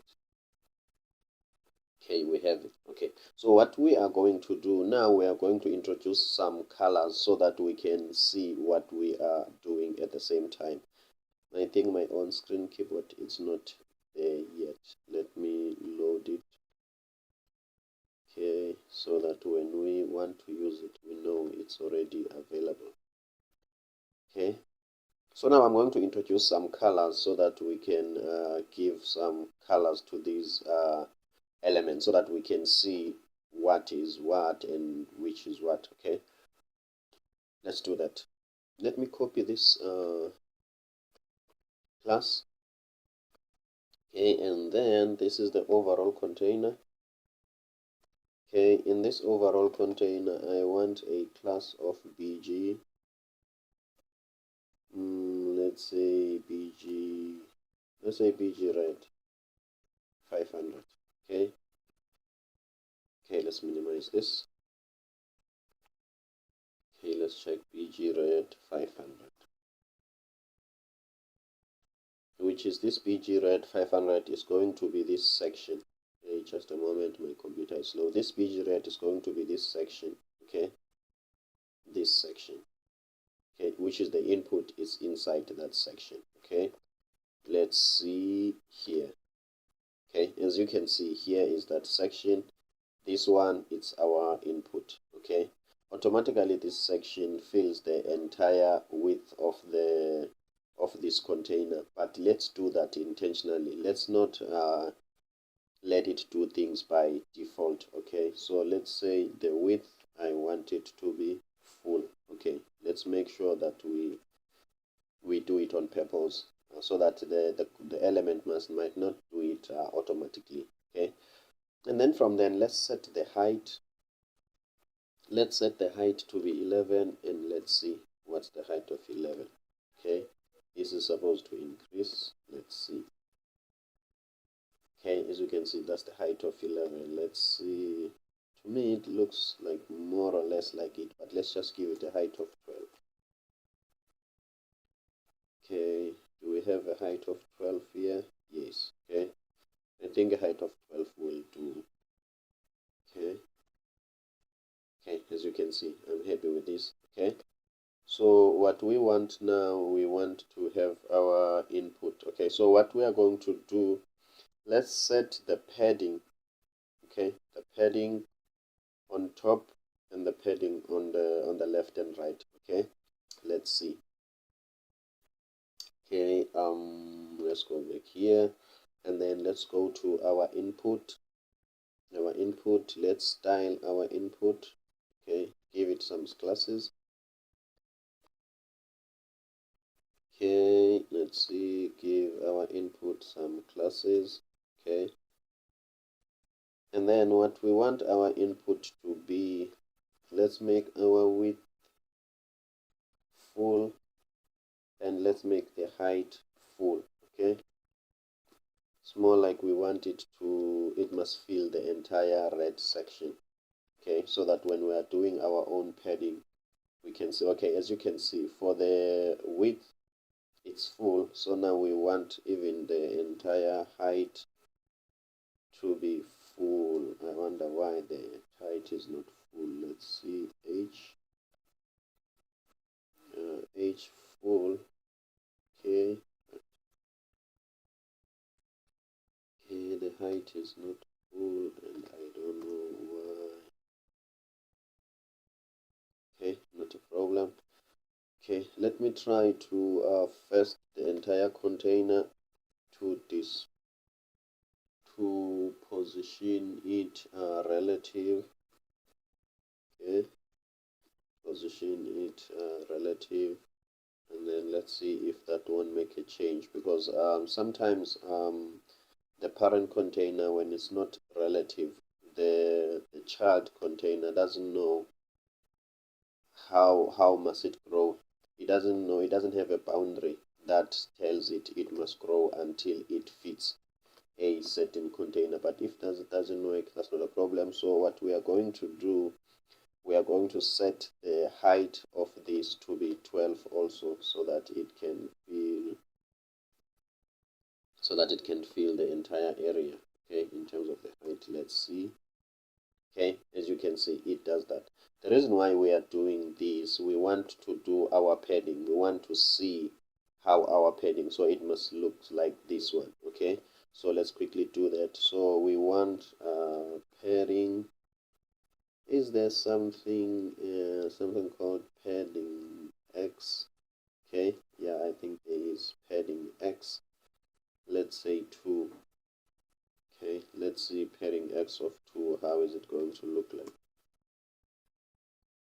Okay, as you can see, I'm happy with this. And then let's do a padding. Oh, by the way, padding X means only padding the x-axis, which is this side, the left side and the right side. So padding Y will be only padding the x-axis, padding the y-axis, which is horizontally, which is the top and the bottom. Okay, so if this is padding of 2, then let's make padding Y of 1. Okay, okay, let's see. Okay, even though it looks like it's smaller than this one. Okay, okay, for us, let's make this one 2, and let's make this one 3. Okay, let's make this one 3. Okay, and then this is relative. Okay, the width, since this width is more like a solid number, so what we can do, let's change it to full. Okay, let's change it to full, but full didn't work before. Okay, but let's see. Okay, now we are sure that on the top, this is how big the padding is. Okay, obviously at this it's the same with the bottom, and on the left, this is how big is the same on the right. So what we want to do now, we want to increase the height of this. Okay, to this one, it's a height of 12. Where is it? This one is a height of 12. So full doesn't work, I don't know why. Let's make this a height of 10. Okay, let's make this a height of 10, and also we need to center it. Okay, a height of 10 looks like it's too much. Say a height of 8. Okay, a height of 8. Good. Okay, so now what we want to do, let's make sure that this is centered. Okay, remember there is a div around this input. Okay, so let's just display it flex, and then items, center, and justify center. Okay, so that means now we have made sure that this input, the white input, is centered. Okay, as you can see, it's centered. Okay, what else do we want to do? Let's round the corners like this one. Okay, then we're going to say round rounded. Let's see. Rounded. What are the options that we have for rounded SM, rounded small? Let's see what rounded small look like. Okay, refresh. Okay, I think we need rounded medium, not small. Okay, let's see, rounded medium. Okay.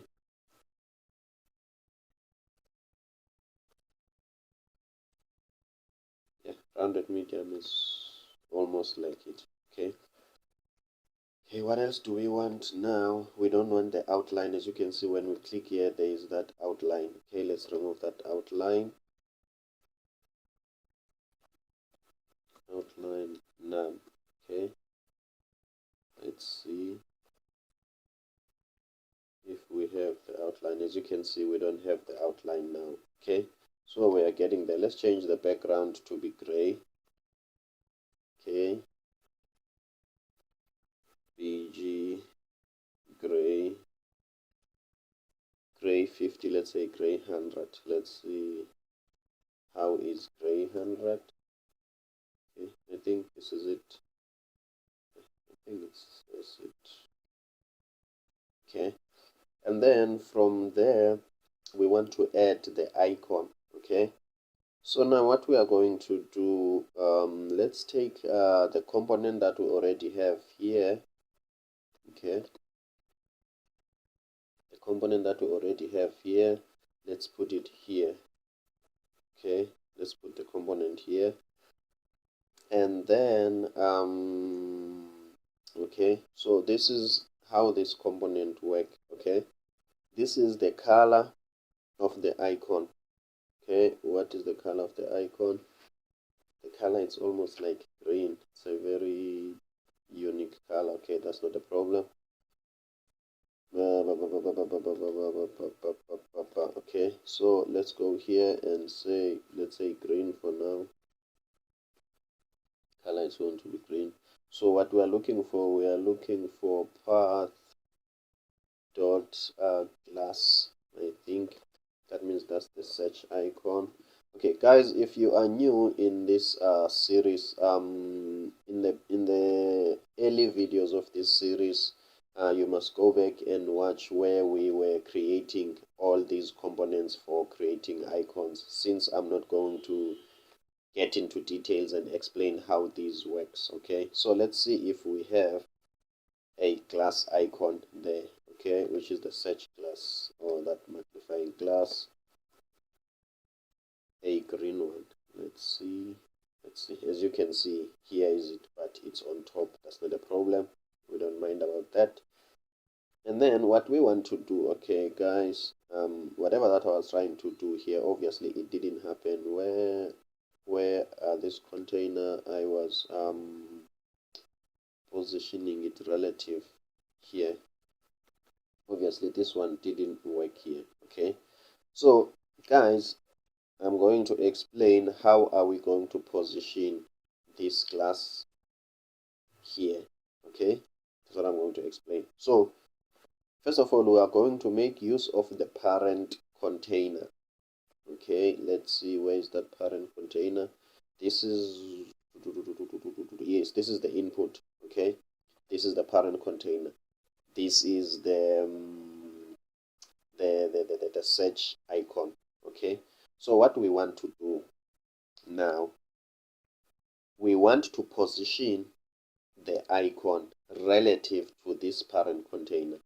Okay, by default, this parent container, if it doesn't have any width and height, that means like a rubber band, it wraps around this input. So the width and height of that parent icon is the same as input. Okay, so what we are going to do, the first thing that we are going to do, we are going to take this icon to be at the left of 0, which is here, and top of 0. So if let's say it was here and the left is 0, it goes to the left here, and if the top is 0, it goes here. We are going to first do that. Okay, let's do that, which is here is this icon, here is this icon. Okay, so what we need to do, we need also to wrap it around with a div so that we can change the top and left of that icon. Let me just copy this. Okay, copy this, let's see. Okay, so now what we want to do, we want to say let's say okay, 0 and left of 0. Okay, actually it looks like it's actual left, not t. Okay, let's see. Okay, it's top 0 and left of 0. Okay, but what's going to happen, this is not going to move accordingly. This is supposed to move. Okay, let me refresh. This is supposed to move to this top, okay, which is this left of 0 and this top of 0, but it's not going to move because at this point in time, this icon, it doesn't know if it's moving relative to which container. Okay, for instance, let me make the container around it, the parent container around it, okay, which is this one. Let me make this container relative, okay, so that you can see the change. Okay, so if we put relative here, we are telling this container the top and left of it, it must be relative to this container. Now let's see the difference.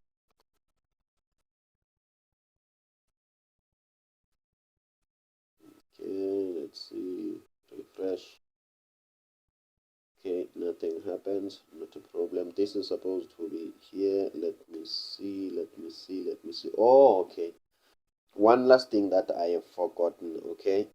At the same time, as much as we've got this, okay, top and left, okay, this needs to be absolute, okay?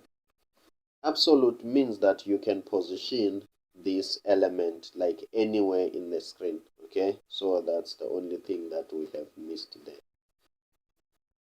As you can see, now it's moving to be on the top of that container, of that parent container, and on the left of that parent container. What if we can change this container is not relative and this red box become relative? Let's quickly do that and then I will explain later. Okay, now let's make this one relative, which is the red sorry, the red square. Okay, the red box is the one that is relative. That means now the parent container of this element, it's not relative. Let's see.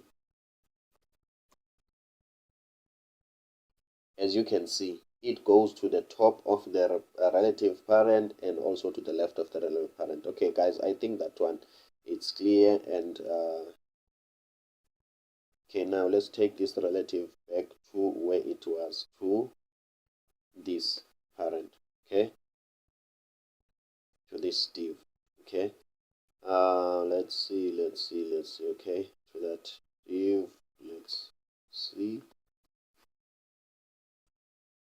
Okay, now what we want to do, we want to position it like this. Okay, meaning that now the left doesn't have to be 0 in a way, it has to be a certain number so that it can move a little bit, and also the top so that it can be in the middle. I think also the size, it's a little bit bigger at the moment, but we will fix that later. Let's make a top of 3, no, a top of 2 and a left of 3. Okay, let's see how it's going to look like. Okay, okay, I'm happy with the left. I think I'm happy with the left, but the top, it's too much. Okay, let's make a top of 1. Okay, sorry for that.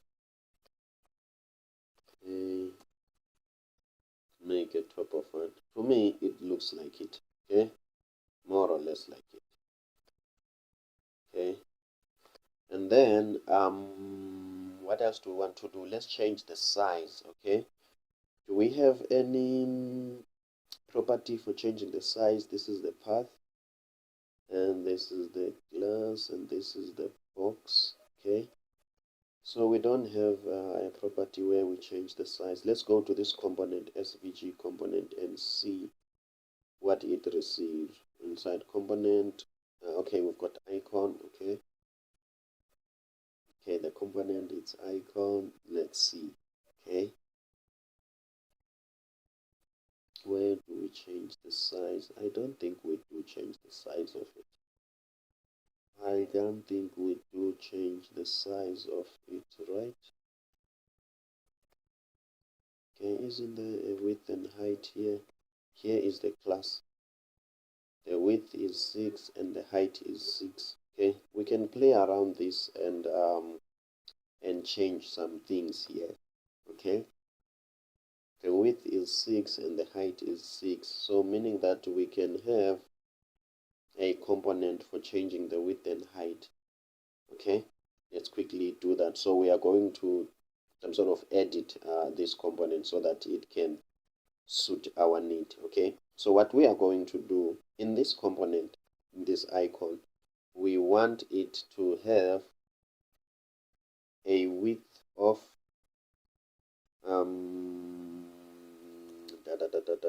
let's say a width of 3 instead of that 6, and a height of 3.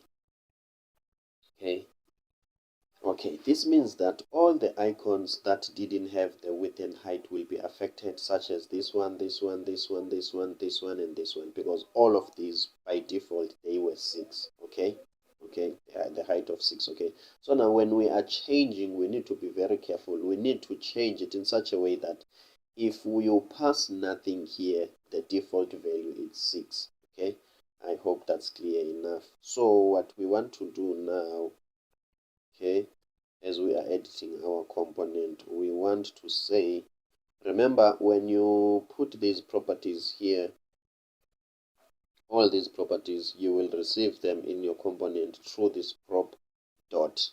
Okay, through this prop dot. Okay, and then if we want to change those, okay, now let's change the way in which we are receiving them. Let's destructure everything. Okay, destructuring will be, instead of receiving these properties through this prop name, like prop.path, prop.box, prop.stroke, prop.width, prop.height, let's just receive them as variables as they are. So how are we going to do that? We just remove this, we just remove this prop.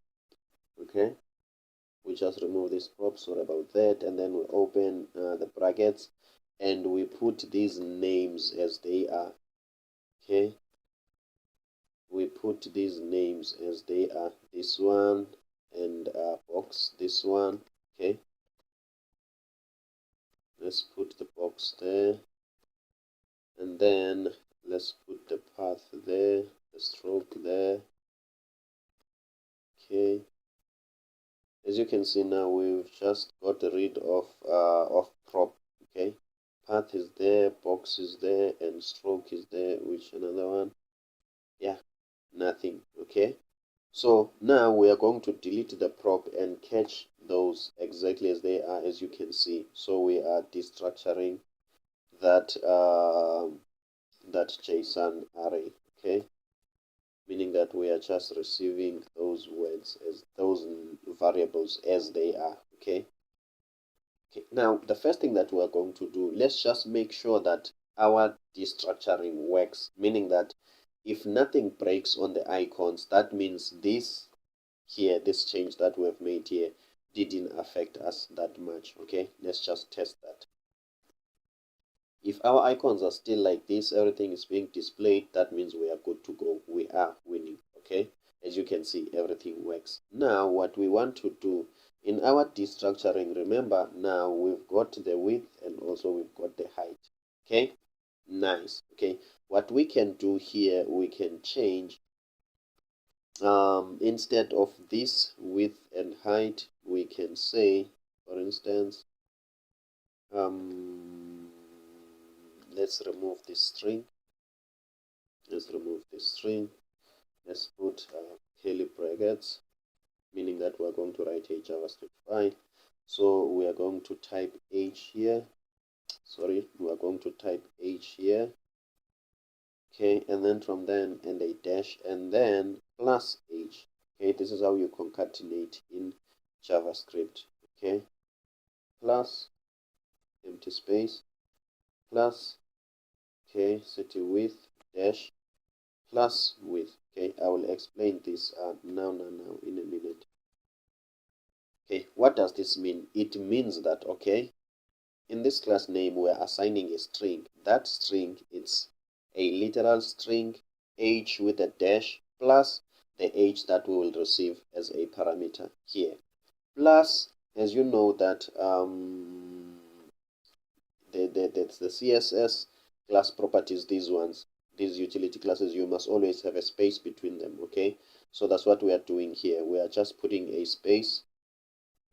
We're just putting a space between them plus another string, which is a width plus dash plus the width. Okay, so what's going to happen here? The icon that passes these properties will work very well, but maybe some other icons, let's see, maybe other icons, these ones, the ones that we did before, maybe they might not work, but let's see. Okay, because those ones, as you can see, all those ones that even this one has disappeared. Okay, even this one has disappeared. Okay, that means our width and height, these ones are understandable because they don't have the width and height, these ones, but this one, the icon, it's supposed to work because it does pass the width and height. But let's just quickly check. Okay, so this class becomes h dash and then plus something. Okay, I'm happy with that, and even the width becomes the width dash plus something. Okay, now maybe the width 3 doesn't really, there is no width 3 in CSS Tailwind. Let's go back to 6 first.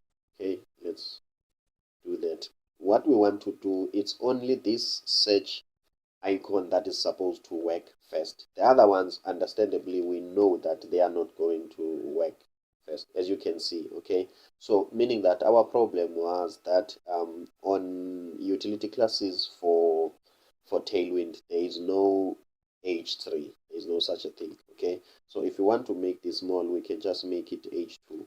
Okay, maybe there's no h3, that's why it didn't work. Okay, but our destructuring and all other things are working. Let's see. Also, it doesn't work. I wonder what's the problem.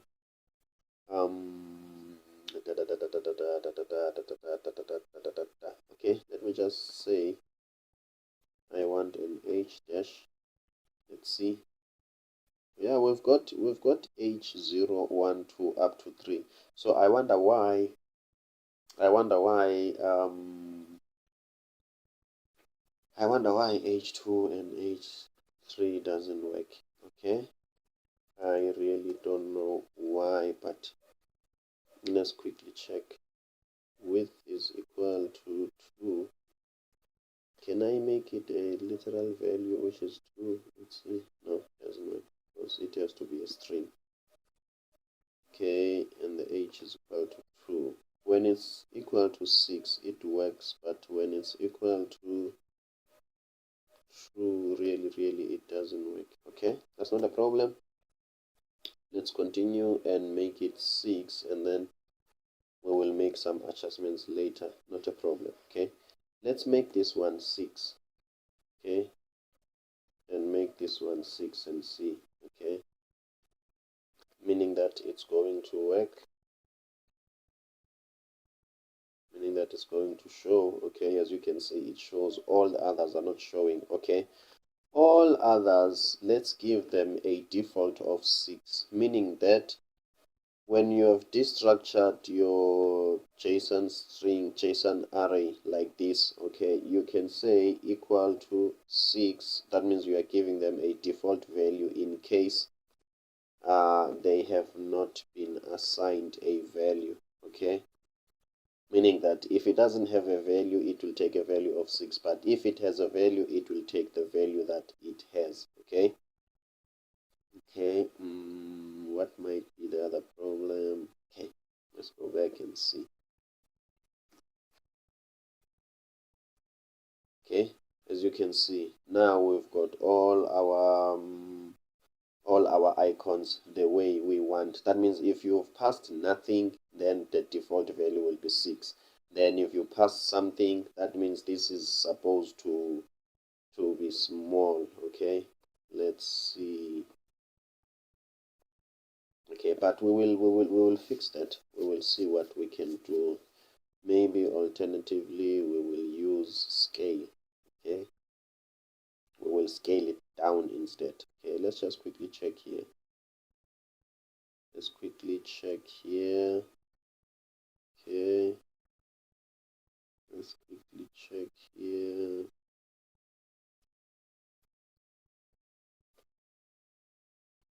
Okay, so we want the SVG. Okay, here is the SVG. As you can see, the class is height of 6 and the width of 6. Okay, but why the width of 3 doesn't really work, which is what I don't understand. Okay, the width of 3 disappears. Okay, let's say 8. Let's say it's bigger. Okay, let's say it's 8. It's a bigger one. Okay, that means it can go as small as 6. It cannot be lesser than that. Okay, that's not much of a problem. That's not much of a problem. So what we want to do now, okay, let me test something. Let me go back to here. Let me go back here, and then what am I going to do here? What am I going to do here? Do I have a class here? Here. Yes, I have a class here. What if this width is 2 and the height is 2? Would that affect? Okay, would that affect the SVG? Okay, now I'm in the parent class of this SVG. The width is 2 and the height is 2. Okay, let's see if this SVG is going to be affected. Okay, as you can see, I think it, or maybe did it? Okay, no, it was not affected. It was not affected. Okay, let's see. Okay, the width and height of this parent is 2. Okay, let's see what else can I do. Okay, what if maybe I can change the width and height of these icons to be full, which is the width and height. They must take the width and height of the parent container, so that in here I can manipulate the parent container. Okay, let's check that. Let's test that. Let's see. Okay, as you can see now, these are bigger. Okay, because they are some sort of taking the width and height of the parent containers. Now I need to manipulate the parent containers, okay, which is something that I can do. Let's start with that X. Okay, let's start with the X1. Where is that one? Okay, where is it? Okay, somewhere here. Here is it. Okay, so meaning that the parent container for it is this one. It doesn't have a width and height, right? Yes. Okay, let's add the width and height to the parent container. The height, let's make it 6, and the width, let's make it 6. So meaning that if this SVG icon, the width and height is full, which is it takes the whole width of the parent container. That means if I can constrain it, if I can make this H6 and width of 6, suppose now it takes the size of its parent container. Let's see. It looks like here is this X. It took the height of a parent container. Okay, that means we are winning. Okay, so this means that all of these must be wrapped by containers with which they've got the width of height of 6 and the width of 6. Okay, so this is what we want to do. So what we did, now we are introducing containers around our SVGs so that the width and height of our SVGs can be full. Full means take the width and height of the parent so that we can be able to manipulate the width and height of the parent. Okay, so let's quickly do that.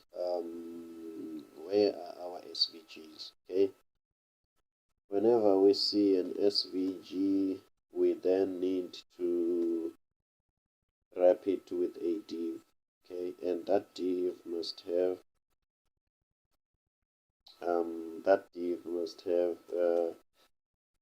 a width and height of 6. Let me copy this. Let me copy this. Let me copy this. Okay. Okay, so now I'm going to take this and wrap it with this icon, with this div, so that it can take the width and height of this div. Okay, take this one, wrap it with the div, so that it can take the width and height of that div, the parent div. Take this one, wrap it with a div. Okay, then take this one, wrap it with a div. Okay. Okay, I don't know what's happening here. What's this red thing? Let's check.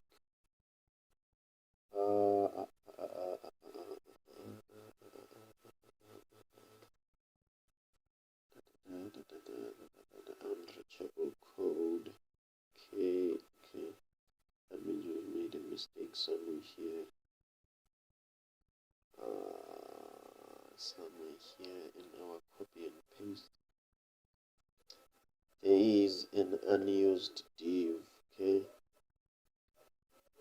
Where is this div ending? We go back. Okay, let's see. This one ends here. This one ends here. This one ends here. This one ends here.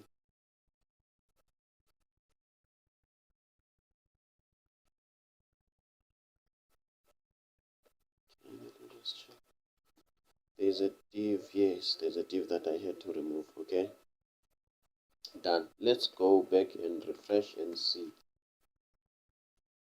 Okay, as you can see, all these divs, they are taking the width and height of the parent container. That is it, guys. We are winning. Okay, let's go back here.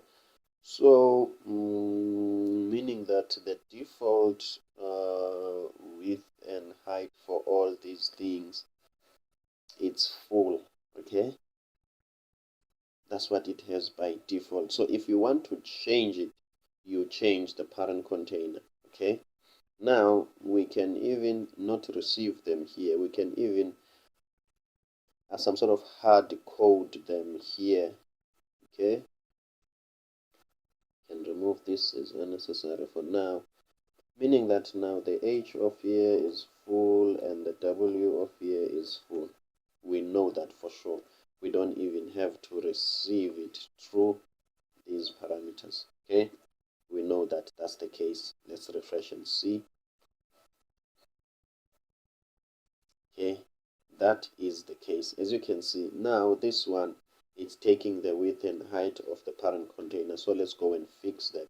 Okay, let's go and fix that. Where is the glass icon? Where is it? Where is it? Where is it? Here is it.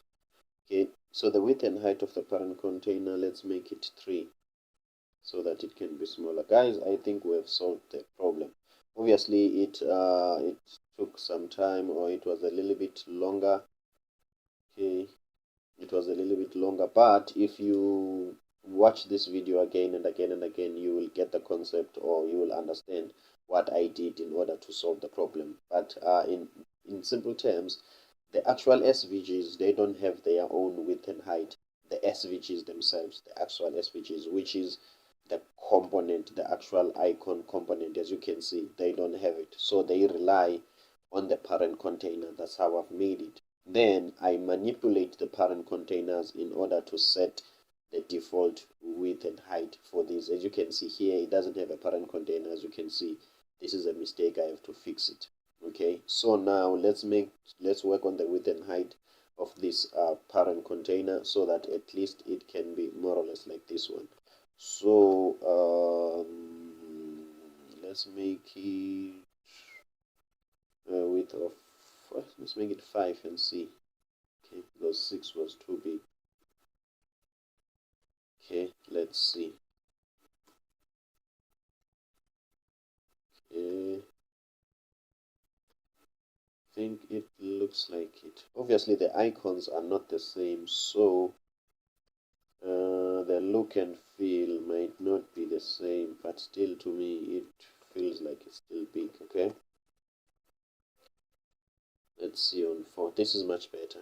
Okay, this looks more or less like this one. Okay, let's fix this problem, this one. Okay, go to a Wi-Fi. Where is that Wi-Fi? I think it's right up here, Xmark and the Wi-Fi.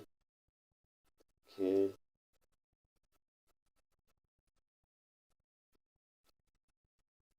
okay, we need to wrap it with a div. Okay, and then give it a class. Okay, give it a class of height of 6 and the width of 6. Okay, that is it. Go back, refresh.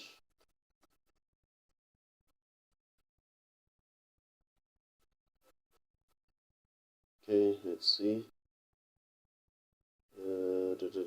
Yes, now everything is working fine. Now let's continue. As you can see that this, based on all the changes that we have made, it's no longer in the middle now. Okay, that means we have to work with its top position, which was where is it first?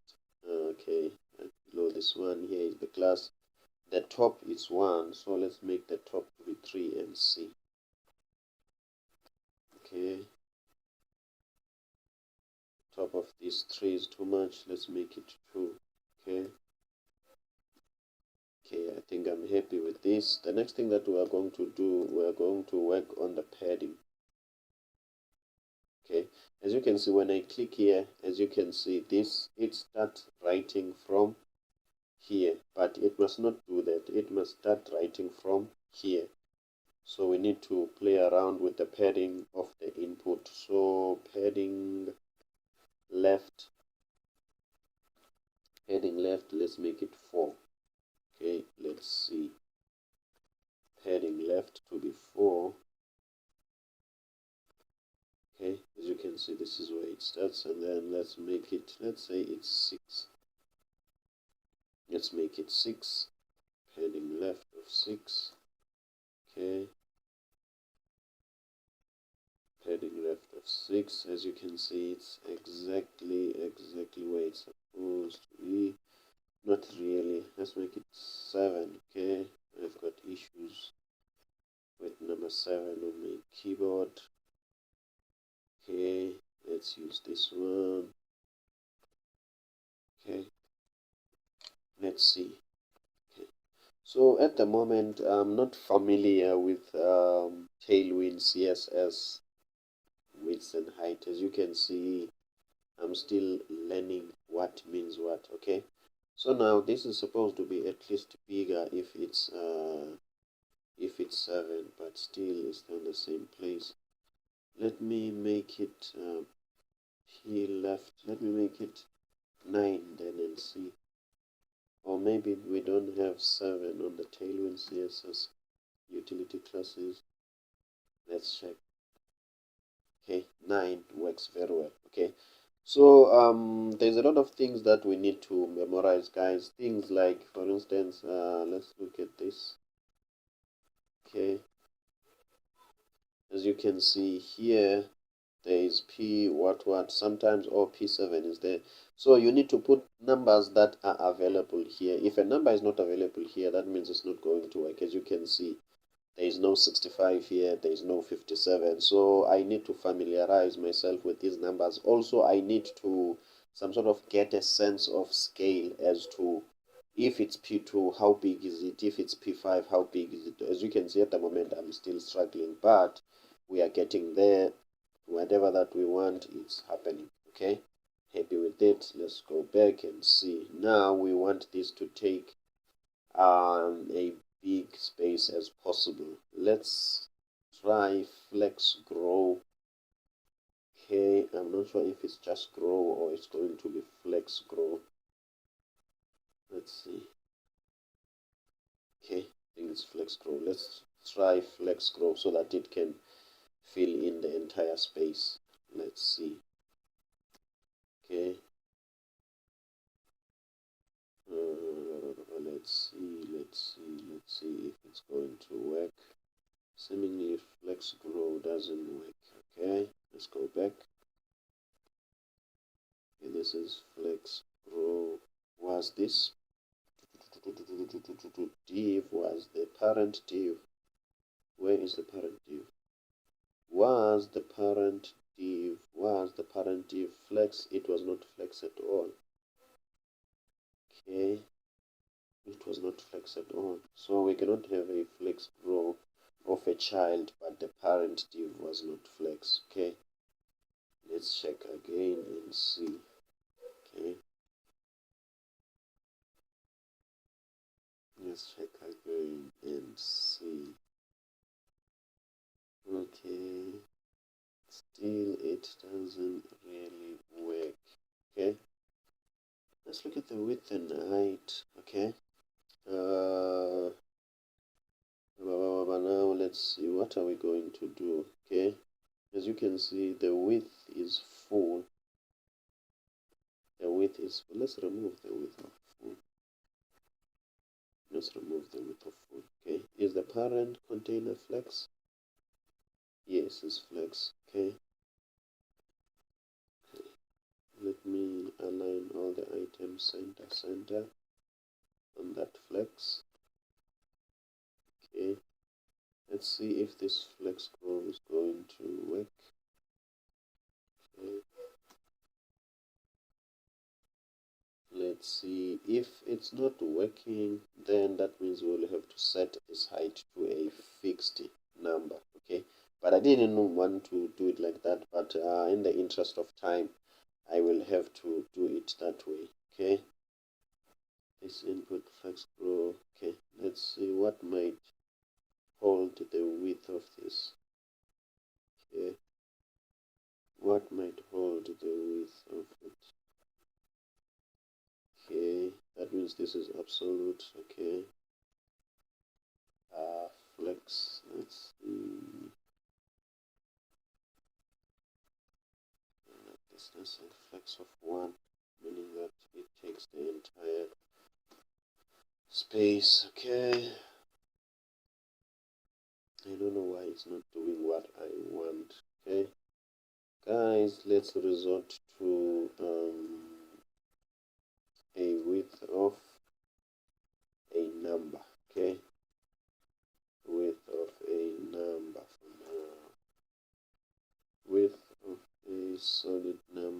let's give it 36 and see how big is 36. Then we'll scale it down from the, looks like 36 is small. Okay, we inspect it. Inspect it, width of 36, 40, 60,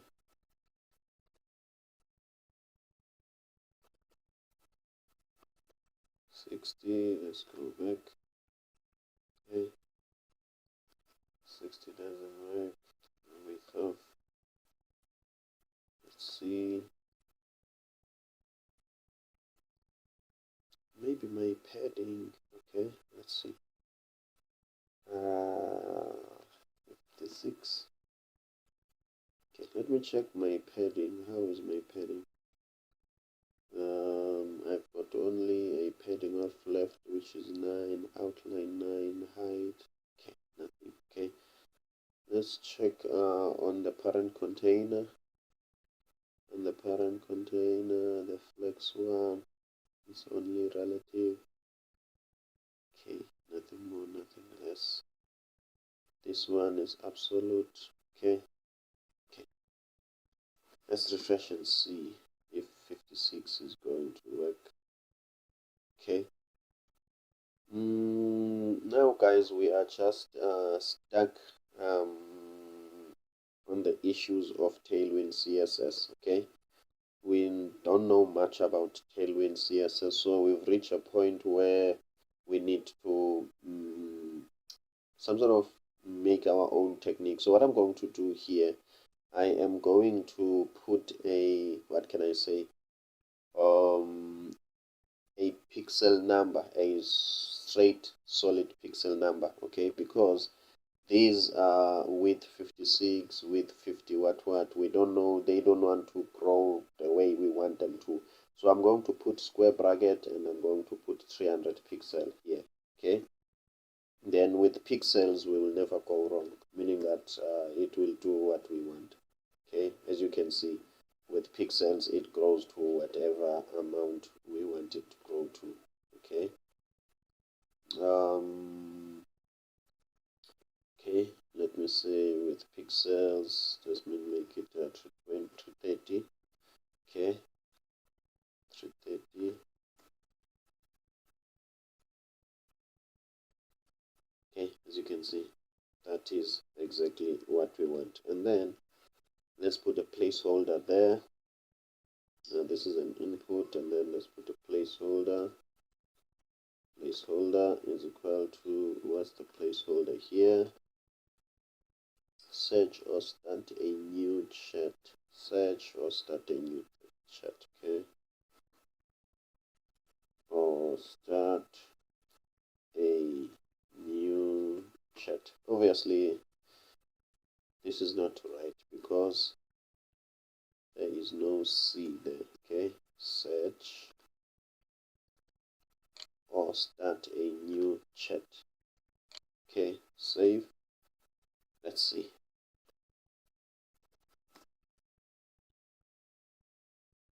Search or start a new chat. Okay, that's it.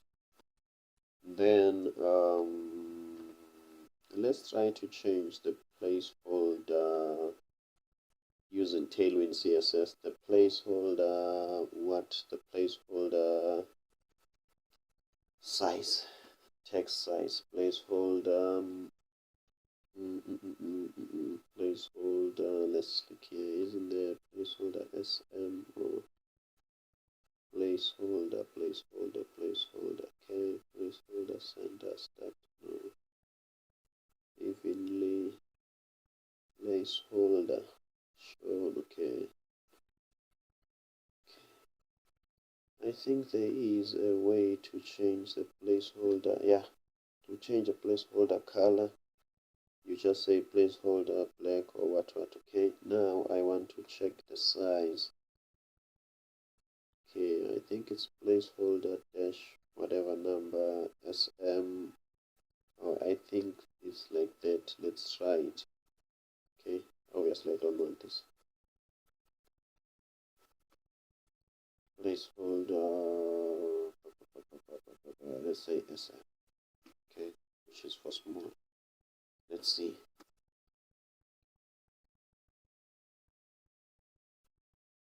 Okay, doesn't seem like, okay, doesn't seem like, is the color exactly the same? Yeah, I don't mind much about the color, but I need to change the placeholder text. Okay, okay, let me say placeholder. Let's do it like this. Okay.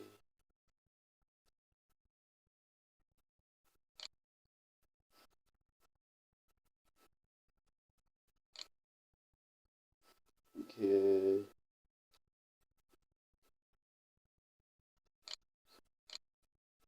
Folder.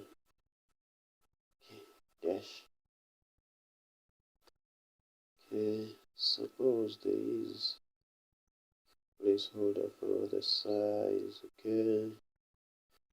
Okay, guys, without wasting much of some time. Okay, without wasting much time, let me just quickly search here on. Let me search on Tailwind CSS how to, even on Google.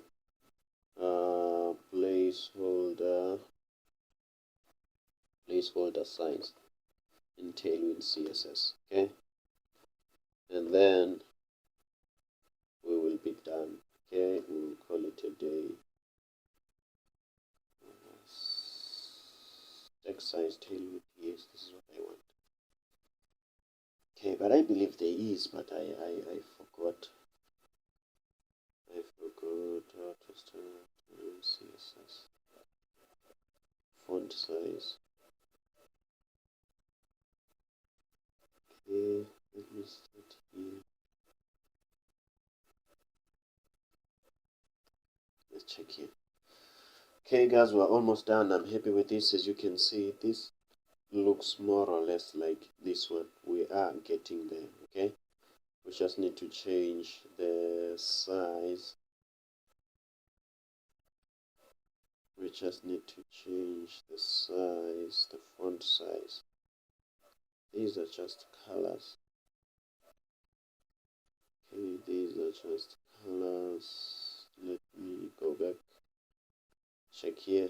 If we don't find it here, obviously you know our default solution is to use pure or vanilla CSS, and then we're good to go. Okay,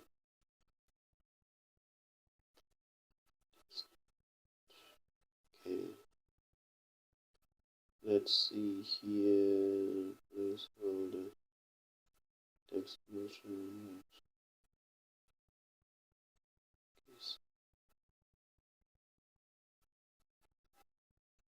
Okay, okay, let's see. Let's try this for the last time. If it doesn't work,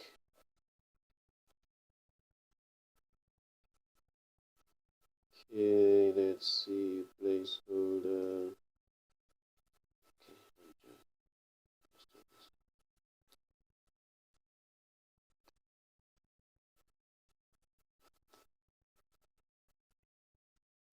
Okay, placeholder.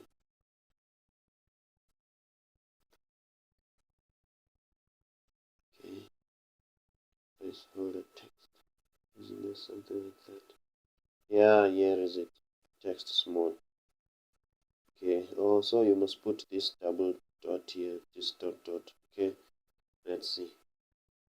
Go back, refresh. Let's see.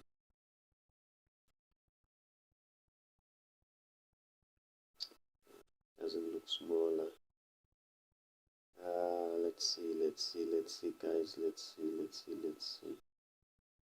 Wait for it to finish running, and then, but still, it doesn't look smaller. It doesn't look a little bit smaller than that one.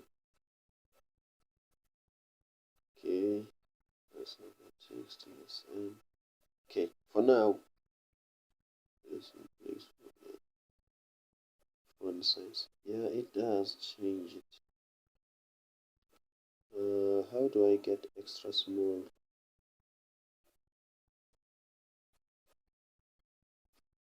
Extra small. I hope this is extra small. Okay. But if it doesn't work, we're just going to use pure CSS and then we're done. We will check that later. As you can see, even our computer now is starting to be slow, very slow, very slow. Okay. Let's just wait for it to refresh and see. Okay. Otherwise, I wanted to do it with Tailwind CSS, but unfortunately, Tailwind CSS is showing us that our Tailwind CSS scale is still very low. But that's not a problem, guys. That's how we learn. That's how we improve. As you know, in this channel, we are all about learning together. Okay. So let me just. I think now it's smaller. I think now it's smaller than it was before. Okay, I'm happy with this. I'm happy with this. Okay, guys, I think we are done here. Let's end this video here. As you can see, also the computer now is starting to drag. We will fix other things like this gap and other things later. The only thing that we can do, we can just change the red background to white, which is something that is very simple and easy to do. Okay, instead of red here, we just put background white. Okay guys, that is it for these tutorials. I hope you have learned something. The last time I checked, in terms of subscribers, we were sitting at 194. I think so, 194, but at least we are almost like very close to 200. So if you have not subscribed, please do me a favor and hit that subscribe button. Okay, so this is our final rendering.